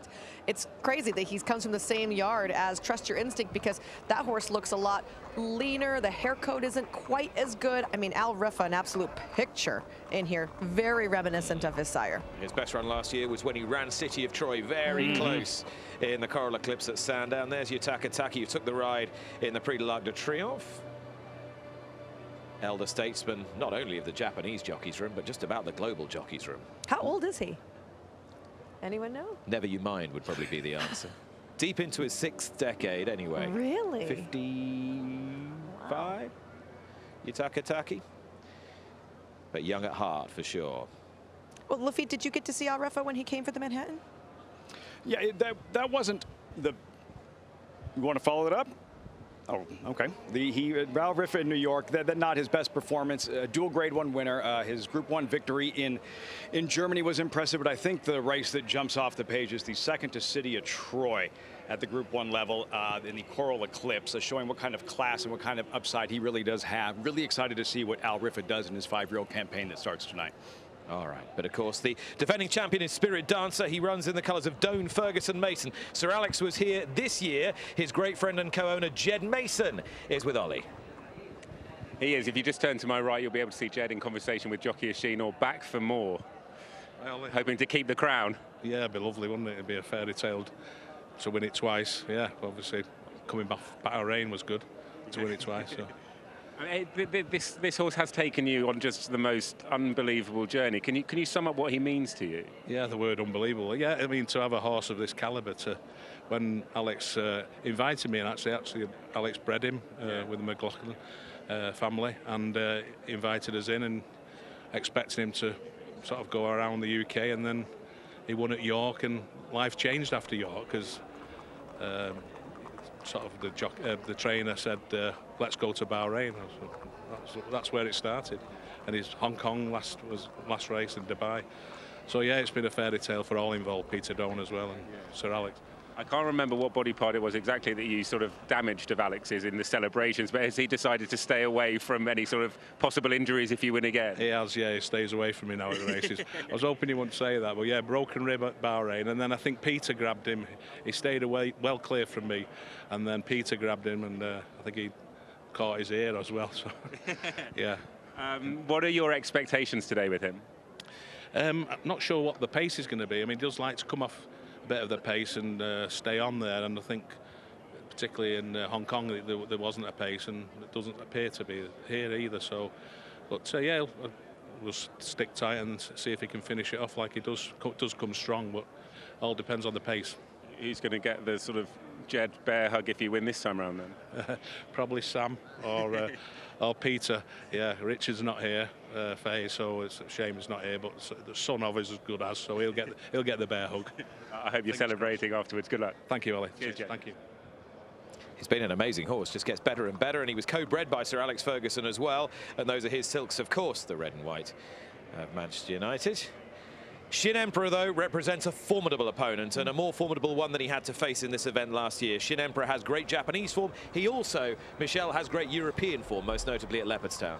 Yeah, certainly does have some excellent form to lean on, and that was a really great run in the Irish Championship Stakes behind Economics. In the U.S. will know August Rodin, who would go on to win the Breeders' Cup as well. And pedigree-wise, I mean, he's a full to the Arc winner in Sotsas. He's a half to my sister Charlie. He's a half to my sister Nat. He's just got everything ticking the right way, except maybe his will to win. Is that mean to say? I feel like I've watched him run, and he's had multiple opportunities to win races, and he's just like, I don't know if I want to win today. He makes mistakes. He has all the God-given ability in the world, but he makes mistakes. I think against this field, he's probably talented enough to overcome some of those bad habits, but when the real running starts at the backstretch, when other horses are moving forward, he's going backward. And at the top of the stretch, he leaves himself so much to do. He comes running like a banshee, but he's lugging in, he's lugging down, he's switching leads. He hangs. And that's why it's always that's 4 third-place finishes at the Group 1 level. And you could say that he hung away his chance in the Japan Cup, although 100%. He was scythed down by a rejuvenated Dojuice on that occasion. It was still an excellent run, and you would have to concede he is the form choice here, Shin Emperor. I put him second because I just feel like, you know, he has done those. Like, look at the Japan Cup, right? He did need room to run, but he got that room eventually, and he got right up to Dojuice, and then he just didn't want to go by, and he had plenty of horse. He just didn't do it, and some horses are like that. They like to hang out with their friends. Good field, not a great field. I feel like if this was a football team, loads of talent, they could commit 8 turnovers and still win. Shin Emperor, I think, just pound per pound from an ability standpoint, even if he isn't the most professional, just on ability alone, I think he handles this field tonight. Sheen Murphy has sported these silks with distinction before. He won aboard Marsh Lorraine, the Breeders' Cup Distaff for Japan, in these colours. Killer Ability is his ride today. Looking at Killer Ability in here, I felt like the last 3 races for him have just been really poor, without a lot of excuses. Yeah, you could not have drawn up a better scenario, a better trip than Killer Ability had last year. And he ran well. He took advantage of it, but everything went just perfect. And as Michelle mentioned, there's not much reason to expect another effort like that tonight. I feel like this field is better than the Neom Turf Cup field of last year. Spirit Dancer, the defending champion, leading out straight, representing Germany here. The sash across the body on Thor Hammer Hansen. Good story, Thor Hammer Hansen, Michelle. Yeah, Thor Hammer Hansen came over, and he was riding out in the UK and was doing really good. He was good friends with a couple of other riders that had tipped him on to Hannon and whatnot, and then he got a call, and they said, come back home to Germany, and so he went back home to Germany where his dad had ridden as well, and boom, overnight success pretty much. He became leading rider there last year. He got on great Group 1 horses pretty much right away. I mean, really got all of the opportunities he probably deserved when he was riding across the pond. Oisin Orr, you saw him there, a leg up, one of my favorite moments from last year. And all the talk about Sir Alex Ferguson and all the success over the years, 26 with Man U, the 38 trophies, the 13 Premier League trophies. Oisin Orr, a Liverpool fan. There is a very talented young rider, Dylan Brown McMonagle, stable rider to Joseph O'Brien in the colours of JP McManus. He spent a long time riding in Australia this winter. He's come back to ride in Dubai. He's proven himself wise beyond his years as well. So looking forward to seeing what he can do on Trust Your Instinct. Do you give the horse a shot? I really like this horse. I actually ended up putting this horse on top, and I know that he's got some better form to find, because I feel like a lot of his races are just a titch below this, but he's ready to step up into that company. He deserves this opportunity. No pace, he makes the lead, yes? I'd say so. Go. He's a horse who wants every bit of this distance and beyond. All things being equal, we feel that this is a slightly tougher test, both in terms of pace and class, than Spirit Dancer faced 12 months ago. It's the Group 2 Howden Neom Turf Cup. They're off and racing, and it's pretty low to start. Luxembourg's going to try and go forward. Luxembourg on the outside, being sent forward by Ryan Moore. He's going to get a piece of the lead at this rate. Spirit Dancer also going to be pulled to the outside with a big white face. Now asked to try and kick.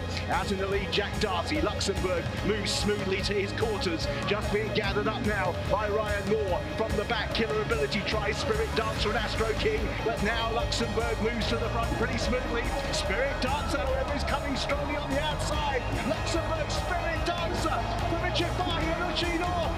Swept past Luxembourg, and it's going to be another international success for Spirit Dancer.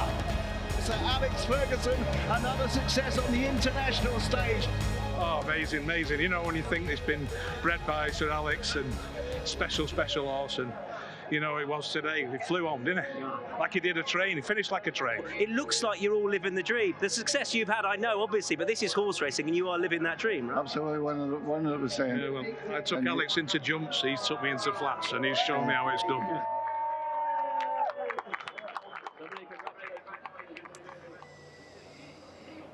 Yes, they've shared success under all codes in so many countries. Jed Mason and his great friend Sir Alex Ferguson. There is the defending champ, Spirit Dancer, Oisin Orr. Very cool. Interesting that Jed was talking about pace for this horse, Michelle, but he's shown he can do it both ways, off no pace and off a strong pace. And he gets a really great draw, I feel like, to be able to take whatever opportunity presents itself. He's, you know, in hole number 8, that's a little bit more towards the outside, so if no one goes, he clears, and he gets over. And if someone else goes, he sits a really nice outside trip. The interesting thing about him for me this year is that last year he prepped for this race in the Jebel Hatta. This year he comes in fresh. We haven't seen him since running at Châtillon in December. What's that going to mean for him? Understandable if you're ducking Romantic Warrior, right? 2,100 meters off of a long layoff is not an easy feat. A lot of travel, kind of a nomad, right? All right, well, standing in his way is Shin Emperor, and the cat in the hat again, Yoshita Yahagi, who's with Tom. Training Yoshita Yahagi alongside me with Ando, who's going to translate. Thank you. You're used to success here, Mr. Yahagi, and success around the world. This horse must give you a very good chance tonight. 世界中で活躍してますし、特にまたサウジでも大活躍されてますし、今このシンペア出ますけど、どういう自信がありますか？このメンバーでは力が上の馬だと思ってます。I believe he's tough in this field, so. Just reflect on the Japan Cup if you can. Late on in the race, did you feel there was a moment he would go and win the race, and why do you think he didn't quite get there? ジャパンカップのレース振り返ってなんですけど、なんで2着だったのかって、勝てるかなと思ったところだったと思うんですけど。タイミング一つでチャンスはあったかなと思います。I believe it was just timing, wasn't correct. It was feel like I had a chance to win, but yes. A shorter distance tonight. What are your thoughts on? 距離短くなりますけど、まずそこは。2100メーターあれば十分です。This is quite enough distance for him. Okay. And I must ask you about Forever Young, a big chance in the big race, $20 million Saudi Cup. How are you feeling? もちろんフォーエバーヤングのこと聞かなきゃいけないんですけど、どういうお気持ちでしょうか？あまり緊張させないでください。Please don't make me nervous. Given what he did last year, does he give you confidence, or you know, I suppose you're human. He's a horse, and you naturally have concerns that you're perhaps not going to win, but you must expect him to run very well. 去年のパフォーマンス振り返ってもそうですけど、何のそのもし負けることはあったとしてもとかいろいろ考えるとは思うんですけど、どういう心境か。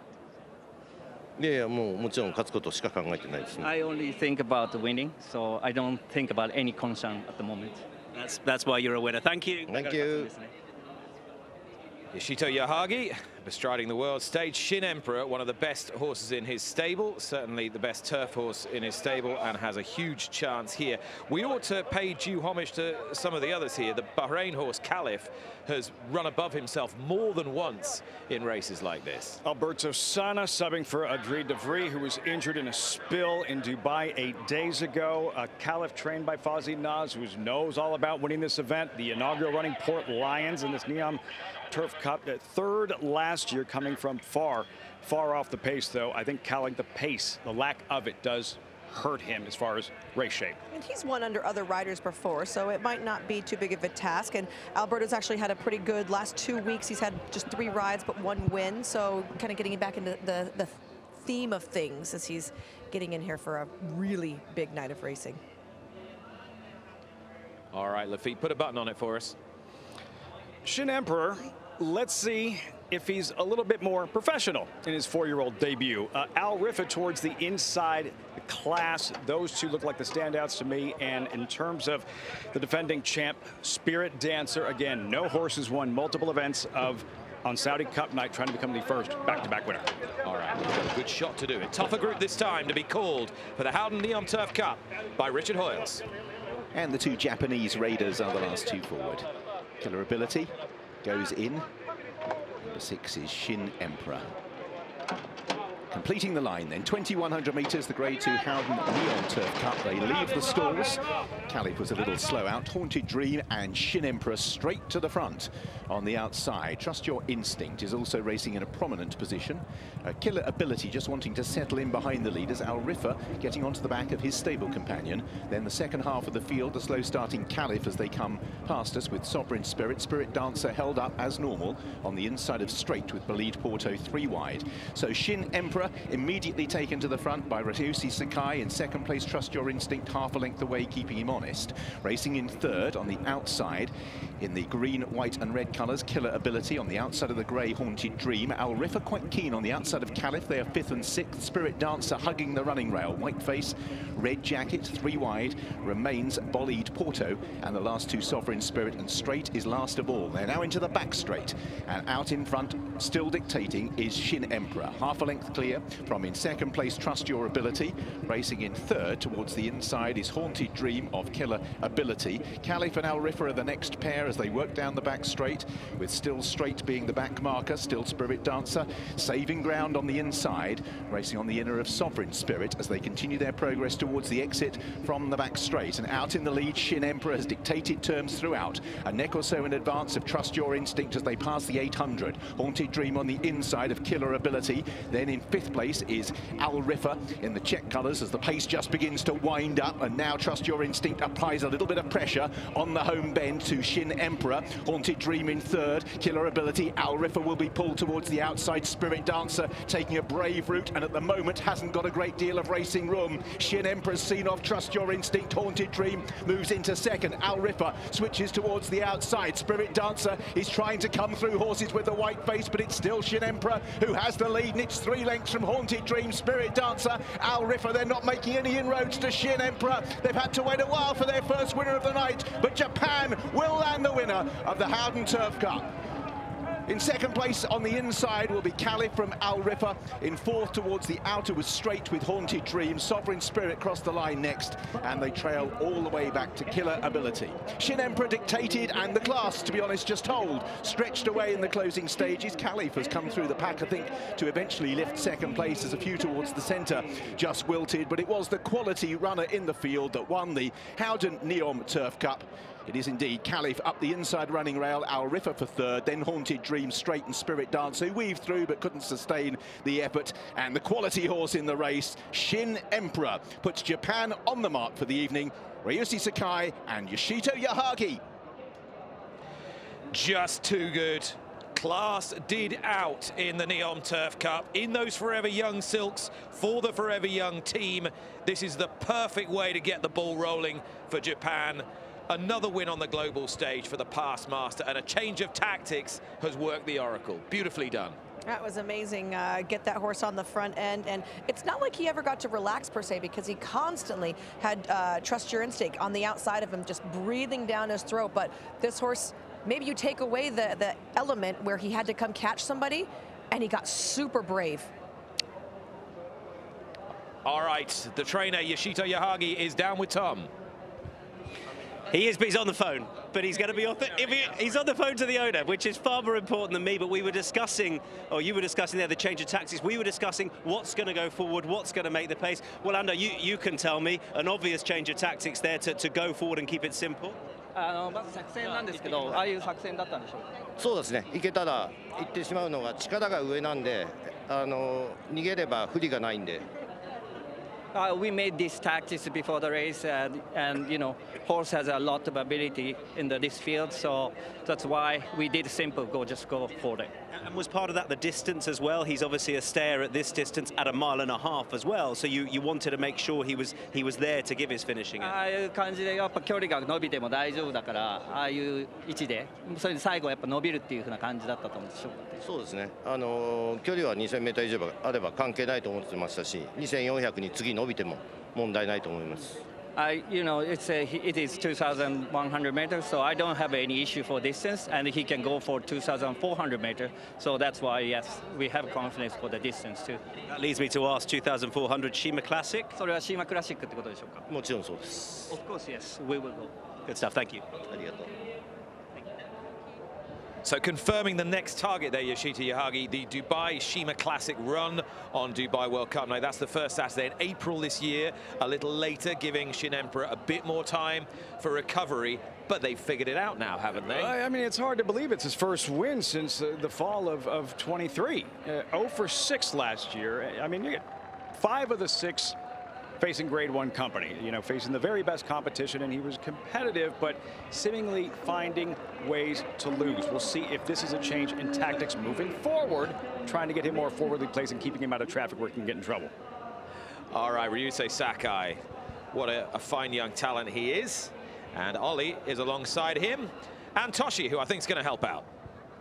Well, we'll try first in English. Toshi is alongside if we need, but that was a terrific performance from a class horse. Just talk us through the race. Okay. I just passenger. Yeah. He jumps okay, and I had lead easily, and he's very comfortable all the way. And at last 400, his response very good. Yeah, easy. He's been a terrific horse. He ran very well in Ireland. He's taken you all around the world. You were obviously very comfortable with the fractions that you were setting. Yeah, it is.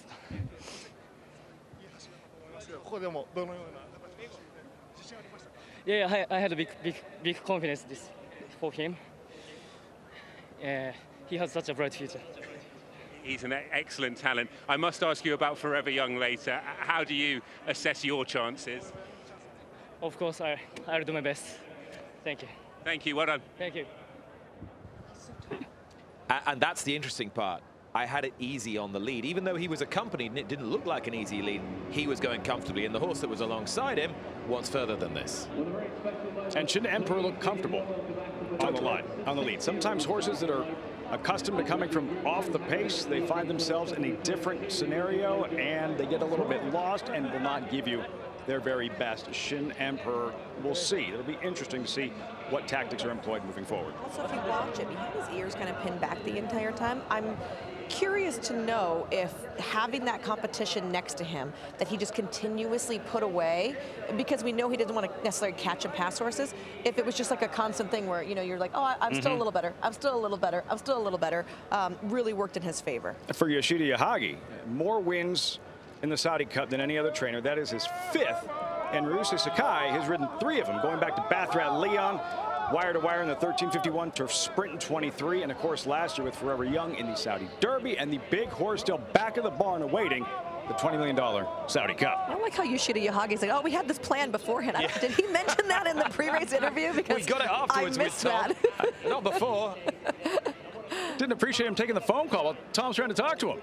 He is a character. He's great. He does things He his is own great. way, and it's a way that's worked on so many occasions. There he is. What do you think of the hat today? How strong's his hat game, Michelle? I liked the one from the draw a little better because it was so unique, but this one has a really cute Forever Young pin on it, and it's Forever Young little character pulling a little bow and arrow. It's very cute.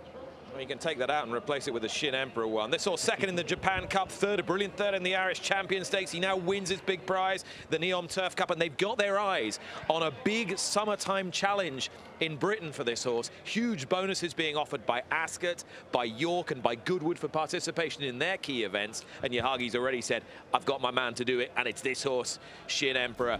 Broke sharply, right on his game, always to the fore, taken out of a competitive scenario.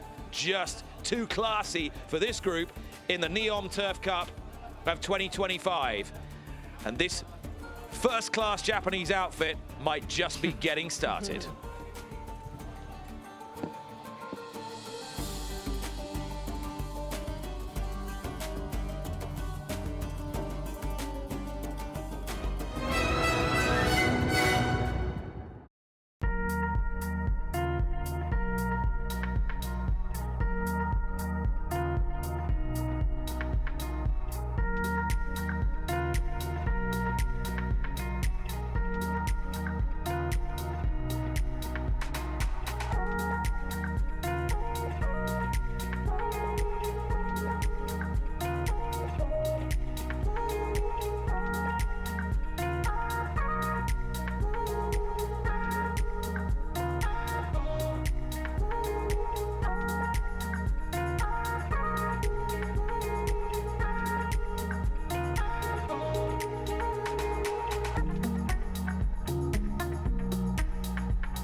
Welcome back. What a wonderful night it's been already here at the King Abdulaziz racecourse.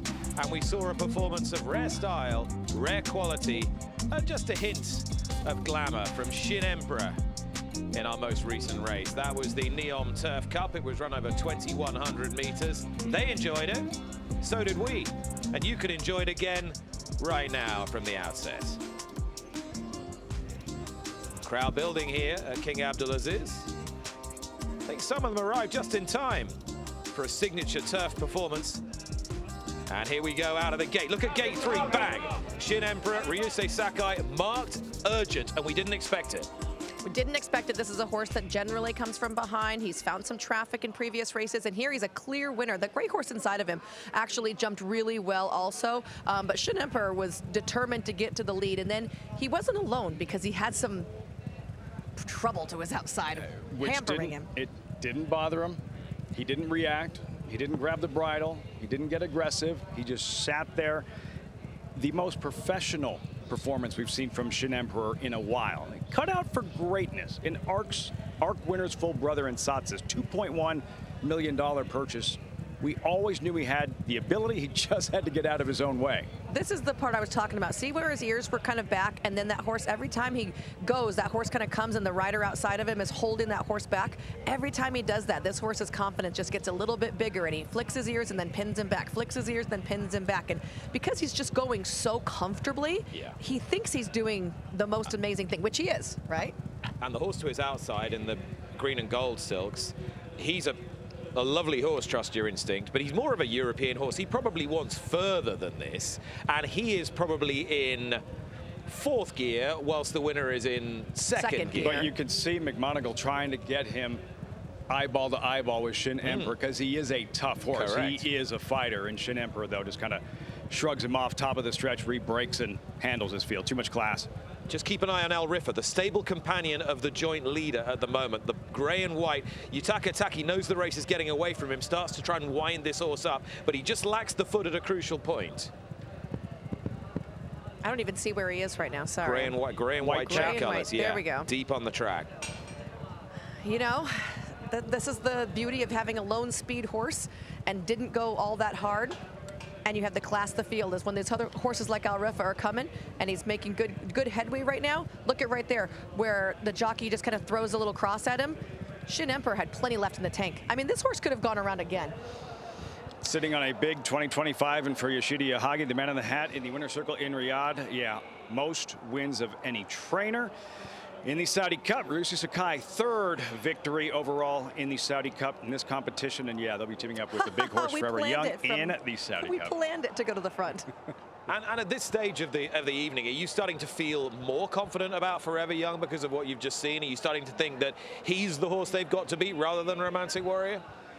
Success breeds success. I've thought that the whole time, so yes, but also we've seen so much prevalent speed. It does make me just nervous for his running style. All right, well, we three can sit here and talk about Romantic Warrior. We can talk about Forever Young, but there'll be a gentleman right down the end of this table now who'll start throwing eggs at us and saying, what about my horse? Kenny McPeak, the man who became the first in half a century to win the Kentucky Derby and Oaks in the same season last year. Here you are in Saudi Arabia with Rattle and Roll. Are you going to rattle him? This horse is doing fantastic. You know, we're very fortunate to have clients like the Mackins who give us plenty of time with any horse I've ever had for them. And Rattle and Roll has been a horse that at one point in time he needed a break, and we gave him an extended break, and he has rewarded us in spades here. So it's been really, really nice to watch, and he may be as good now as I've ever seen him in his career. I mean, his gallops this week since I arrived have been flawless, and it's going to be an interesting race. It's a lot of fun to be here. Why him? Why did you choose this horse of your stable to say, this is a horse that we're going to take to the Middle East? Well, we actually wanted to bring him a couple of seasons ago, and the timing kind of fell apart, and everything has to it has to flow in itself, and it has to the horse has to take you there. You can't make one come, and it's all about timing. And I think one of the key moves that we had made with him was running him in the King's Cup here, and the other option would have been the Pegasus in Gulfstream Park, and I wasn't convinced that racetrack was going to be conducive to his running style. And I do think this racetrack, regardless of how the pace unfolds, he really likes this surface. One thing about watching him here, look at how quick he's still moving. A lot of the other horses are kind of laboring behind him. He looks like he's just getting started. His stride gets longer the further he goes. I mean, he obviously doesn't have a lot of speed, and you really can't control the pace of a race. But this racetrack seems that it's a little deeper than your average American racetrack. And really, if we could have gotten here last year, great. But we're here now, and we actually already kind of thinking, how can we get here next year? Strategy. Brian Hernandez had ridden him in 19 of 22. Brian's at Oaklawn today riding a Derby contender for you in the Rebel Stakes. We'll discuss in a moment. Joel Rosario takes over. Like in a perfect world early on, how do things unfold? What does the race look like at the half-mile pole? Well, believe it or not, I'm not going to worry about that. That's not my job. That's Joel's job. I've used the analogy before, and I hope I don't wear it out, is you don't tell Picasso or Rembrandt how to paint. You just hand them a brush and you leave them alone. And that's what we do with Joel Rosario. That's what we do with Brian Hernandez. Specifically, if you've got a jockey that really understands the horse and are obviously top-level riders, they can figure the pace out. And there's nothing that I can tell him before this race that's going to matter. He knows what to do. My job is to prepare the horse, hand him the horse, and say, go get it done. Kenny, you come off the back of a marquee achievement, you know, one that anyone, anywhere would be proud of, winning the Derby and the Oaks in the same year. Yet international racing has always been somehow in your DNA, way before most other trainers. Why? Well, I really enjoy the whole, I mean, well, I believe the thoroughbred crosses continents and the world. We look at the pedigrees, they all connect somewhere. And I think the interesting thing about racing horses is a good horse can take you worldwide. And the key is finding that horse.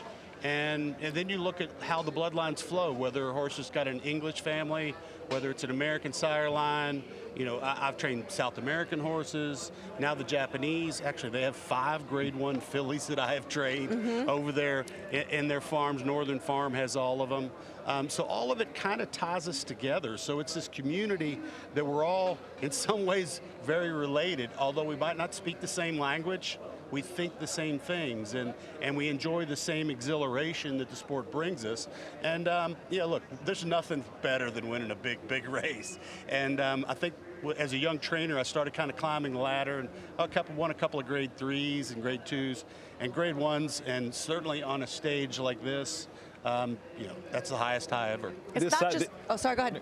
This Saudi Cup, what has the experience been like for you? Well, having been to Dubai, I've been to Dubai since, I think my first visit was in 2002. So I had been going there quite a bit. But I tell you, the thing that's been probably the most impressive here is the kindness of the people, the connections that I've made with people that obviously speak a different language, but they are so gracious. And it's been ultra impressive to see Riyadh itself and the electricity in this city right now. I mean, this is a world-class city, and it is growing like crazy.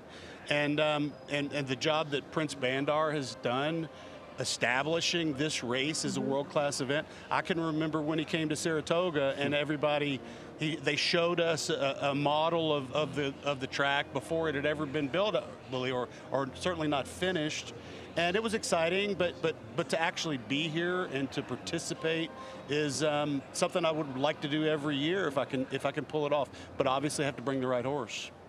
I want to ask a little bit about just your personal achievements, not only talking about last year with Mystic Dan and Torpedo Anna going on to be Horse of the Year, of course, but then you were recognized in the Kentucky House of, was it Senate this year, this month? Yeah. And then you were just nominated for the National Racing Hall of Fame. Well, I was thinking about running for governor, but no. What's it been like to have? I mean, it's just like accolade on top of accolade right now. Kenny, you're used to being cheered wherever you go. You don't want to start getting booed. Actually, Governor Beshear is a fantastic friend of mine, too. But, you know, the thing about it is I really don't think about it. We really focus in on one horse at a time. I've got these wonderful clients that I work for. I've got a fantastic group of people that are behind me in the stables every day. You really just work on one horse at a time. All the honors and accolades, okay, that's fine, but you still got to get up the next day, and there's a team of people waiting for me to help them make decisions, and I need to work hard to find them good horses to handle. So I really don't think a lot about all that. I'm extremely honored to, you know, the Hall of Fame, it's great and everything, but I tell you this, I think we're just getting started. I think that our stable could go even next level with more money behind us, because I think I've done it to some extent with a more modest budget than most trainers, and I'd like to say I sharpened my tool at the lower level, and now it's really, now that they may give me an even bigger budget, so let's see what happens. Aren't you the guy that used to bring money back, though, at the sales? I try to buy value. Yeah. I try to be Swiss skydiver, $35,000. Yeah, Beat the boys in the Preakness. Hey, listen, I'm enjoying this luxuriating in your resume, Kenny. But can we get this? Can we get Oaklawn Park Handicap for later, please? Well, I'd like to win a couple there, and Hypnus is a fantastic colt, and I think we can win the Honeybee with Take Charge Milady or even Anonymous, which is a really good filly. I only gave 17 grand for her. I have a question, just because you are such a genius in your biomechanics of horses, right? Have you got to watch the other horses trading? Do you think Romantic Warrior is going to handle the dirt watching him? Well, I think the sire line on him is going to be a big question mark. His female family is out of street cry mares, so street cry can't possibly throw a dirt horse. Looking at him and the way his pasterns are made and the way he drops down on his hind end, he very well could struggle over a deeper racetrack. My horse sits over himself conformationally. He's what the English may call box-footed, and I think that's conducive to a dirt racetrack. So it's definitely a contrast in styles and physicals. And, you know, who knows? Maybe I'll learn something if he beats me, but I'm planning on beating him. All right. We've seen Yahagi's hat, but Yahagi's hat has got nothing on this. Let's have a look at him. Those are sunny socks. Look at that. I went through a stage. I don't wear black socks anymore, no blue socks, no brown socks. I wear fun socks. And especially in New Orleans, you can walk around New Orleans and find sock shops. And for those that know, and Nick well, Sunny, my Labrador, is a good luck charm. My wife is my really good luck charm. But Sunny is Sunny's pretty cool, and I've got quite a few pair of Sunny socks. Is he sad he didn't get to come? Sonny loves to travel. Yes. Right now, he is in the hands of Robbie Alvarado and Greg Moorhead in New Orleans. He goes to the dog park 3 times a day. He's very happy doing that. I'm not sure Robbie's taking him to the stables like I do. But Sonny's a real character. He's 6 years old now, and he's kind of turned into an old dog. But he's a lot of fun. I got to interview Sonny at the Preakness. This is the scale of the challenges that I'm presented by some of my employees. Always the best assignments for Nick. I know, and a lot of people said I got more sense out of him than I did out of any of my interviewees last year. You can't take all this too seriously. You know, you really have to enjoy it, and we really do work hard to try to enjoy it. All right, word on the rider then. You've told us all that you can't tell Rembrandt or Degas how to paint, but what about Joel Rosario? He's already amongst the winners. What are his key strengths, do you think, as regards today's runner Rattle and Roll? Well, we brought a partner in on Rattle and Roll, and Mr. Sharif Al-Harari, excuse me if I'm not pronouncing it correctly, but him and Faisal Al-Rashid came to us. We talked about buying in. They did that, but they have a relationship with Joel. I've had a relationship with Joel for a long time. I actually kid him all the time. I call him Bug Boy. We laugh. Bug Boy or Picasso? Which Bug one Boy, is it, man? Bug Boy. But anyway, they talked to me about him riding the horse. And I said, look, that's no problem whatsoever. Brian has never been here before. Brian, obviously, I trust with my best horses, but he'd never been here in Saudi. Joel's been here, done that. I didn't want to bring Brian into a new situation, and with the ownership partner really having a relationship with Joel, it was a no-brainer. And I need Brian in Arkansas today. And I'd like to think he could win that race over there, or a couple, actually. Second career start. Yeah, no, this what is a gave you very the confidence? You know what he is? He is a spitting image of Harlan's Holiday. Oh. That'll work. Yeah, and a horse that I had a lot of success with, but workmanlike, physically very similar.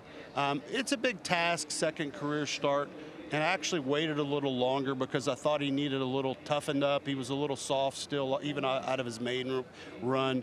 But I think in the next couple of races, I think this horse punches his ticket to a bigger dance. Kenny, thank you very much. This telecast has been brought to you by Kenneth McPeak Racing. All right, I'm going to get you some fun socks. Nick. You're entirely entirely quite busy as well. I'd love to chat to him all evening. That, I'm afraid, is impossible. We need to take you back to yesterday and to the International Jockeys International Jockeys Challenge. Here's Tom Stanley.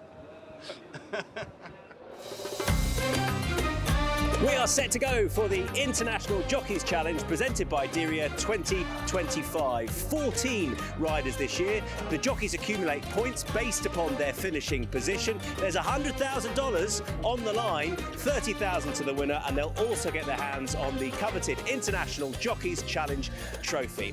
Marilyn Eon, last year's winner, is back to defend her crown. She's up against the likes of big names Holly Doyle, Christophe Soumillon, Oisin Murphy, and superstar New Zealander James McDonald. So who's going to come out on top this year?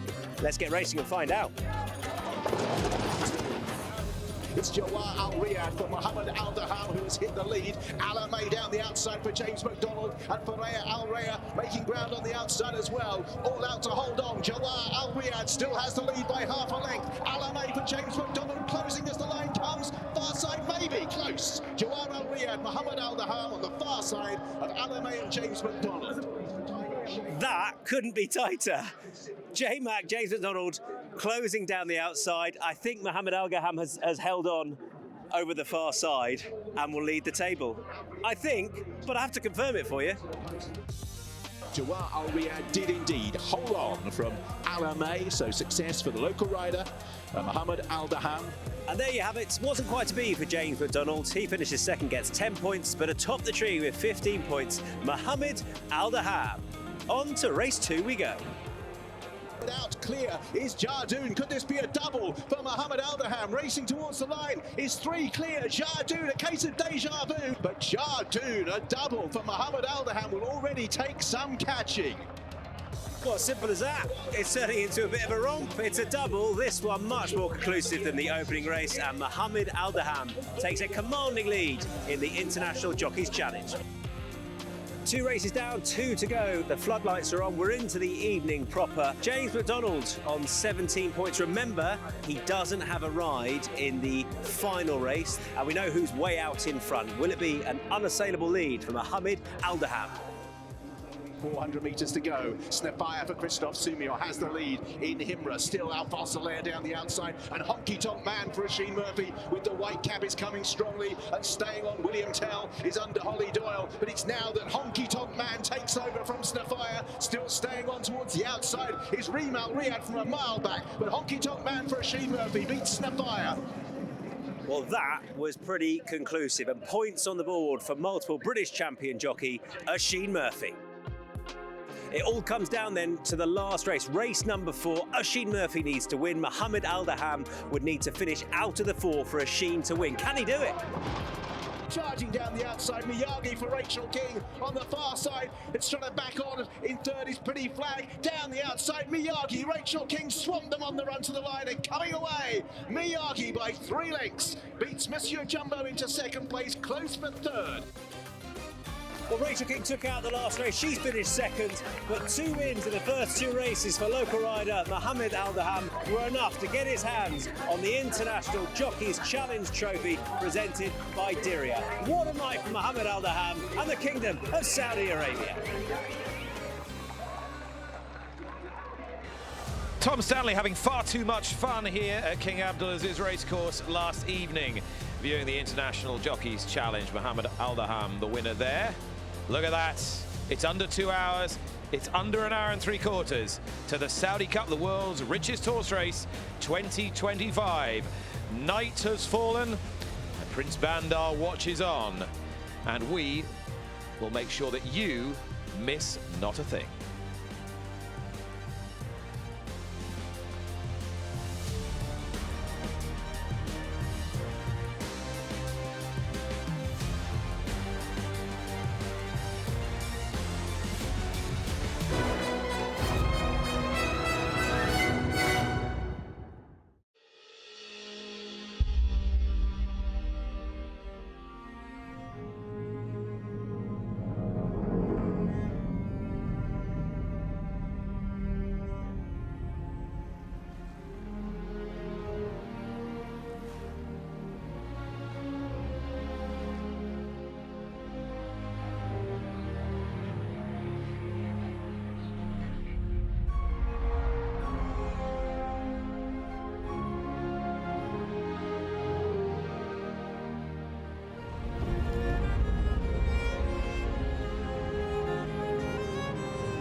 A lovely warm evening here, and the action hotting up at King Abdulaziz racecourse ahead of our next big race. Speed is of the essence as we take you to the 1351 Turf Sprint. Run over 1,351 meters. على مسافة 1351 مترا. Worth $2 million. بجائزة وقدرها $2 مليون. The Turf Sprint. كأس 1351 للسرعة. The 1351 Turf Sprint, a unique distance reflecting 1351, which is when the various tribes of Saudi Arabia came together to form the kingdom that it is today, and the race run over that distance to celebrate the fact. Number one is Anaf, who won the race from stall 12 last year under a heady Ross Orion ride. Better berthed in 2 this time around as he defends his crown. 2 Abago Joe for Ibrahim Musa. 3 is Byline Tom Marcon, both for Bahrain. 4 is Dark Trooper, the mount of James Doyle. And 5 Gomon, who is the grey. Number 6 is Howard Wolowitz, the USA representative. 7 is Malian Ricardo Ferreira, and 8 Task Force for Silvestre de Souza, now in Saudi ownership but trained by Roger Varian in the UK. Number 9 is Uncle. The man on board is Mohammed Aldaham, who we heard winning the International Jockeys event yesterday. 10 Win Marvel, one of the Japanese runners, Kaheya Matsuyama. Number 11 is Witness Stand, massive runner for Jamie Insole and Dr. Richard Newland, with Kieran Schumacher aboard. 12 Ascoli Piceno, the Christophe Lemaire runner, a big chance for Japan. And they also have number 10 Happy Rose, the 2 fillies, or 1 filly and 1 mare in the field for Akida Sumura. So that is the 13 runners for the 1351 Turf Sprint, another Grade 2 contest. Well, behind me, the connections of Anaf, who are back to win this race once again. Mick Appleby, Fosnick Racing, and jockey Ross Orion. I'm just going to grab a quick word with the team. We've got the whole team over, Johnny here as well, and the kids ready for more success over here, Mick, hopefully. Yes, hopefully, yeah. How is he? Yeah, he's in great form, so hopefully he can reproduce last year's performance. Can you just tell us about the journey for this horse after last year, because it's been sort of up and down, but it's great to see him back here defending his crown. Yeah, so he developed pneumonia on the flight out to Dubai last year, so we're a bit touch and go at times with him, but luckily he pulled through. Been a long road, but he's back to full health now. It's a credit to you and the team that he is back here. How do you assess the race this time round compared to last year? Not dissimilar to last year's race, so hopefully all pans out like it did last year. I might just ask Rosser for, I don't know, have you given Rosser the instructions, or can I ask him what he's planning on doing? Rosser, you might not want to give too much away, but what is your hopes and plans for him this time around? Ideally, sit 3 back on the fence, and he can be slow away sometimes. Hopefully he'll jump today. There was a lot more pace, guaranteed pace last year, so I don't know will we go as quick as possible, but I'm hoping someone will get on their bikes early, and then from the top of the straight then it's the usual Anaf, just riding for luck, and sometimes it comes off, sometimes it doesn't, but hopefully luck's on our side. The best of luck. I'm just going to grab a quick word with you and the gang if I can. Who have we got here? Here's my kids, Ali and Freddie, my wife Katie. Last year was unbelievable for you, wasn't it? Hoping for more of the same. Hopefully he looks fantastic. Mick couldn't got him any better in the team, so hope the same again. Rosser knows what he's doing. Is he going to win today? Yes. That is what we like to hear. Well done. Best of luck, everyone. Thank you. Top man. Thank you. Jamie Insole is alongside. You've done the tie now, so I'm going to have to ask you to share it with Scott Turner, because there's a message on the tie. Witness Stan's trainer here. Go on. What does this say? You don't need to do it off by heart. A winner is a dreamer who never gives up. So just a nice little quote my girlfriend Jess got me. But exciting for us to be here. First run for us. We haven't had him that long, so delighted we could be out here. So Scott, how did all this come about with the horse? Take me through the sort of chain of events.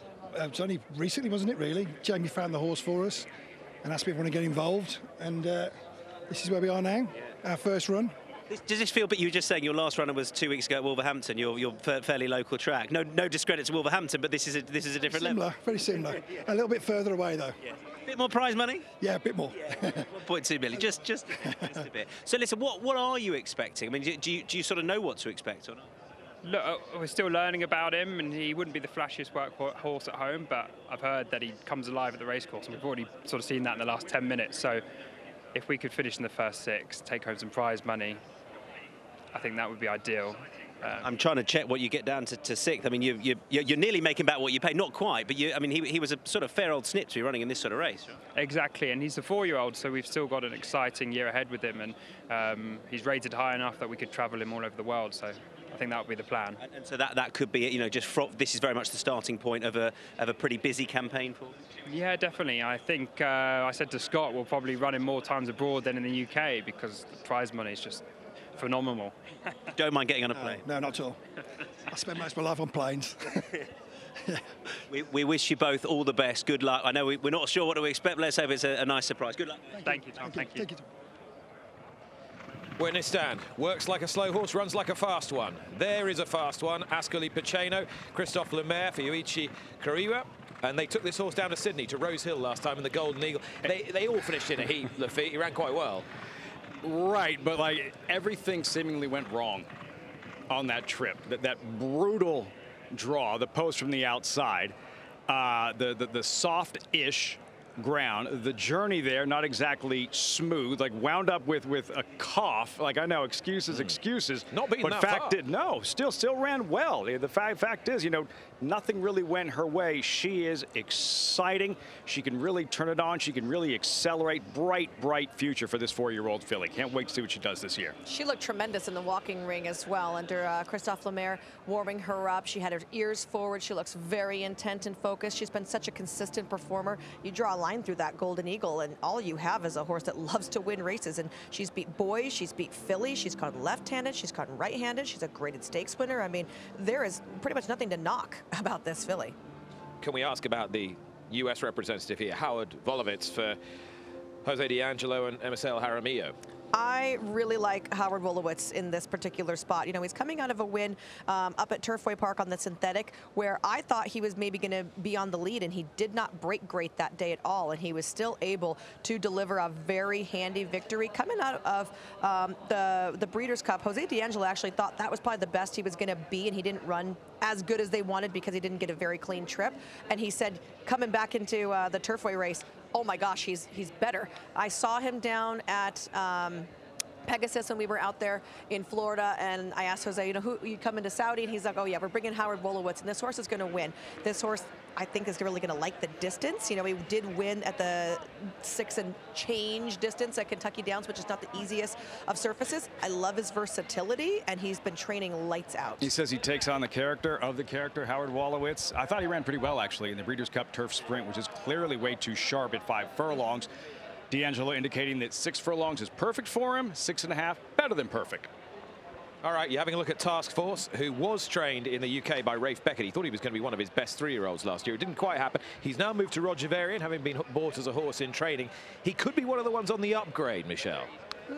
Possibly. I think he's going to have everything go his way. I feel like not only did he maybe not pan out to what they wanted, he hasn't, I don't want to say he's been green, but he has made a lot of mistakes. And start of a terrific career, 2 straight wins, then second in a Group 1 event, prolific pedigree, Juddmonte homebred, Frankel, the mother special day, a 3-time Group 1 winner as a 3-year-old filly. And then they sold him. Nick, what is that? How do we read that? Juddmonte are a much more commercial outfit now. You know, if this horse isn't going to make the top level or make a stallion, then come on, somebody else can have a go. We've got other things to invest in. Here's Byline, who was 3rd in the race last year. He's running it twice. Going back to that Juddmonte thing, they do that in America too, right? We always see the Juddmonte horses in horses of racing age sales nowadays, and people are not afraid to get them and do really well with them. So if you don't mind the angle, I think it's fine. Byline in here. Look at him walking around. I like nice hard knockers. Again, not my favorite runner in this field, but I like them when they run well. I think everybody does, in truth. Can we see the 13? That's there. Okay. Oh, now we're gone off of it. So 10 Happy Rose came out and ran an absolute banger in the Breeders' Cup Mile. She got no looks at all.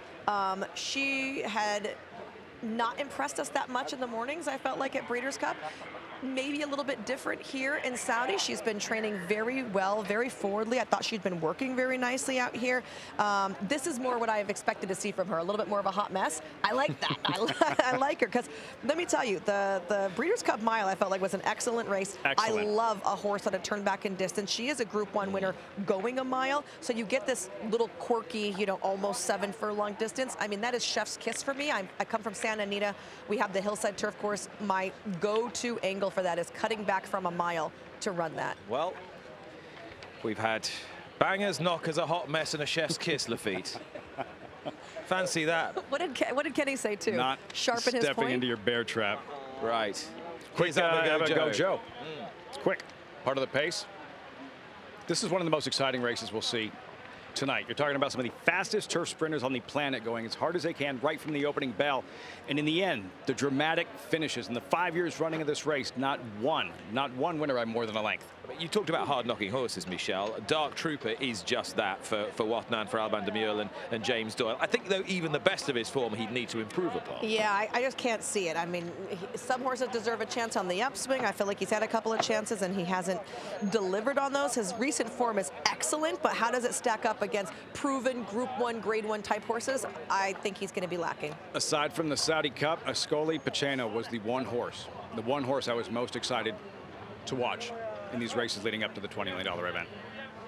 There is last year's winner in the lime green colors, just slid out a shot. Anaf had a wide draw last year, has an inside berth this time. There he is, Ross Orion. It was daredevil stuff. It was beautiful stuff last year. He was right, though. He's going to have to break. He's been a little tardy at the stalls before. Now we see Witness Stand here getting the hood on. Didn't seem to like it. He actually has some different equipment on as well. You see he's got the cheek pieces. Most horses have smaller cheek pieces. He has extremely large ones. Those would be almost the equivalent of full cut blinkers. Yeah. Pair of paint rollers either side of his face to get him in the gate. Witness Stand on his first start for Jamie Insole. Will he be 100 grand very well spent, running for £1 million sterling here, running for $1.2 million, total race value $2 million for the 13:51 sprint. Can Anaf back to back, or will it be Howard Wolowitz for the US? Here's Richard. Witness Stand showed he didn't need the blindfold, and he's in, and away they head. And Anaf's traditionally not fast away was one of the slow ones. Abagojo, and also pushed forward the white cap of Uncle, and there is a dash early on. Win Marvel is out wider, and also Malian, as there is plenty of pace. Ascoli Piceno is closer to the running rail, trying to preserve the position. Then Gaumont on the inside of Abagojo and byline. Witness Stand with Task Force. Anaf is 2 from the tail with Dark Trooper and 10 Happy Rose. Win Marvel crosses to the lead as they head towards the exit from the back straight. Leads by half a length. In second is Malian's green cap. Ascoli Piceno tracks on the inside. Howard Wolowitz is covering ground. 3 ride and hanging out on the turn. Then in 5th place is Uncle. Behind these is Byline. Anaf poised but needs luck. Is trapped on the inside behind Gaumont. As they straighten, then Byline, Task Force, Witness Stand right around the outside. 10 Happy Rose still at the tail. Win Marvel. It's opened up beautifully for Ascoli Piceno if he's close, if he's good enough. And he is in 2nd place. Then weaving through on the inside is Gaumont. Anaf trying to weave through, and Dark Trooper from a long way back. Win Marvel. Ascoli Piceno gathered up by Christophe Lemaire with 200 to travel. Has a length and a half to find on Win Marvel, who is not lying down. Ascoli Piceno is running out of ground. Gaumont in 3rd. Ascoli Piceno coming at Win Marvel. They go for the line. Ascoli Piceno maybe in the final bound. Heads up, heads down. Win Marvel. Gaumont in 3rd. Dark Trooper byline. Anaf. 10 Happy Rose. Behind those was Uncle all the way back to Witness Stand. Christophe Lemaire's body language suggested he always felt he was going to get there. But right on the line, Win Marvel on the inside, dipped the head. But Ascoli Piceno has won with I think, a degree of confidence from Christophe Lemaire, but he has only won by about a head or short head. Running down Win Marvel, big run by Gaumont in 3rd, Dark Trooper in 4th. Still in the hands of the judge. It's a 1-2 for Japan, but Christophe Lemaire just nudged the horse. Poetry. Put the nose in the line in the final bound. Japan for the exacta. Ascoli Piceno, ground-saving trip under Christophe Lemaire, tipped off the rail to nab her compatriot Win Marvel. The official margin of victory is ahead. Boy, oh boy, I'd be selling it ahead. The nature of this race and why we love turf racing, these 13:51 turf sprints, and now 6 years, no winner by more than a length. By that much, Ascoli Piceno. And for the Saudi Cup, the all-time most wins by a jockey, Christophe Lemaire, a 5th overall, able to reel in Win Marvel and nail him at the wire. 0.02 of a second between Ascoli Piceno, the filly, and Win Marvel to the inside, who did dig in. But as Richard said, Christophe Lemaire always felt he was under control. Confident man. Especially considering Win Marvel kind of got their own way for a good portion of it. I felt like was able to take a nice breather, turning into the turn, was able to kind of get out there and sneak away from horses like Howard Wolowitz, who was parked outside and just never were able to make an impact. That was a beautiful ride. So it's Japan again. This time the trainer is Yoichi Kurewa, and luckily for Tom Stanley, he's not on the telephone. With some help from Toshi. Toshi, thank you. Yuichi, huge congratulations. You do speak some English, as you were saying. Not easy, not easy. I'm so excited. How happy I am. It was such an exciting race to watch as a neutral, but as the trainer, you must have been watching. You must have been nervous as the finishing line approached. すごい接戦だったんで、やっぱりこっち見てる側としては面白かったと思うんですけど、調教師からしたらすごいドキドキしたんじゃないですか。最後の一歩は前に出てると思いました。確信しました。Yes, her final stride, I knew she got that. What was your expectation before the race, and did it work out as you expected it would? レース前の想定していたものや期待していたもの、その通りに走ってくれたと思いますか。マイルの馬なんでスプリントの対応が難しかったんですけど、いいスタートでいいポジションだったんで、ポジションは最高でした。So she raced over a mile, and this is a little bit shorter distance, and but she broke well, and then took good position. Christophe rode well, and everything went smooth. A man who's got a good record here, Christophe Lemaire. He got a great position on the rail when it opened up. I mean, what a great rider to have on board her. ラチ沿いの番手、完璧な場所にルメールさんが置いてくれたなと思ってるんですけど、いかがでしたか。はい、もう本当に見てる時道中はすごいいいぞと思ってたんですけど、最後2着の馬が粘ってたんで、もうそこはびっくりした。I thought everything smooth, during the race and sat on the rail. Everything went perfect, but the Win Marvel stayed really well. I was like, oh, hang on. That's all I thought. When we watch these races unfold, when you win easy, it's great, but when you win like that, maybe it makes it a little bit extra special. 楽勝や圧勝もいいと思いますけど、こういう接戦を制するのもまた特別なことですよね。どんな形であればもう勝って嬉しいです。Anything, win is win. Very quickly, where next? What next? The next race? 次について、今後について何か予定はございますか。すごい可能性が広がったんで、はい、ちょっと落ち着いて一生懸命考えてます。とても興奮しているので。I'm currently so excited, so I need to be, getting calm. But this expand her options a lot, so we need to think about that. And we settle that. Once we settle down, we'll consider all the options. Congratulations, well done. Here's the winning rider. Thank you so much. Yeah, Christophe Lemaire. The lenses pointed on a man who has just delivered an absolute peach. It was described by Michelle Yu as a beautiful ride. It was ice cool. How did you see it? Yeah, I was just behind the other Japanese horse. I know that this horse is tough and would take us very far into the straight. So I just marked her. And then when I put her out, she did react very well. And yeah, she's a top-class filly. She really is. I'm not sure where the grooms are actually to lead her in, but she seems pretty well behaved as well. Were you always confident you were going to get there? Yeah, but the horse on the inside resisted very well, and she was very genuine to keep accelerating, and I'm very glad she wins today that big race. I know you're not riding in the Saudi Cup, but I'm sure you'll be cheering on the Japanese runners in it, including Forever Young. Yes, of course, but it will be a wonderful race because Romantic Warrior is also the horse to watch. And we like to see the champions winning, so I hope for Romantic Warrior to do a great performance today. You are a champion yourself, well done. Thank you. If anybody understands what a good horse is, it's Christophe Lemaire. He's been associated with some of the very best, with Almond Eye, the star filly, with the brilliant Equinox.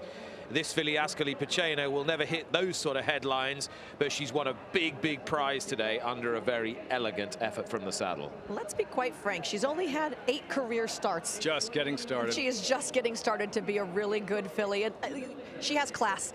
She walked in there without a groom, Christoph was on What the do you mean, buckle. Ollie let her in? Yeah, right, pretty much. She was on the buckle. There's a lot going on right now. A lot of young fillies would not act that way. Do we actually think she's a sprinter? This race is run 13:51. The guts of 7 furlongs. She's bred to run a little wants to be further. at least Trainer a just said miler. a mile. Yeah. This might even be a little bit sharp. Breeders' for Cup her. mile. And she might be special. And for the Japanese, this run that they are on in this particular event, going back to Songline, another Japanese filly that took down She this reminds me of 13:51. Songline. Right, and that when she nailed Casa Creed a few years back. Bathrat Leon wire to wire in 23. Lala Christine just missed last year, finishing 2nd. And now Ascoli Paceno and Christophe Lemaire letting things unfold in front of him and finding a position. But miler she might be. She was sharp enough to get the good tactical position. She was. You can see her right here with the red cap and 2nd flight behind her countrymate. But right here, this is what makes a difference, right? She was there. You see Christophe take a hold of her, and she kind of said, okay, and she turned off for him. Versatile. She's been able to adjust to whatever pace scenario, turning for home here in the clear. And by the way, Win Marvel does everything but win. This wasn't a case of Win Marvel tiring and stopping late. Ascoli Paceno went out and got her. And Christophe Lemaire saying he knew that Win Marvel would tow him deep into the race. He simply had a target on one person's back throughout. He was pretty well happy to be oblivious to everything else. The son of I'll have another Win Marvel. Just looking at that right He now. stood in Japan the first 5 years of his stallion career, the Derby and Preakness winner, digging. Win Marvel, where's the wire? Ascoli Paceno, named after a town in central Italy. The Japanese filly winning a $2 million race in Riyadh by a flared nostril. Gaumont ran a terrific race for Bahrain. Dark Trooper ran a good race for Qatar. Anaf didn't really get the splits this time. Was traveling. Split came, didn't pick up like last year. Win, lose, or draw, it's a win for Anaf, given everything he's gone through the last year. Also, we remember, too, now, again, another couple of horses that are more forwardly placed are on the lead, being prevalent. Last year, Anaf came from off of the pace, tried to come from off the pace again. This could really be, it's smelling more and more biasy to me. You know what else it's smelling is Japanese. It's a 1-2 here. It was victory for Shin Emperor, his first for a long time. And we are boiling up towards Not done yet. Yep. I want to see this filly at the Breeders' Cup. In the mile, right? In the mile. Round Del Mar, she'd be perfect. The turf sprint's going to be too sharp for her. She don't want to go 5, but the mile she'll be perfect. In other words, remember her name. Ascoli Paceno. Did I get it right? Perfect. Where in central Italy? Oh, Central Italy, man. What's it known for, Lafitte? What's Central He's Italy good. known for? He's good, but There's he's this not really that good good. filly that just He's won good. a $2 million race in Riyadh. Well, there you are. It is just over an hour and a quarter until the $20 million Saudi Cup.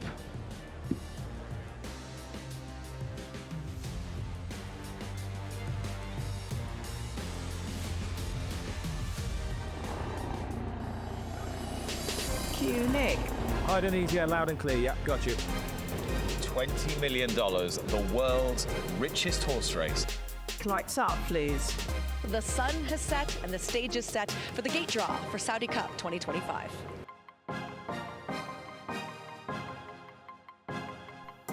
I think he's got what everybody wants. Lucky number 7. 7 it is. You'll look up and cross your arms and look straight down the lens. Perfect, perfect.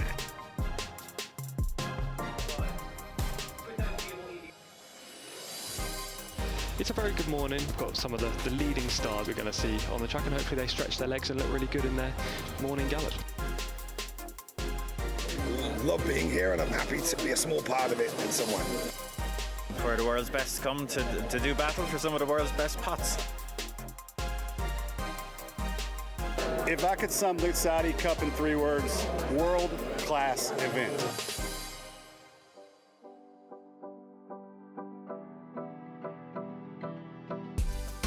A very warm welcome to Dinner Under the Stars ahead of the Saudi Cup 2025. We are set to go for the International Jockeys Challenge presented by Diriyah 2025. Shardoon, a double for Mohammed Al-Daham will already take some catching. Well, simple as that. What a night for Mohammed Al-Daham and the Kingdom of Saudi Arabia. Everyone in? All right. It's quicker than it looks.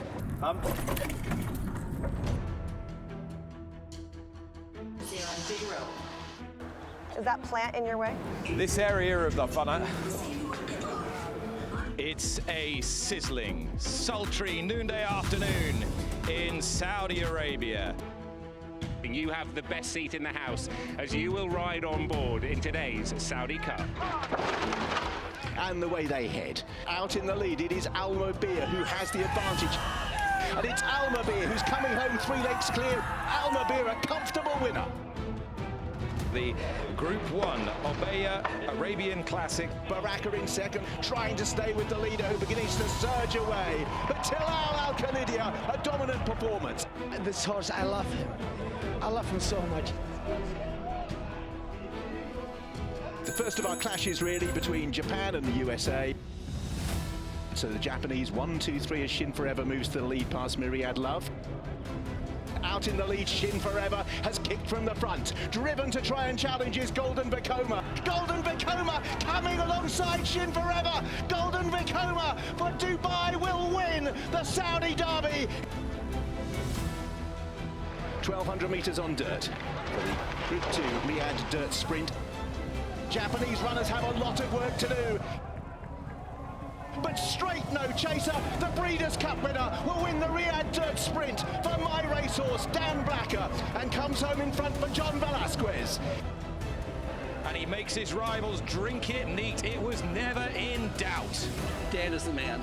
He's the man. So we move on to the turf, and out in the lead it is Carter who has the advantage. Trying to move up the inside is Austral. It's Austral who has the lead inside the final 100, and Austral got out off the rail and will lead them home. The Neom Turf Cup, the most important turf race of the evening. They leave the stalls. Shin Emperor straight to the front. Spirit Dancer is trying to come through, but Japan will land the winner. But it was the quality runner in the field that won the Neom Turf Cup. It's been a great night. I wanted you to think that it was all hard graft this end. People might think we're having too much fun, Michelle Yu, Lafitte Pink-Eye. Do you want me to frown? Should I frown? You're not very good at frowning. You're better at smiling. So are you, Lafitte. What's made you smile the most this evening? What we just saw. That was awesome. There was one horse I wanted to see, aside from, of course, the runners in the $20 million Saudi Cup, and it was Ascoli Piceno. She did not disappoint. The class that she showed running down Win Marvel is everything that she was billed to be. Named after a place in central Italy. Did you know that? Is that right? Straight no chaser. That was good. That was really good. I mean, anytime that we can see our Breeders' Cup winner, our champions, perform on the big stage, I think it's obviously a plus. But the way he did it, the ease in which he did it, kind of the whole story going along from just what my racehorse is and what it means to their syndicate owners, and watching Dan take care of this horse along the way, him being 6 years old here and being able to celebrate him with such a big, emphatic win, I just thought was really special, especially because they're from our home base. Ascoli Piceno, known for its Romanesque churches, medieval and Renaissance architecture, and famous olives. I think I'm going to go. Do you want to go? It sounds like we should take a trip. No. Yeah. Well, what, to central Italy? Yes. Yeah, for sure. Yeah. Do we have to take him as well? No. He could be our travel Back agent, to straight no chaser. Dan Blacker's handling of this horse has been exquisite. I mean, there was a little doubt as to whether he could be as dominant here as he was in the Breeders' Cup Sprint. He was better. The patience for Dan Blacker. Now you're seeing him maximize his potential. A champion, a Breeders' Cup Sprint winner, like Elite Power, a champion that won here in Riyadh. And he just feels like a more well-rounded athlete that can beat you multiple ways. Doesn't have to be in front. Now he's passing horses. And I've loved seeing Shin Emperor do what he should have been doing for about the last 2 years, which is getting his head in front for Japan. For that man again, Yoshito Yahagi and jockey Ryusei Sakai. Thought it was a superb performance. This is the finish that we've just seen. Best finish of the night. Ascoli Piceno beating Win Marvel. A 1-2 for Japan. Will it be more glory for Japan in the Saudi Cup, courtesy of Forever Young, who was so good here last year? The best is yet to come here at King Abdulaziz Racecourse as we build towards the world's richest horse race. You will be back with us in a moment.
This is Diriyah, the birthplace of the first state of Saudi Arabia in 1727.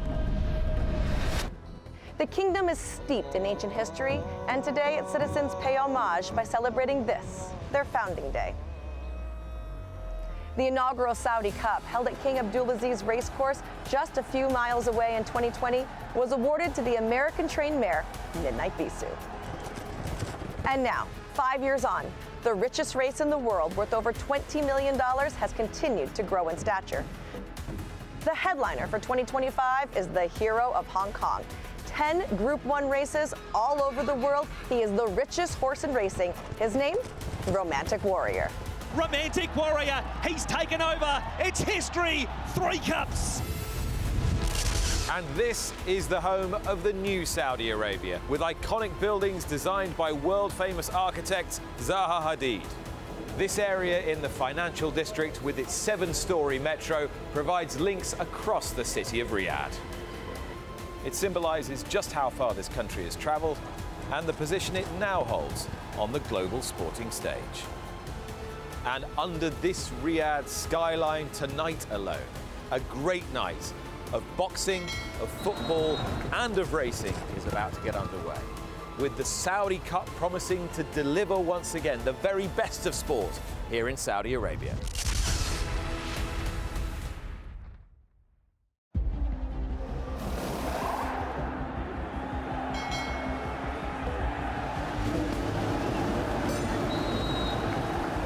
A night of high-stakes sporting drama. About to unfold here under the lights in Saudi Arabia. A mouth-watering heavyweight clash here in the Kingdom of Saudi Arabia. A galaxy of superstars assembled here in the kingdom's capital.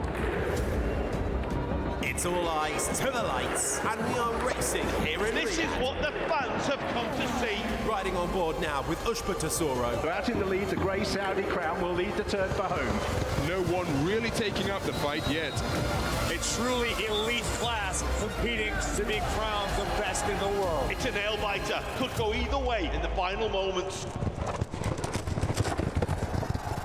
Ushba Tesoro from a mile back continues to stay on. Also staying on strongly is Senor Buscador. Out in front, Saudi Crown with 150 metres to last. Right down the outside, Senor Buscador. The lead is taken by Ushba Tesoro, but right on the line, Senor Buscador might have tipped him out. It's Senor Buscador's Saudi Cup. We did not see that coming. Hoist the bunting in New Mexico. What a race.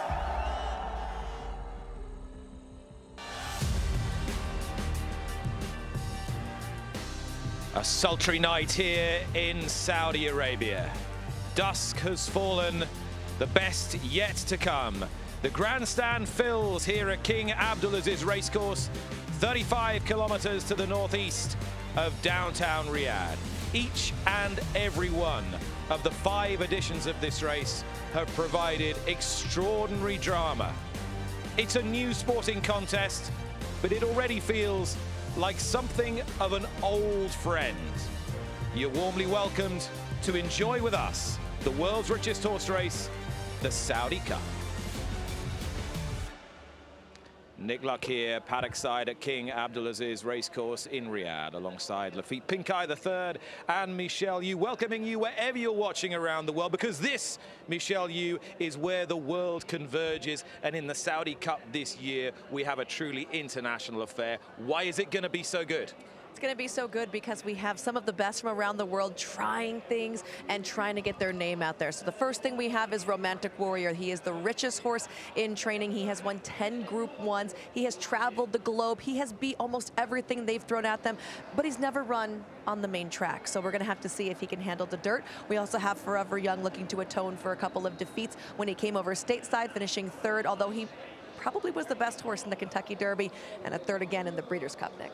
So we've got a horse that can rightly be called the best horse in the world, the winning most horse in the world in Romantic Warrior. We've got Forever Young, who's already done things that other Japanese horses couldn't do. We also have an American horse, and dirt racing is the North American preserve. How good is Rattle and Roll? Rattle and Roll, yeah, more Americans on this desk than there are in the Saudi Cup. We began this broadcast last year talking about the strength of the Americans, the deepest contingent of horses we had seen from the States in this race. Senor Buscador wind up winning. This year, very different. Yeah, it's just rattle and roll, but he has a race over the track. Trainer Kenny McPeek was with us earlier tonight, said he's never been better. He was 19th in this Custodian of Two Holy Mas, a local prep for the Saudi Cup, and you can see him with Joel Rosario, a powerhouse performance. Rattle and roll for Kenny McPeek, and what a season McPeek is coming off of. The win in the Kentucky Derby with Mystic Dan.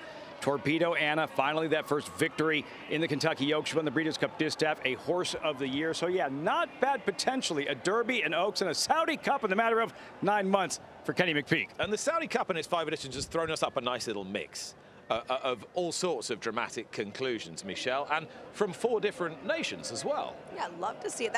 That's always been the biggest driving point, I feel like, behind the Saudi Cup. They wanted to bring the best of the 4 corners of the world, and they have done that time and time again. We have seen horses from every country. Now, this year, we have some horses that are going to be carrying the flag from South America as well. We have some of our first Argentinian horses in here, and the best dirt horse in South America coming up here.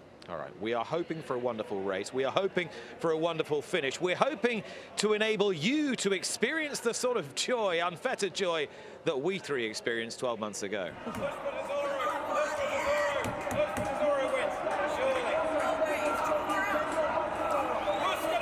Say that again.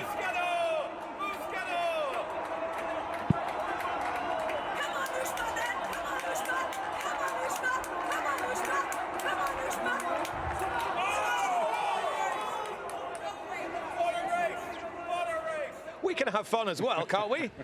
I did not have fun, still hasn't obviously. won, by the way. It was not as much fun for me. He's not won, by the way. He still hasn't won.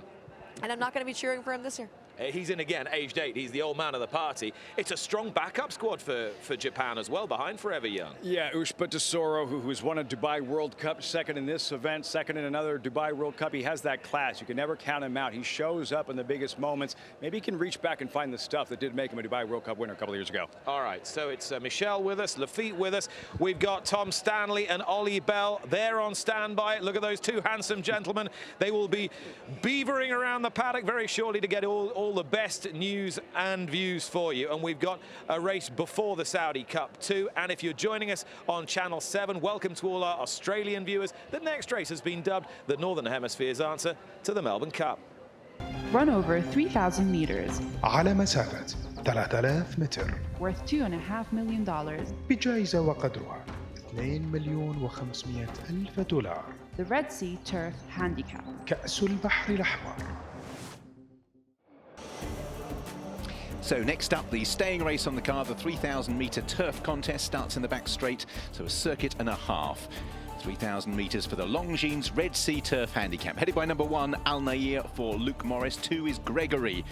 Has the blinkers on for the first time and also been gelded since we last saw him, James Doyle. 3 continuous in the colours that were successful 12 months ago. Ryan Moore is aboard. Number 4, Dara Mile, Jason Watson for the green team. Number 5 is Byzantine Dream for Japan. Oisin Murphy takes the mount, and number 6 is Pridwin for Callum Shepherd. 7, Presage Nocturne, Christophe Soumillon rides. Italian trainer based in France, Alessandro Botti. Number 8 is Trafalgar Square for Dubai and Bupat Sima, partnered by Silvestre de Souza. And 9 is Epic Poet. Connections had Get Shirty placed in this a few years ago. Danny Tudhope rides. 10 is the first of the local runners, Jack Red Cloud for Adel Al-Furedi, and they're rounded off by number 11, Year of the Dragon. Camillo Espina is aboard, another Saudi trained runner. 11 runners, 3,000 metres for the Group 2 Longines Red Sea Turf.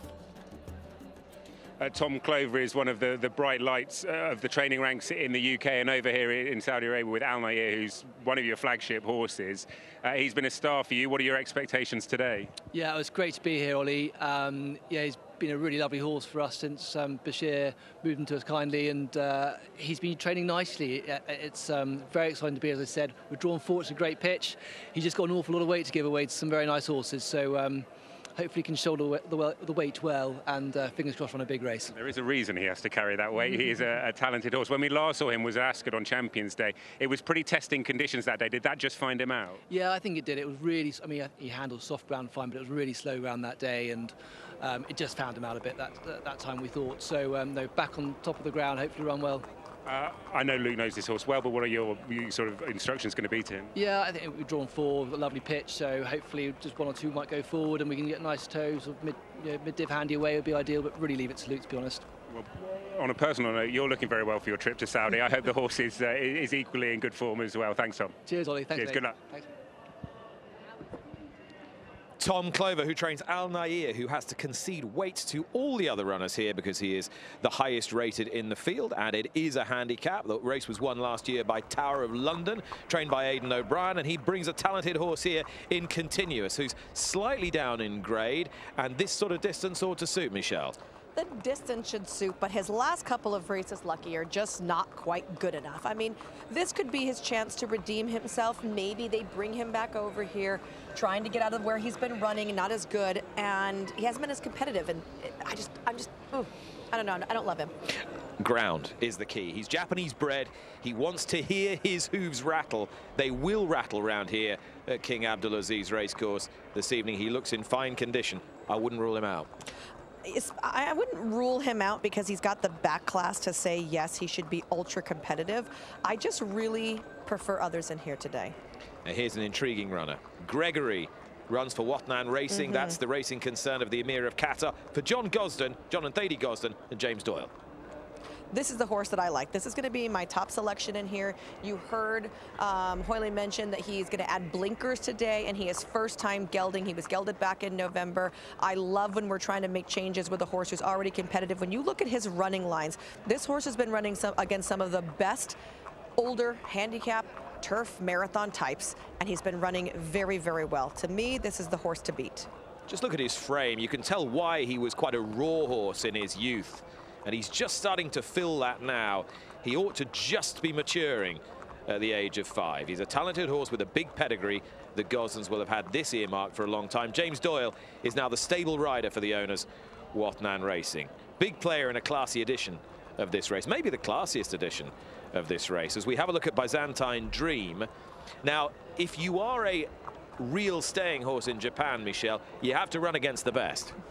Certainly do, and looking at Byzantine Dream, he's a horse that's going to need some pace to run at. His return to the races this year was just an okay effort. He definitely likes the route of ground. I feel like he wants every bit of what he's going to be traveling today. But again, prefer others in here. Oisin Murphy takes the ride. He's had such success on Japanese trained horses. Here's another top-class rider, Christophe Soumillon. He's been amongst the winners. The Pretty Grey Presage Nocturne, an entire representing Italian trainer Alessandro Botti. You know, we've already had some great Italian results on this particular running. He's coming out of a victory last time out on the synthetic. Turf form is fine. Another son here of Wooten Bassett.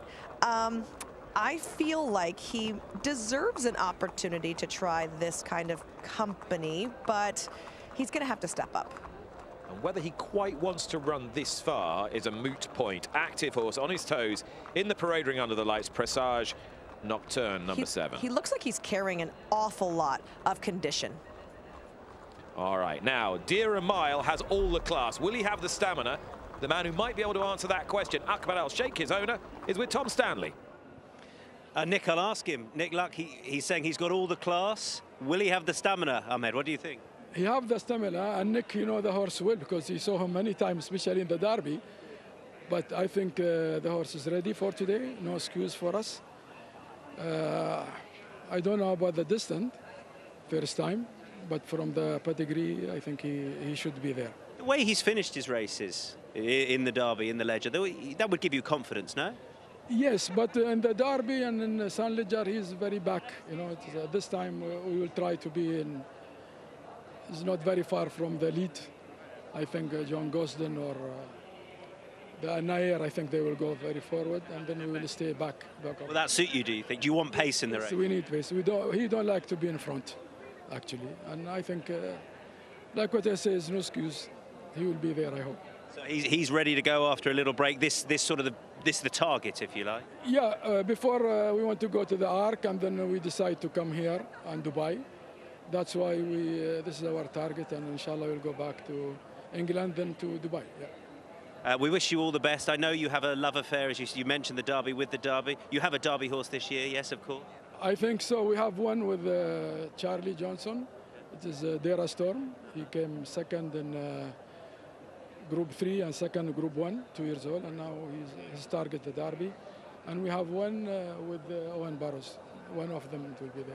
We'll see those colours lift that trophy, and hopefully you'll see those colours lift the trophy today. We hope. Thank you very much. Thanks so much. Bye-bye. Well, Ahmed Al-Sheikh there saying he wants pace in the race, as does the man to my left, George Scott, the trainer of Pridwin. There doesn't look to be too much obvious pace in this race. How much of an inconvenience might that be for your lad? Yeah, obviously a race like this, you'd like to see them go quick. We go a solid pace. You know, this in Dubai, we've been racing in races of this nature, and they haven't been going very quick, and it's a little bit of an inconvenience. But the thing about Pridwin is, like, you can ask him out the gate and get a nice position. He's not a horse that gets keen, so you know, we'll just ride the race, and Callum will ride the race in front of him, and we'll see what happens. How long has this been a plan in the making with him to come here? Yeah, well, he's been based in Dubai, and he's just had 2 runs and got progressively better, and then a slot opened up here, and obviously we jumped at it. You know, the track's in amazing condition.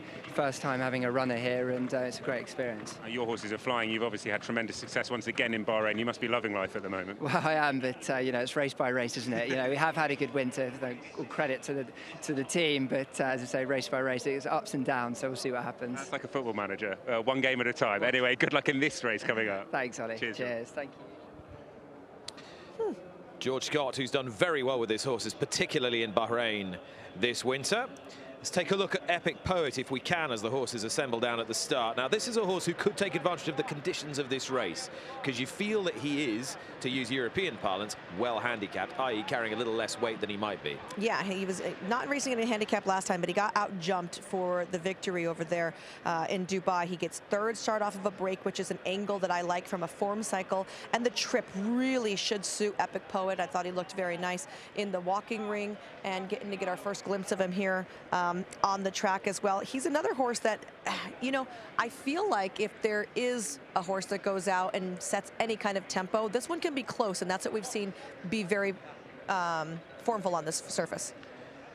Dubai-based trainer Bhupat Seemar is never to be underestimated. He is the Dubai World Cup winning trainer. He was going to bring Laurel River here. That horse has just had to take it easy for a few days, so he's not here, but he has got Walk of Stars in the Saudi Cup this evening, and he's got this horse, a new recruit to his stable from France, Trafalgar Square. Interesting. Yeah, they purchased this horse in the Horses of Racing Age sale right after the ARC, and what, 1.15, I feel like, million euro. They're about to win it all back. They want to win it all back here. I mean, look, he came into that race with excellent form, where he was 2nd in the Prix du Chardonnay, obviously comes in with a break. He looked fit enough walking around the walking ring. You can see he's a big leggy sort. He looks like the type that's going to really be happy with this kind of a distance. I am concerned for Bhupat because he doesn't seem to have too good a luck when he comes over here on the grass. Now, I like him later on the dirt, but we have to see what his grass horses are going to do. He's certainly building up an armory for Dubai World Cup night and for tonight. Crowd filling here at King Abdulaziz as we're around 40 minutes away from our feature race, the $20 million Saudi Cup. The place looks spectacular under the lights. Now, when they were talking to George earlier and he said Pridwin needed pace to run it, I thought he was going to be the pace. Am I wrong? Well, I thought so too. He is driven forward in many of his races so far, including in the Gold Cup at Ascot. Some of the world's finest, Sheen Murphy, Ryan Moore there.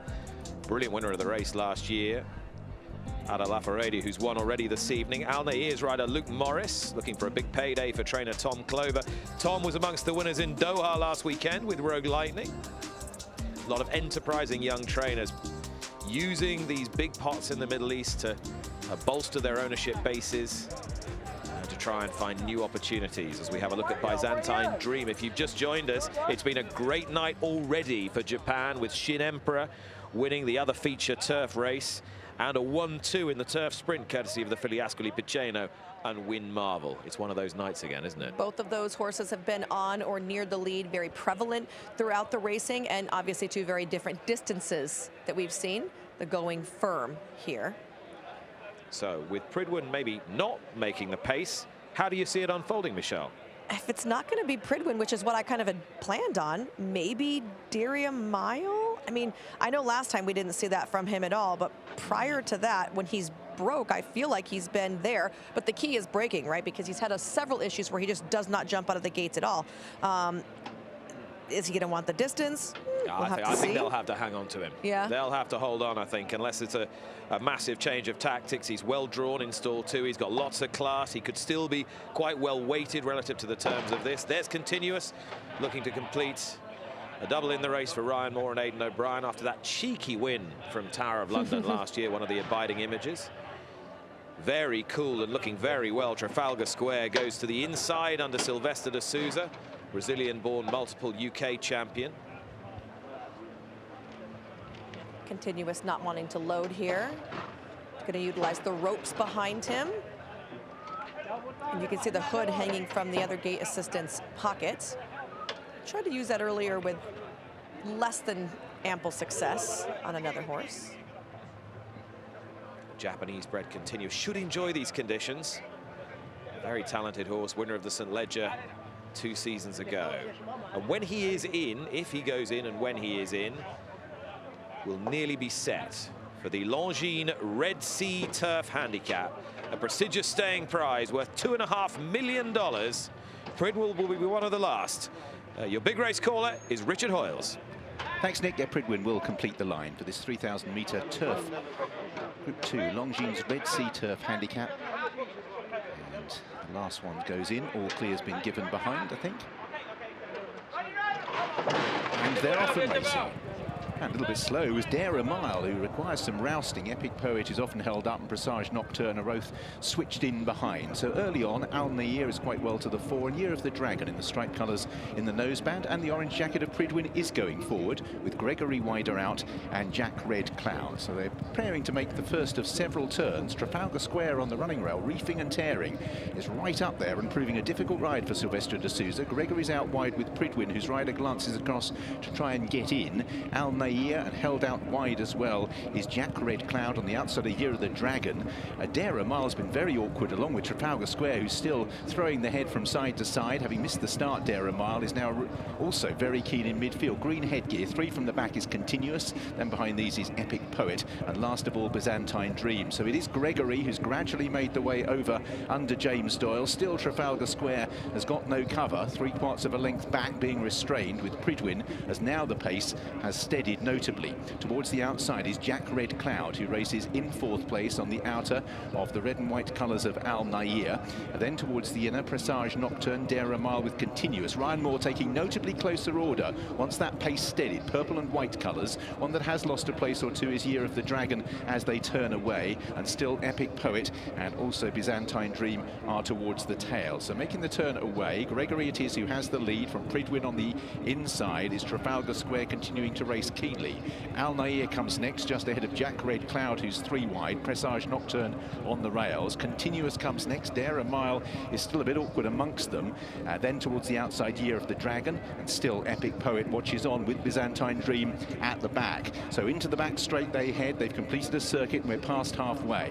Gregory it is who has the lead. Pridwin is dropping out very quickly and is being eased down and pulled up. So Pridwin is out of the race as Gregory leads by 2 lengths. Trafalgar Square is in 2nd place. Al Nair on the outside of Presage Nocturne dispute 3rd. 5th place then for Jack Red Cloud. Dare a Mile and Continuous are now side by side. Year of the Dragon still wide and still sitting and suffering at the back. Danny Tuttob on Epic Poet, who will need luck on the inside of Byzantine Dream. So Gregory's dictated this for a best part now of 1,000 metres. Trafalgar Square's exertions now as he drops back through the field. Continuous manages to avoid him, but out in the lead it's Gregory winding it up. Presage Nocturne running a big race. Al Nair, Dare a Mile, despite his antics at the start, is right in there pitching. And then Ryan Moore moving forward, Continuous. Byzantine Dream in the stripes and Epic Poet are both making ground, but both need luck. Gregory claimed by Presage Nocturne. Al Nair, Byzantine Dream unleashed by Oisin Murphy. Epic Poet trying to squeeze through. Continuous didn't match the speed of Byzantine Dream, who it is who's moved through the lead. Byzantine Dream takes over with 200 to go. In 2nd place, Presage Nocturne. Epic Poet didn't get the same breaks and is now out after the leader. But Byzantine Dream. Oisin Murphy seized the Red Sea turf. It opened up for him, but it didn't for Epic Poet in second. Continuous third, Presage Nocturne, then Al Nair, Deramal behind these with Gregory, and then the local runners, Year of the Dragon and Jack Red Cloud. Looking back, Pridwin was pulled up, and effectively Trafalgar Square the same. Byzantine Dream swept to the front from the back. A salute from Oisin Murphy, who was on the board here yesterday in the Jockeys Challenge, and he has given Japan a hat-trick of victories. This for Tomoyasu Sakaguchi, and won by a length. Epic Poet, they were both together in the run. Byzantine Dream came the outside. Epic Poet didn't quite get the same breaks. Continuous third. Presage Nocturne ran really well for Alessandro Botti in fourth place. Oisin Murphy on the mark on Saudi Cup night. Another Japanese winner. They're really rolling, and we still have Forever Young to come. And the confidence must be building behind the chances of Forever Young, the Kentucky Derby and Breeders' Cup Classic third, as he heads into the Saudi Cup. Right for this moment, it's Oisin Murphy. Once again, a Japanese-trained horse has been his ally, as it has been so many years ago. Deirdre in the UK, Marsh Loren in the US, and now here in Saudi, Byzantine Dream. At the end of a staying race, it was a sharp turn of speed that won it. It certainly was, and I thought this horse was going to really need pace to run into when we didn't see that on paper. And then Gregory got away to a very easy lead when no one else seemed to want it. So this horse really was impressive after I kind of dismissed him without the pace setup I was expecting. 3 Japanese trained winners, 3 different trainers. This time it's Tomoyasu Sakaguchi in the colors of Kazumi Yoshida. But Oisin Murphy has had this horse really well positioned. Epic Poet has run through for second place for Great Britain, for David O'Mara, and for Danny Tudhope. Epic Poet didn't quite get the splits, as Richard said in the call, of Byzantine Dream. And back in third was Continuous, who just looked a little one-paced late in the race. Like, I thought Continuous, if he was going to be good enough, had every shot, and then Epic Poet, when he finally got some room, was just passing him, no problem on the inside. Byzantine Dream, first time piloted, actually, by Oisin. And the point is, if you are running over extended distances in Japan, you are running against the best of what Japan has, as distinct from European stayers who aren't necessarily taking on the best of what Europe has. So this may have represented a slight drop in grade. It's very difficult for those who assess the weights, allot the weights for these races, to understand where they are with the Japanese runners. Well, I'll tell you what, he's carrying 132 pounds. That's the highest impost he's ever carried as well. Oisin Murphy gained his champion jockey crown in Britain last year, and he has been one of the busiest and hungriest jockeys anywhere in the world, and Ollie Bell is awaiting for him. Well, Oisin Murphy on the board here on Saudi Cup night, and he's ridden a peach. Everyone wants a photograph of Byzantine Dream and Oisin. That will mean an awful lot to you, I'm sure. Yeah, huge. Great to ride such a big winner for Mrs. Yoshida. They obviously own a brilliant farm in Japan, in Northern Farm, and I'm delighted that they put me up and I was able to deliver, Ollie. Talk us through the race. We went a good gallop and he really came alive with me. They did a great job preparing him, and yeah, he won as he liked. He didn't do a lot in front, but he gave me an explosive burst, and yeah, good horse, Ollie. Did it surprise you they went as hard as they did? They didn't look loads of pace on paper. No, it was good observation, Ollie. Thank you. It wasn't much pace, but we ended up going hard and it suited him. I know you're a huge racing fan, clearly, but you'll be well aware of the significance of Romantic Warrior's task in a few moments' time. How much are you looking forward to seeing Romantic Warrior lock horns in the Saudi Cup with the likes of Forever Young? It's brilliant for the race. Thank you to His Highness Prince Bandar and everyone here at the Saudi Cup meeting. They've made it a world-class event, and I'm delighted to ride winners on the card, Ollie. Well done. Thank you, shukran.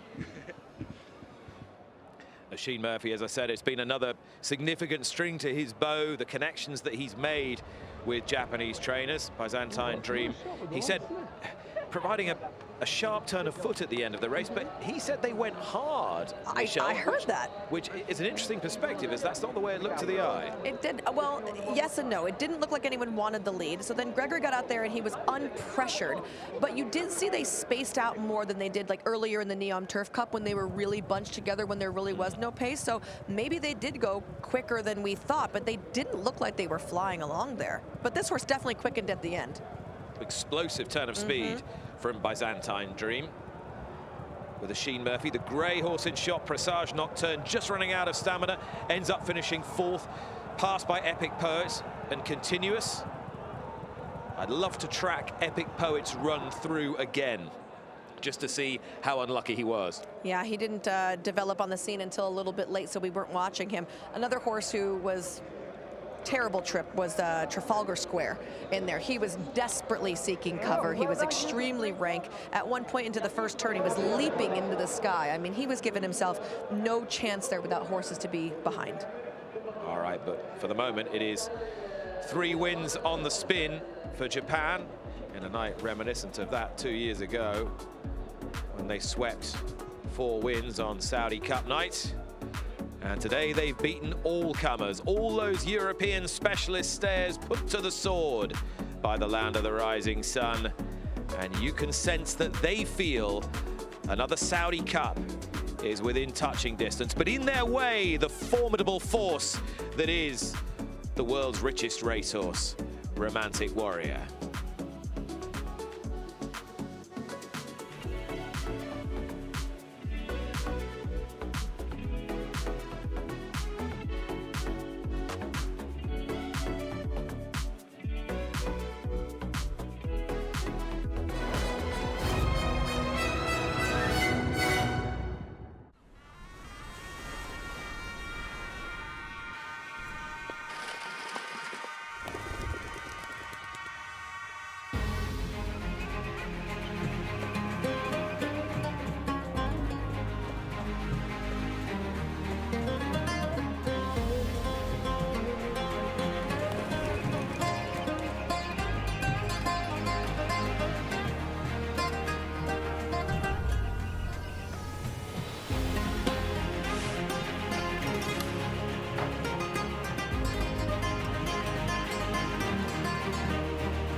Welcome back. Join us with one race to come, and it's the most important one too. It's the $20 million Saudi Cup, but we've just enjoyed another sparkling performance from a horse trained in Japan. Byzantine Dream routed them in the Red Sea Turf Handicap, showing himself to be weighted rather more lightly than the handicapper should have done. Sheen Murphy, success for him, the Irish-born, British-based jockey. He's been strutting the international stage to great effect, and he's done so again this evening, producing a significant burst of speed from his mount. We're going to take it 5 furlongs from home, 1,000 metres from the finish of this staying handicap, and assess how the race unwound, unfolded, whether there were significant hard luck stories in the race. Epic Poet is in the pale blue silks. You can just see creeping out a shot. He's the inside, Danny Tardope, while the outside, look where Sheen Murphy goes with his burst now. What happens then, Michelle? Well, this horse was just aching for a run. If you had seen before we went to break, you could see from the jockey cam, he wasn't even asking his horse. Everyone in front of him was already under a drive. This horse just needed room to go. That's going to be Continuous on your far outside, and then Epic Poet in between. Epic Poet did not get, like you said, the clean trip, so he's going to come a little bit late, but Byzantine Dream already had the jump on him, and he was more than good enough to stay. the tables could have been turned if Epic Poet had gotten maybe a cleaner trip, but Oisin got the early move, the clean trip to the outside, and it got the job done. It was just so striking, the acceleration, something I just wasn't expecting at the end of a race like this. Especially when you watch the beginning of the race, where no one wanted to go to the lead at all. Here's the view that I was telling you of. This is Oisin's view. You can see the leather earmuffs on this horse, but look at everybody inside. They're all riding. Look at them with the one horse, El Nair. They're already slapping him on the shoulder. Oisin hasn't even uncocked his stick here, and he is traveling with such ease. I mean, this horse is just aching to be set free. Yeah, he just had half a glance over his right shoulder. Doesn't really see any dangers at this point. And by the time Epic Poet has started his charge, the race is over. Also, it made a really big difference for this horse. He switched leads a little bit late, but once he did switch leads, he really gave an additional burst of acceleration.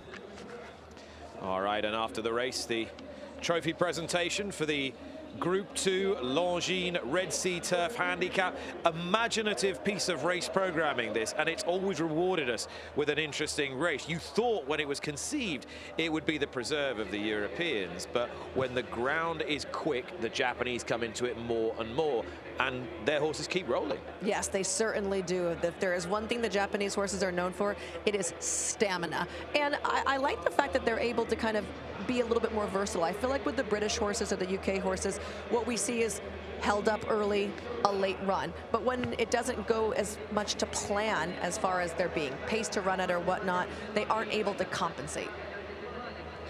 So the trophy presentation sponsors Longines to the winning owner, winning trainer, Tamayusu Sakaguchi. Horse running in the colors of Mrs. Yoshida, Kazumi Yoshida, from a family that's done so much for Japanese bloodstock, and Oisin Murphy riding the winner. Next, and finally, the world's richest horse race, the $20 million Saudi Cup.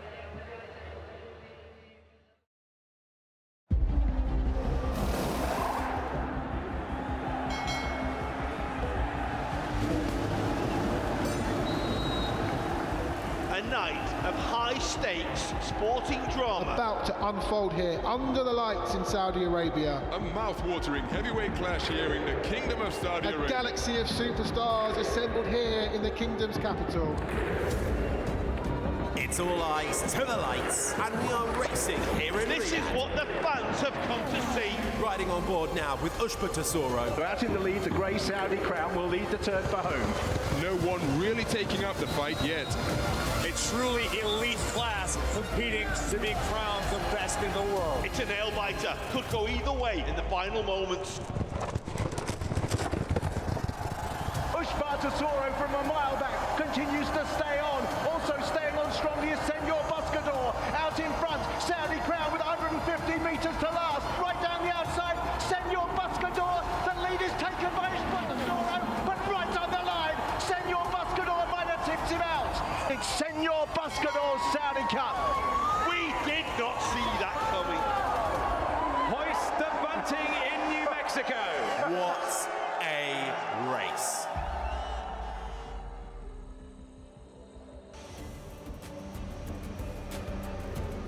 Here is the field for the Group 1 Saudi Cup. They are headed by Al Muzmak, perhaps the best of the local horses, bidding to become the second local horse to win this race after Emblem Road. Defunded was 7th in the race last year. He's ridden by California-based Italian jockey Antonio Fresu. El Código is one of 2 imports from Argentina, will want every bit of this 9 furlongs and more. Gustavo Calventi is the man in the saddle. Facteur Cheval, the big hope for France, for Jérôme Renier and Mikel Barcelona, won or placed 8 times at the highest level. A good run, first time on dirt in Dubai last time. Forever young, he's the straight bat choice. Winner of the Saudi Derby last year, 3rd in the Kentucky Derby, 3rd in the Breeders' Cup Classic, undefeated in Japan. Intense for me, for Camilio Ospina, Abdulaziz Meshref, another local horse, needs more. If there's one up-and-comer from Japan, it's Ramjet, ridden by Kosei Miura and Shozo Sasaki. Not too much to find, with Forever Young on their last run. Just one US horse this time in their bid to win the race for the 3rd time in 6 years. Rattle and roll for that man, Kenny McPeak, the Derby winning trainer, and Joel Rosario. The most storied horse anywhere on the planet is Romantic Warrior for Hong Kong. James McDonald, the Kiwi-born, Aussie-based rider, the star in the saddle. Danny Shum, the enterprising trainer. Ushpa Tesoro, narrowly outpointed when second last year. He's won a Dubai World Cup. He's 8 years old, but he's not getting much slower. Wait to excel has it all to do here for local star Adel Al-Furedi. Whilst Walk of Stars represents crack Dubai-based trainer Bupat Simar, who was going to bring Laurel River here. This is an able substitute with Ty Gaucher in the saddle. The other Tesoro might be the better today. Wilson Tesoro was fourth in the Dubai World Cup last year. Yuga Kawada has chosen to ride him over last year's runner-up. And Wooten Sun, local horse, is ridden by Ricardo Ferreira for owner Abdullah Al-Khatani. They are the 14 that go to post over 1,800 meters, 9 furlongs for the $20 million Saudi Cup. Lafitte Pinkai and Michelle, you alongside me. Just reading those names gets us going, Lafitte. Romantic Warrior particularly. The scale of the task ahead of him today. The idea that as sports fans, we always want to see more from our heroes, from potential legends, from champions. We're never quite satisfied. You want to see them challenged in a different way. And for Romantic Warrior, that's exactly what's going to take place this evening. Of course, he's already a Grade 1, 10-time Grade 1 winner. The first ever 3-time Hong Kong Cup winner, a 3-time middle distance champion. He's done it all except this tonight with $20 million on the line, of which he has already banked $22 million, richest racehorse ever. First career start on dirt. Can he handle it? Will he be as effective? It's another frontier, but this is why we love this horse. We love the romance and we love his courage. He is so well named. He is very well named. And, you know, it took an icon in Hong Kong racing to kind of step aside when he was facing Golden 60. He wasn't this horse. Once Golden 60 retired, he handed over this crown, and Romantic Warrior has become the perfect fairy tale ending. He's such a talented horse. He's ridden by such a talented man as well. Officially the world's best jockey, James McDonald, but up against him, some of the finest from all corners of the globe. Ryusa Sakai riding Forever Young. Yataka Tagi, Yuga Kawada, some of the best in Japan, taking on some of the best in the world. What a night it has been. What a race it promises to be. A truly wonderful event upcoming here, the Saudi Cup moments away.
Welcome back. Romantic Warrior has arrived in the unsaddling area here, and we are going to head down to Ollie Bell now to catch up with him.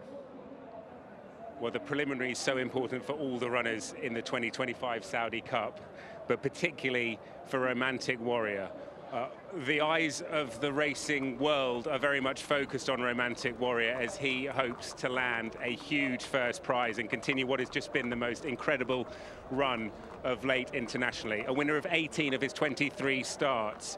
He's won well over $20 million in prize money already. Wins in Australia, Japan, Dubai, and of course his native Hong Kong. He is one of, if not the best horses in the world. But today he's being asked a challenge he's never been asked before. Can he do it on the dirt?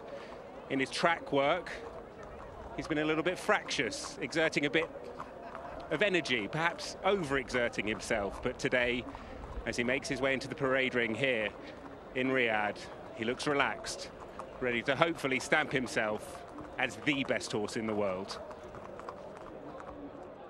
A close-up look at our hero, Romantic Warrior, the great hope of Hong Kong. Let's find out a bit more about him now from those who know him best. He's a star. What a champion. And he's now a Hong Kong Cup winner. Every time I get legged on, I feel like I'm unbeatable. Like it just gives you that feeling. Oh, he's very special for not only me, but my stable, or actually not only for Hong Kong Jockey as well. It's special for the Hong Kong people as well. Phenomenal gate speed, plants himself, switches off, relaxes. I love to stay with him because I love him a lot. Yeah, it is about stuff actually. Romantic Warrior, it's history. 3 cups. He's a horse of a lifetime, and the countries he's taken Danny and I and Peter on a ride, it's just an incredible feeling. We're very lucky, we're very blessed to come across him, and I just feel like he's getting better and better at the moment.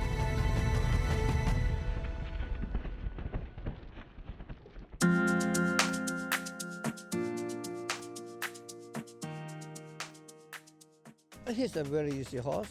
He's been in Australia, he's been in Japan. He's a horse that he's won in several countries, and just the will to win is like no other horse we've seen.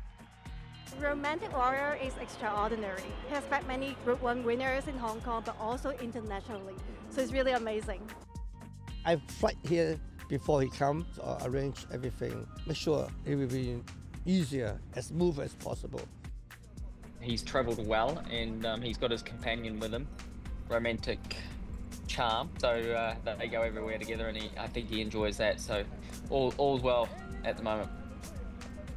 Danny Shum just gets him to peak at the right time. He's unknown when it comes to dirt track racing, but every time he's asked to do something, he does it.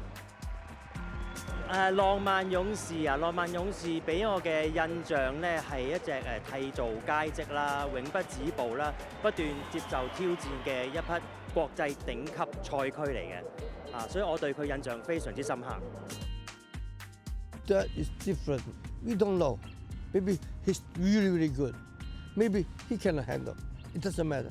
As long as we try, we love to take the challenge. There's one horse in the world that I think could transfer his turf form to his dirt form. It is Romantic Warrior. So I'm quietly confident he will handle it, and I'm quietly confident if he does handle it, he's going to be one hell of a horse to beat. And that's it. The romance is in the challenge. They like to take the challenge. Will the horse rise to the challenge? Michelle, what do you think? I feel like he has enough class to carry him through. It's going to be a question mark if he likes the surface, obviously. He has to take on dirt. He's going to take kickback from his inside hole. And to me, Nick, they keep saying, oh, he has this tremendous gate speed. And he does get himself out there and get in front. But we're from, California. We know gate speed. To me, when I watched him break in the morning, it's not the same. All right, what do you think, Lafi? I have no clue. I have no clue. Everybody's guessing. Why is it that some horses can make the transition and others can't? Why didn't it work for City of Troy? Why did it work for Thunder Snow? Everybody essentially is guessing. You can watch them train on it. doesn't matter. It's not until they actually race on it. You can look at pedigree, yeah, sure, but they still have to actually go out and do it. I do believe this. I think we'll have a pretty good idea early on in this mile and an eighth as to whether or not he's enjoying himself if he's handling the new surface. Can he still be a champion and the best horse in the world if he loses? Well, there is James McDonald, and a few moments ago, he gave his thoughts to Tom.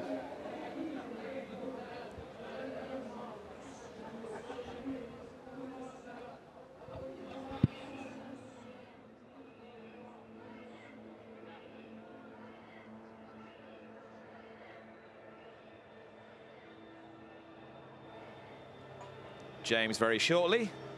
Here are the riders coming out ahead of the 2025 edition of the Saudi Cup. Ryusi Sakai there in the maroon colors, picture of concentration.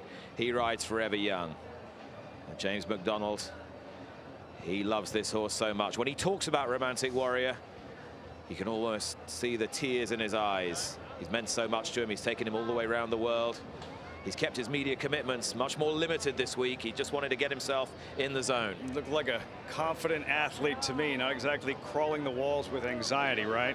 I love that look, that image of James McDonald on Romantic Warrior, crossing the wire for his third win in the Hong Kong Cup, and he kind of just shrugs, that kind of like, you tell me, very Michael Jordan-esque in the flu game when he hit 6 3-pointers in the NBA Finals.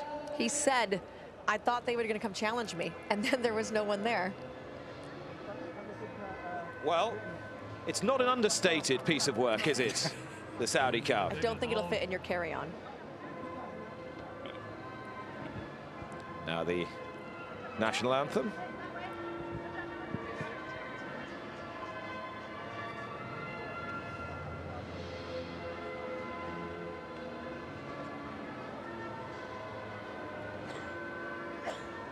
Simon.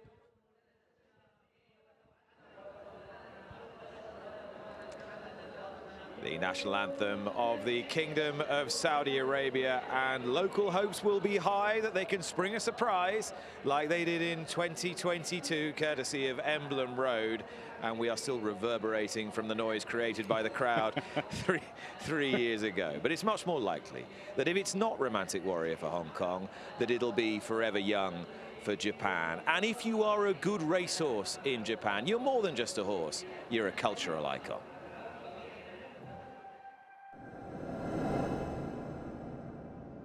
北の大地ノーザンファームの緑豊かな牧草地で一頭の特別なボバが誕生した。その名はフォーエバーヤング。優雅なるフォーエバーダーリングの息子であり、伝説の名馬リアルスティールを父に持つ。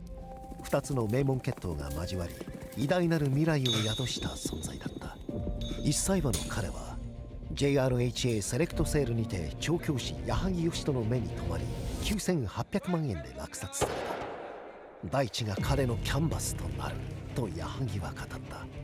その明白楽の下でフォーエバーヤングはダートの才能を開花させ、2歳児は無敗のまま未来のスターとして輝きを放った。3歳馬となった彼に矢作は新たな挑戦の場を求め中東へと視線を向ける。砂漠の星の下、彼はダービー2冠を成し遂げた。まずはリアル、英雄の歌のように響き渡る走りで勝利を収め、そしてドバイへ、そして名高きケンタッキーダービーの舞台でフォーエバーヤングの名は世界に届いた。惜しくも敗れはしたが、その勇気と闘志は誰の目にも明らかだった。帰国後、彼はダートクラシックを制し、東京大商店で堂々と1年を締めくくる。こうして彼は王者としての地位を確立したのだった。そして今4歳を迎えたフォーエバー・ヤングに父の影が重くのしかかる。リアルステイルの最高の栄光は4歳児に手にしたグレード1ドバイターフでの勝利だった。だがフォーエバー・ヤングはさらに大きな夢を見る。彼が目指すのは世界最高賞金レースの頂点。父を称えるだけでなく父を超えるために、己の伝説を築くために、勇猛な者が運命を手にすることを証明するために。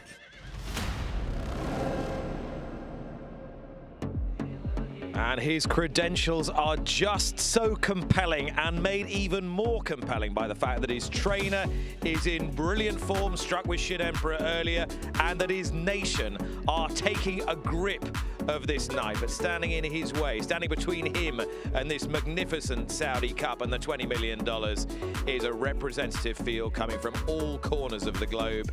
And listen, it's not as if we haven't spoken about the most high-profile one enough already. Ryusuke Sakai will be thinking about how he can beat Romantic Warrior and so many more.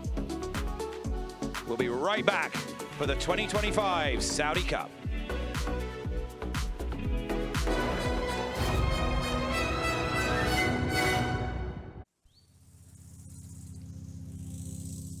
High on the mountain tops, deep in the roots of trees,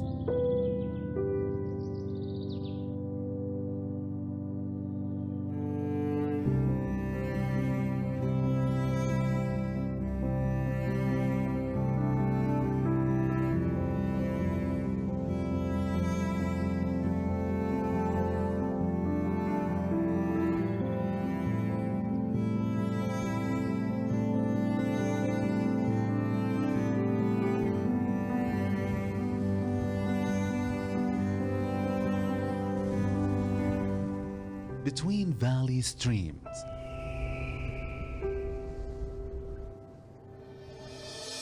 and down to the seashore.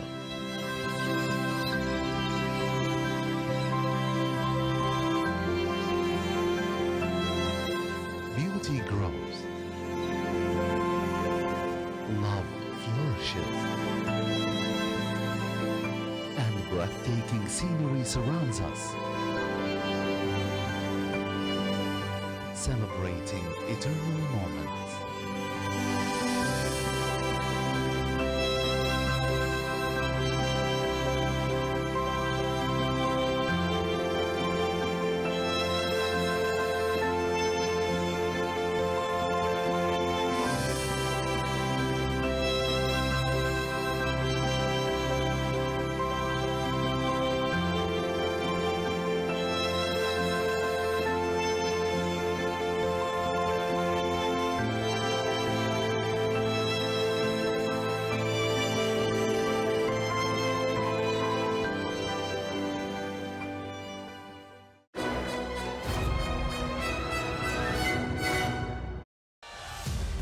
Runners in the parade ring, not long now until the jockeys are given the office to mount ahead of the Saudi Cup.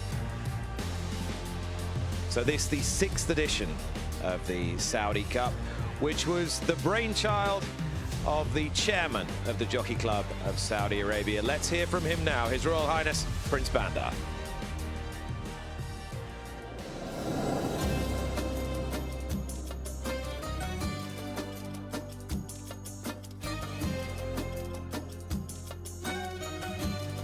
Once again, it is my pleasure to welcome all of you here to the King Abdulaziz Racecourse for the 6th renewal of the $20 million Saudi Cup and a world-class exhibition of horse racing and jockeyship. Today we will be showcasing the best thoroughbreds and purebred Arabian equine athletes on the global stage, and I am delighted to have so many of the leading trainers, jockeys and owners making their way to Saudi Arabia for this ever-evolving event. Today's 9-race program not only tests the world's best 1,800-meter dirt horses, but offers the chance for all racing divisions to be represented, from sprinters to stayers, on dirt and on grass.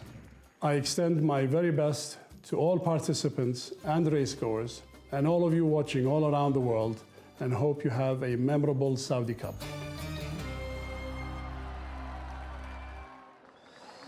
And there is no doubt that Prince Bandar would be rightly proud of the field that has assembled today. And the glory of today's race is its unpredictability. Will Forever Young come here and do what he did last year after such a productive season? Will Romantic Warrior act on the dirt? Can any of the local imports improve leaps and bounds like we've seen them do before? Or will it be one of those hard-knocking horses like Ushpa Tesoro? Could he go one better at the age of 8 and become the oldest horse to win the Saudi Cup? This is the Saudi Cup 2025. Run over 1,800 meters. على مسافة 1800 متر. Worth $20 million. بجائزة وقدرها 20 مليون دولار. The Saudi Cup. كأس السعودية. So these are the runners and riders for the world's richest race, the Group 1 Saudi Cup, headed by number 1, Al Musmak. Al Musmak for Mohammed Al Daham. Can he crown off what would be a superb 2 days with a surprise victory? Number 2 is Defunded. This owner has 3 in the race. Antonio Fresu is in the lilac cap. Also in these colours, the Argentinian import El Código. Gustavo Calvente is in the saddle. 0.6 of a kilo overweight at 57.6. Number 4 is Factor Cheval, Mikel Barcelona, for the French-trained Jérôme Régnier, trained horse. Factor Cheval is followed by number 5, Forever Young, winner of the Saudi Derby on this card 12 months ago, bidding to make it 4 in the spin this evening for Japan. Ryushi Sakai rides. 6 is Intense for Me, Kawaii Spina, another to be imported from South America. Number 7 is Ramjet, another Japanese runner. Kosei Miuri is in the saddle. Number 8 is Rattle and Roll, the winner of the trial here in Saudi Arabia, representing Joel Rosario and Kenny McPeak. Number 9 is Romantic Warrior, the pride of Hong Kong, winner in Japan, Australia, the UAE, as well as many successes in Hong Kong, partnered by James McDonald. Number 10 is Ushpa Tesoro, so close to winning the race 12 months ago. Akira Sugawara is in the saddle. 11 is Wait to Excel, Aldel Alfaredi on one of the locally trained outsiders, but they've won in the past. Number 12 is Walk of Stars, Taigo Shea for Bupat Simar. And number 13 is Wilson Tesoro, Yuga Kaweda in the second colours with the yellow cap. And 14 is Wooden Sun, Ricardo Ferreira, rounding off the field for the 2025 Grade 1 Group 1 Saudi Cup. All right, well, of course, you can play along with our Crown Jewels Racing fantasy game. Lafitte and Michelle alongside, and you can scan the QR code there on your screen. If you think you can beat us to the 1, 2, 3, and frankly, why wouldn't you? Michelle, how have you done? I have gone with Forever Young on top, and then this guy right here about to come behind us, Romantic Warrior, going to use him as well. And then Walk of Stars for Bupat Samir. All right, Lafitte. We've been so starstruck while he's been circling here, Romantic Warrior. I've been taking selfies. It's completely understandable. Going with a Factor Cheval, loved what he did in his first dirt start, taking all that kickback, taking all that spray, the plan going in. They didn't care if he won. They just wanted to see if he could handle the dirt and if he could handle all that kickback. I have him on top, Forever Young, Romantic Warrior, and then Walk of Stars as well. Okay, well, what about another US winner courtesy of Rattle and Roll? The man charged with riding him won our first race tonight. He's Joel Rosario. He's been talking to Ollie Bell. Joel Rosario alongside me ahead of this huge contest. Joel, firstly, how are you feeling? How do you assess the chances of your horse? Yeah, feeling well, and we're expecting, good chance, and we'll see how he races. It's a strong race, but if he perform like he did last time, we got a chance to see what happens. How important is it that they go very hard early in this race for your horse? Yeah, very important. Because the horse should keep coming at the end. So, yeah, we'll see what they do. We'll see what happens.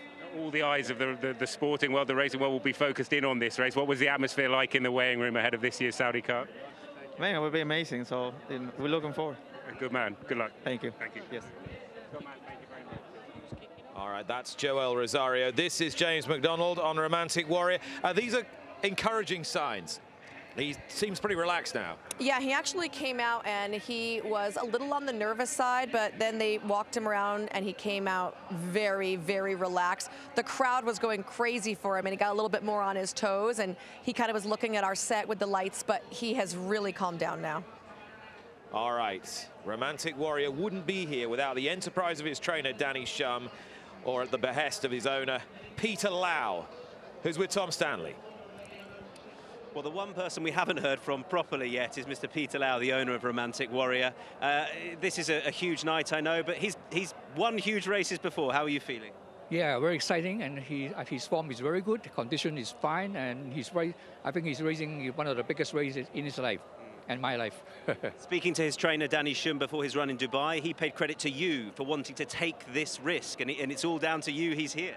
No, I make the decision, but it's up with the team who make good the condition. But it's so difficult, and they come here now already two months staying here, and they make the conditions so nice. So I want to thank my team very much, and very much looking forward to race. And how are you feeling about the surface? Obviously, that's the big challenge, the big question. Yeah, well, I think they know much better, but according to my looking, I think it seems the dirt is not as heavy or as something like Dubai or US. So I hope the surface suit the turf more. I hope. Win or lose tonight, can you describe how much this horse means to you? Cannot describe by word, but it's a lot, a lot, of course. Good luck. Thank you very much. Peter Lau. And people thought he was enterprising when he took the horse to Australia, but he's been to Japan as well and won there against the best. He's been to Dubai and won there against the best, and now here he is. Panthalassa did it, Mishrif did it, Michelle, both turf horses who won this race? They definitely did, and they did it in different ways, which I liked as well. Panthalassa won gate to wire from the one hole, and then of course we had Mishrif winning from the outside, so I do feel like this horse ticks a lot of nice boxes. He does. How does James McDonald play it from gate 3? Tricky. I think so. Especially when when you're going grass to dirt, it's not just if you're getting the footing, right? It's a matter of that kickback we've referenced. So from that inside 3 post with a full field to his outside, if he's in behind horses and he's not happy, if he's not acclimating to all that stuff being thrown back in his face, McDonald, that's a difficult chore, trying to find some room for him to operate, as opposed to if he had an outside post, especially in a 1-turn mile and an eighth, where you could find a comfortable spot out in the clear. What? Okay, who's our projected speed is going to be Walk of Stars, yes. right? And he is outside. There's a good chance he doesn't necessarily go and then dip all the way down to the rail, right? What if he just kind of sits outside a little bit? I mean, it might give him just a little bit more options with Romantic Warrior. Talk about Forever Young, who is right on the outside, but they're pleased. They're pleased with that. Not as much pace this year. Like Saudi Crown last year emptied the tank, lit it up, supersonic pace, setting the table for Senor Buscador from 20 lengths back. This year, less pace. The outside post, perfect in a 1-turn race for Forever Young. He is going to be in that catbird stalking spot a little bit closer than you're accustomed to seeing him. Just a real pro now, this horse. He's been asked to do extraordinary things, and he's jumped through pretty much every hoop. What would you have said if we told you what the next year, Yoshida Yahagi, his trainer, 5 wins now in Saudi Cup competition, the last time we were here and watching Forever Young win the Saudi Derby, and it wasn't pretty, and he made a bunch of mistakes, but he won, and now seeing him back on this track and everything that's happened since, including almost making history and becoming the first ever Japanese-based Kentucky Derby winner. Look, this is my top pick, but are we remiss that we're not mentioning a couple other horses in this field, like El Codigo, who is the best dirt horse, or one of the best dirt horses in Argentina. I mean, he's really interesting in here, right? You already talked about Factor Cheval a little bit. Walk of Stars, I thought looked absolutely sensational last time. We've seen this track be forwardly playing today. I mean, he could be the one that goes out there, sets all, makes all, and then holds on. For Bupat Seymour, who was going to bring Laurel River here, but didn't. He brings Walk of Stars. There's Rattle and Roll. I mean, you can't keep McPeak down. You know who he reminds me of? Is Country Grammar. Country Grammar was just a horse. He was a good horse in the Mideast on these tracks. Not all dirt tracks are created equally. He was a force. A Dubai World Cup winner and back-to-back second-place finishes in the Saudi Cup. The way Rattle and Roll finished, explosive in the custodian of 2 holy mosques. Maybe he's one of those types of horses that has just found a new environment and a type of track that he can really thrive on. I think the bigger key to Country Grammar was getting the 1.25 miles when he was in Dubai, because he was a true 1.25 miles horse. And then the way the track played here to his running style coming from behind. I'm not convinced on Rattle and Roll is what it comes down to, Lafitte. Clearly. You are convinced that this horse will run a big race, Walk of Stars. Why? He's been reinvented by Bhupat Seema. He certainly has. I mean, he was purchased back in prior to December of 2023. He still wasn't the best when they put him on the dirt, but his last couple of races, Bhupat said, you know what, we're going to try something different. We're going to put him on the lead. We saw it work earlier with Shin Empire. You put him on the lead, they get really brave. And the last couple of races for this horse on the front end, they taught him leave the gate and go. And he has been a different horse. To me, his Maktoum Challenge race was sensational. Excellent. All right. And here's a horse who prepped on the dirt in Dubai last time, Factor Cheval, but he's better known as a European turf horse. A lot of confidence behind him. The class, the ability, he has it all. The only question was dirt, and passed the test with flying colors. Expect a big effort from Factor Cheval rolling late in the Saudi Cup. I believe he's leaving from the same post as Mishrif when he won. Now, Romantic Warrior is getting above himself again, not for the first time this week. He is, you know, his exercise rider, Gary Lau, said, oh, he's a gentleman, he's so nice. I have not once seen him be something that I would be like, oh, I'd love to go on a hack on this horse. He is a handful. And James McDonald has said he's like a lamb in Hong Kong. But when he travels, he gets energized. But let's hope he channels that adrenaline in a productive way first time on dirt. He walks in, they're loading briskly for the world's richest horse race. He's warm and he's paying attention, and he was definitely on his toes, but he's not over the top, out of control. Like, we've seen him a couple of days this week where you just had to kind of let him go do his thing.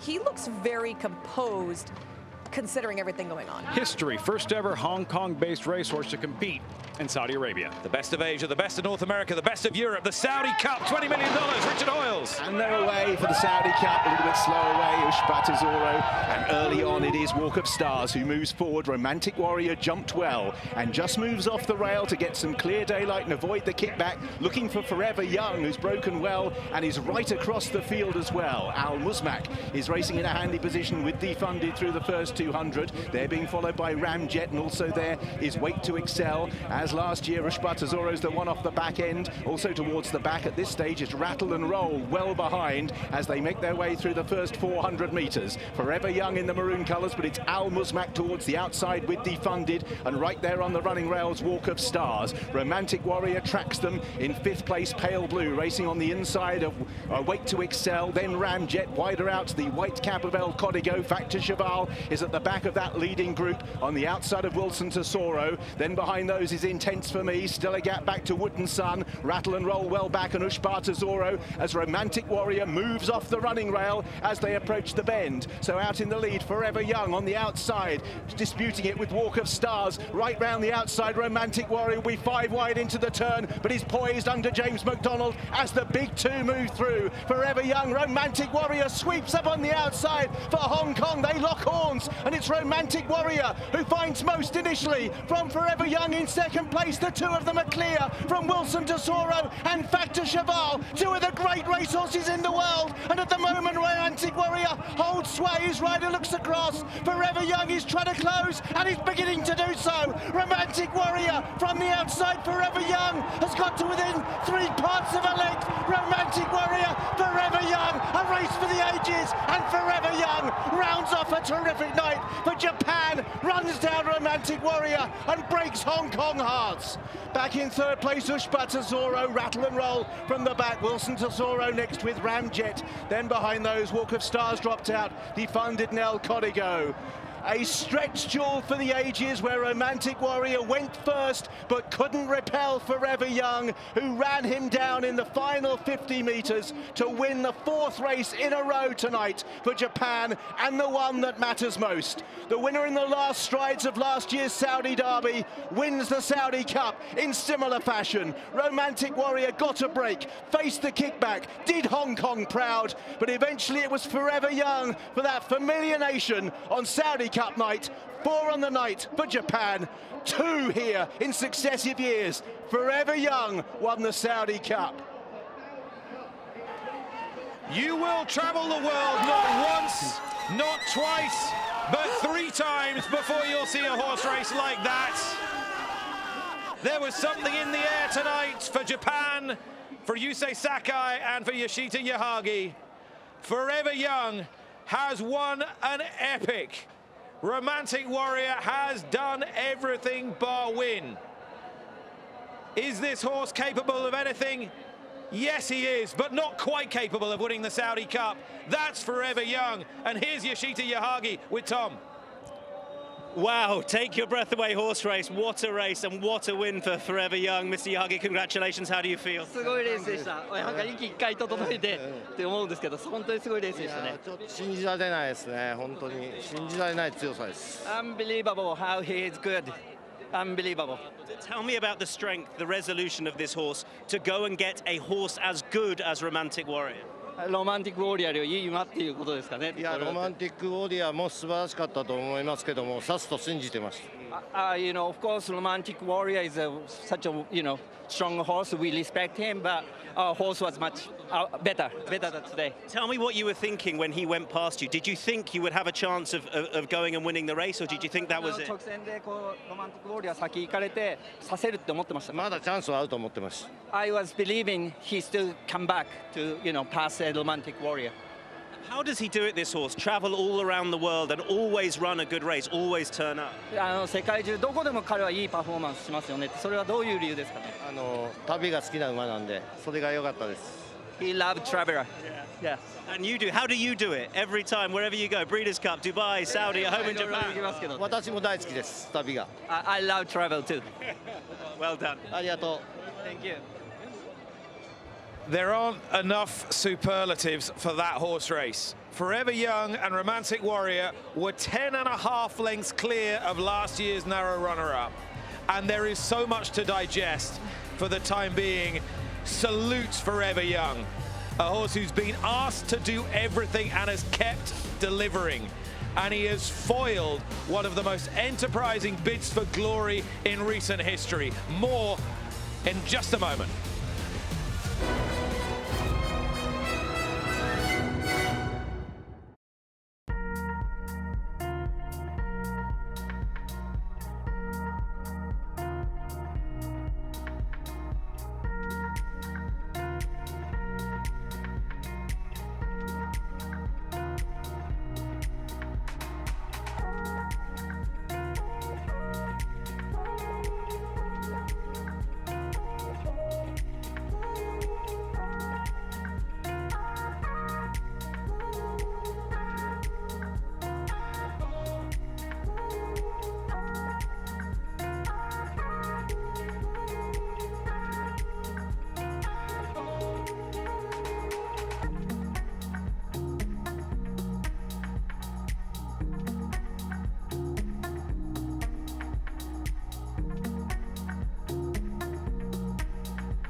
The sun rises in the east, and tonight the sun sets in the east as well, as Japan beats Hong Kong in a thriller for the Saudi Cup. The man aboard the winner, Forever Young, Ryusei Sakai, is alongside Ollie Bell. And still celebrating, and rightly so. An epic horse race. Just sum it up for us. Thank you very much. I can't believe he's an amazing horse. Did you think you were going to get back up and pass Romantic Warrior? Yeah, of course. I have big confidence, and I'm very trust him. I'm very proud of him. And how much does this mean to you and all of Japan?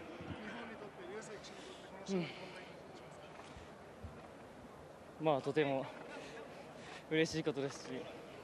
Toshi here alongside to translate. Toshi. This means it's fantastic, means huge.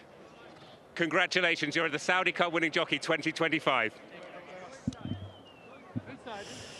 You would have to have ice in your veins not to be deeply moved by that performance if you were the man on top. But I fancy he does have a bit of ice in his veins, Lafitte Pincay. Never a doubt. Of course. Never of a course doubt. I knew I'd get him. Huh? Didn't we all? As we were trying to work out how many lengths Romantic Warrior would win by. Ryusei Sakai, 4th win in Saudi Cup competition. The smile says it all. Yoshida Yahagi make it a 6th-time Saudi Cup race winner and 2-time, actually, the Saudi Cup. 2 of the last 3. Pantalasa wire to wire a couple of years back, and now Forever Young. I'm thinking of a litany of the most heroic losers of a horse race in history. You think of Zenyatta 2010 Breeders' Cup Classic to blame. And I certainly will add Romantic Warrior when I've got my head together and compiled my list, Michelle. I think it's apropos on track. They're actually playing a song called Bittersweet Symphony. I think we're all thrilled for Forever Young, and he's a deserving victor in this race. I think it hurts to see Romantic Warrior get defeated, but he didn't lose, to me, any shine in defeat. Horses lose. Horses expected to win. When they do lose, you go back, and there is going to be second guessing. James McDonald, who has been in the saddle for this incredible run by Romantic Warrior, rounding the far turn, he had a decision to make, staying in behind horses or going wide and pulling the trigger. He hit the front, tries to open up, but in the end can't hold off Forever Young. Michelle, what was going through your mind when he decided to go towards the outside and make that maneuver? When we saw him go out and make that move, I don't think that anybody else realized it. He was sneaking out there, right? And he got the jump on everybody. And never once did Sakai look under his arm or over his shoulder to say he thought he had him still back there. And then all of a sudden, there he is. We will have plenty of time to digest how Romantic Warrior was defeated, albeit heroically, and how Forever Young nailed that last gasp success in the Saudi Cup. It's one for the ages and one well worth enjoying again, and you can do so when you rejoin us.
Aren't we lucky to enjoy this sport sometimes, especially when you see a race like today's? The two best locking horns and showing themselves to be just that. It was Japan again. It kind of had to be. They dominated this evening, and Yoshita Yahagi has won the two biggest races and the biggest race of all, with Forever Young in the hands of Ryusei Sakai. But the question on everybody's lips, wherever you're watching, whether you're here or further afield, is how? How did it happen? Well, this is how. And just take a look at the eventual runner-up, Romantic Warrior, 3 off the fence, the pale blue with the white striped sleeves. The first thing you thought was, oi, oi, he's up for it. Definitely looked into it right from go. Got himself an excellent position there in the red bridle. And Forever Young on the outside, he tried to make all pretty much for a second there. I mean, he got himself right over to this excellent position right outside of Walk of Stars, who we thought was going to be your pace setter. And then you have the two local horses on the outside, El Musmak and Defunded, both showing early foot. But look at how turned off Forever Young is. So even though he's in between horses, which is not an enviable place to be, and he's right behind them, which is maybe closer than he likes to be, he is so relaxed right now. Almost looked like Sakai was looking for Romantic Warrior. Like a heat-seeking missile from the outside without as much pace in this Saudi Cup as there was a season ago. We thought he might be closer stalking. Now here's the moment of truth. Sakai, Forever Young, cruising 2 off the rail, and McDonald now guiding Romantic Warrior out into the clear. So he doesn't want Sakai to get the jump on him. Yes. So he says, right, I'll tip 5 wide and get the jump on Sakai. Was this a wise move? Well, at the time, yeah, right? Because you see Forever Young sitting there, and you don't want to give him that indication that you're going to go right behind him, because then you do have to catch him. Here, he did get the jump on him, and look at, as soon as Sakai saw him, he's like, oh my gosh, I have to go now, and he starts to ride, whereas we already have that forward momentum going for Romantic Warrior, who quickens beautifully here, but doesn't switch leads. Creating separation, Forever Young to the outside, and this is the definition of relentless, refusing to lose. Sakai going to work. Forever Young responds and nails Romantic Warrior in the final strides. Is it that the dirt galloper has outground the Quicksilver turf horse? Is that what's happened here?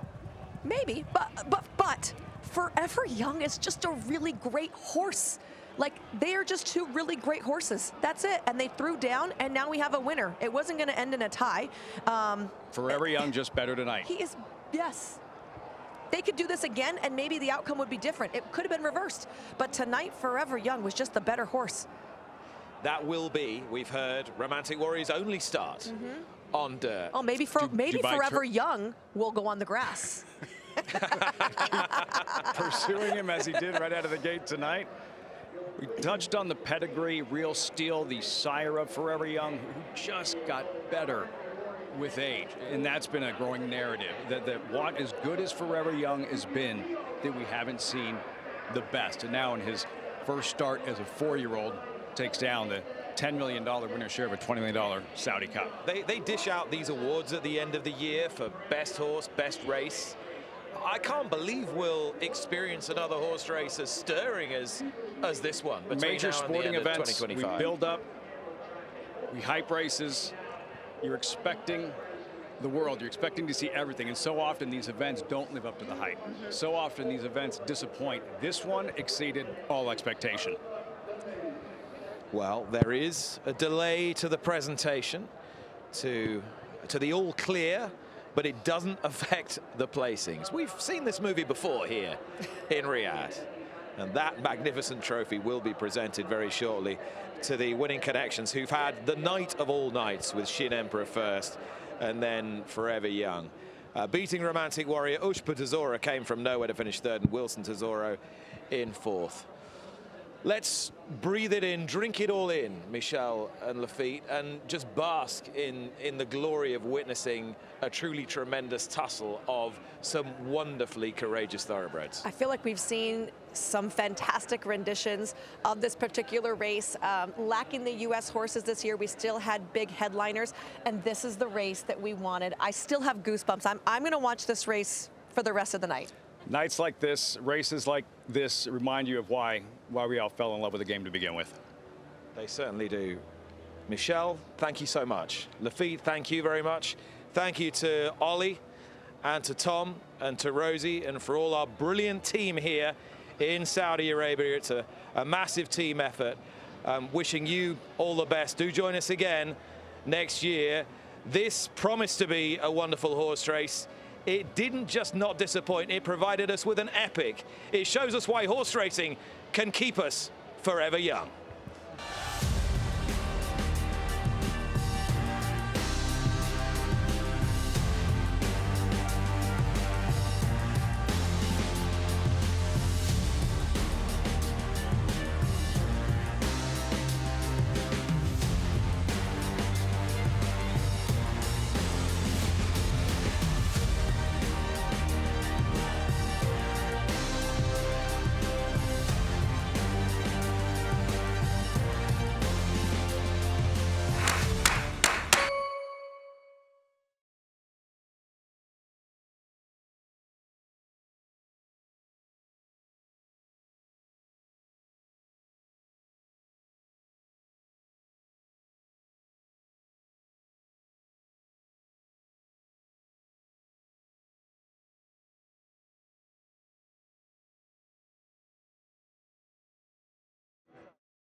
Well, welcome back as we await the delayed trophy presentation for the 2025 Saudi Cup. And His Royal Highness the Crown Prince Mohammed bin Salman will be presenting the trophy to the winning connections. There was a delay to the trophy presentation and to the all clear of all horses in the Saudi Cup, but nothing to affect the placings. Forever Young confirmed the winner, and Forever Young owned by Susumu Fujita, bred by Northern Racing. Crown Prince Mohammed bin Salman presenting the trophy, the Saudi Cup of 2025, to Susumu Fujita. Now, of course, the unmistakable figure of Yoshito Yahagi.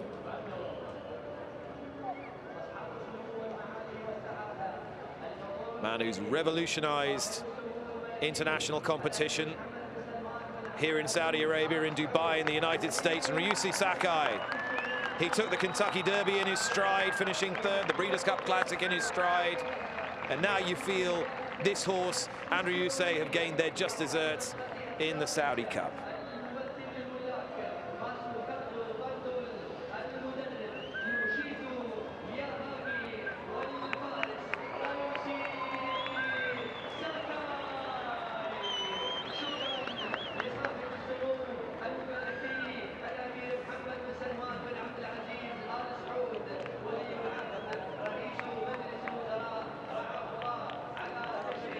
Well, as we've become accustomed to in Riyadh, a spectacular stage on which to present the trophies for the Saudi Cup.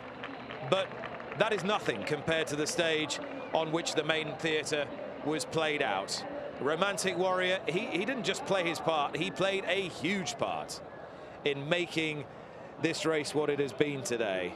But Forever Young was too strong and too relentless and just unwilling to submit to Romantic Warrior's blistering turn of speed.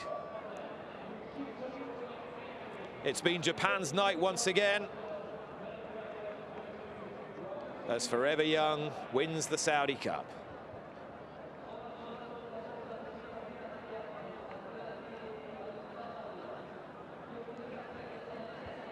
And that's all from all of us here at King Abdulaziz Racecourse.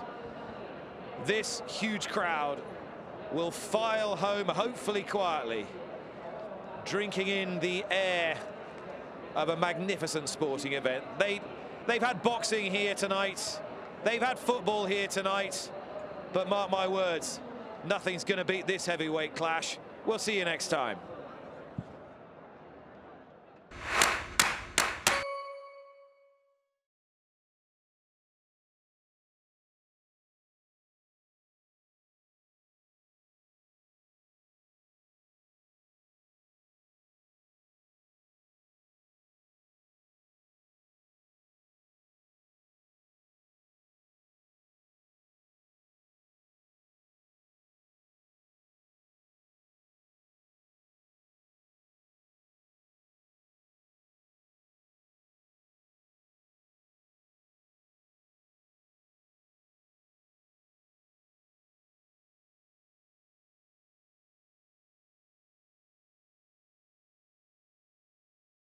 James McDonald's here. It takes two horses to make an epic race. Your boy has done you so proud. What did you make of it? Yeah, mate, I'm incredibly proud of him. He's an absolute great horse. Gutted he's been defeated, but in saying that, he was gallant in defeat, and the race planned out really perfectly for us. Had a great pitch in behind, and once they wedged down to the sail, he got a little bit of kickback, and I thought to get him in the clear air, and he sidled round just beautifully, and just went through his paces not really nicely, kept building all the way line. I can safely say I wasn't stopping, and really, I did not alter my stride pace at all. So when you went past him, you must have thought, "There's no pegging me back here." I thought even at the furlong, I wasn't slowing, so I was quite surprised. But it just shows what a great horse Forever Young is, and what a race it was. Yeah, I mean, it really was an epic race. I know it's too soon for you to, well, I know you've acknowledged it there, but for racing fans around the world, that was epic. And incredible sort of bravery, credit to you and the team for giving this a go, right? Well, not me, it's Peter and Danny and his team have done a marvellous job, and it's been an absolute pleasure to be a part of it and watch them just gloat over this horse day in, day out, and so much work's been put into him.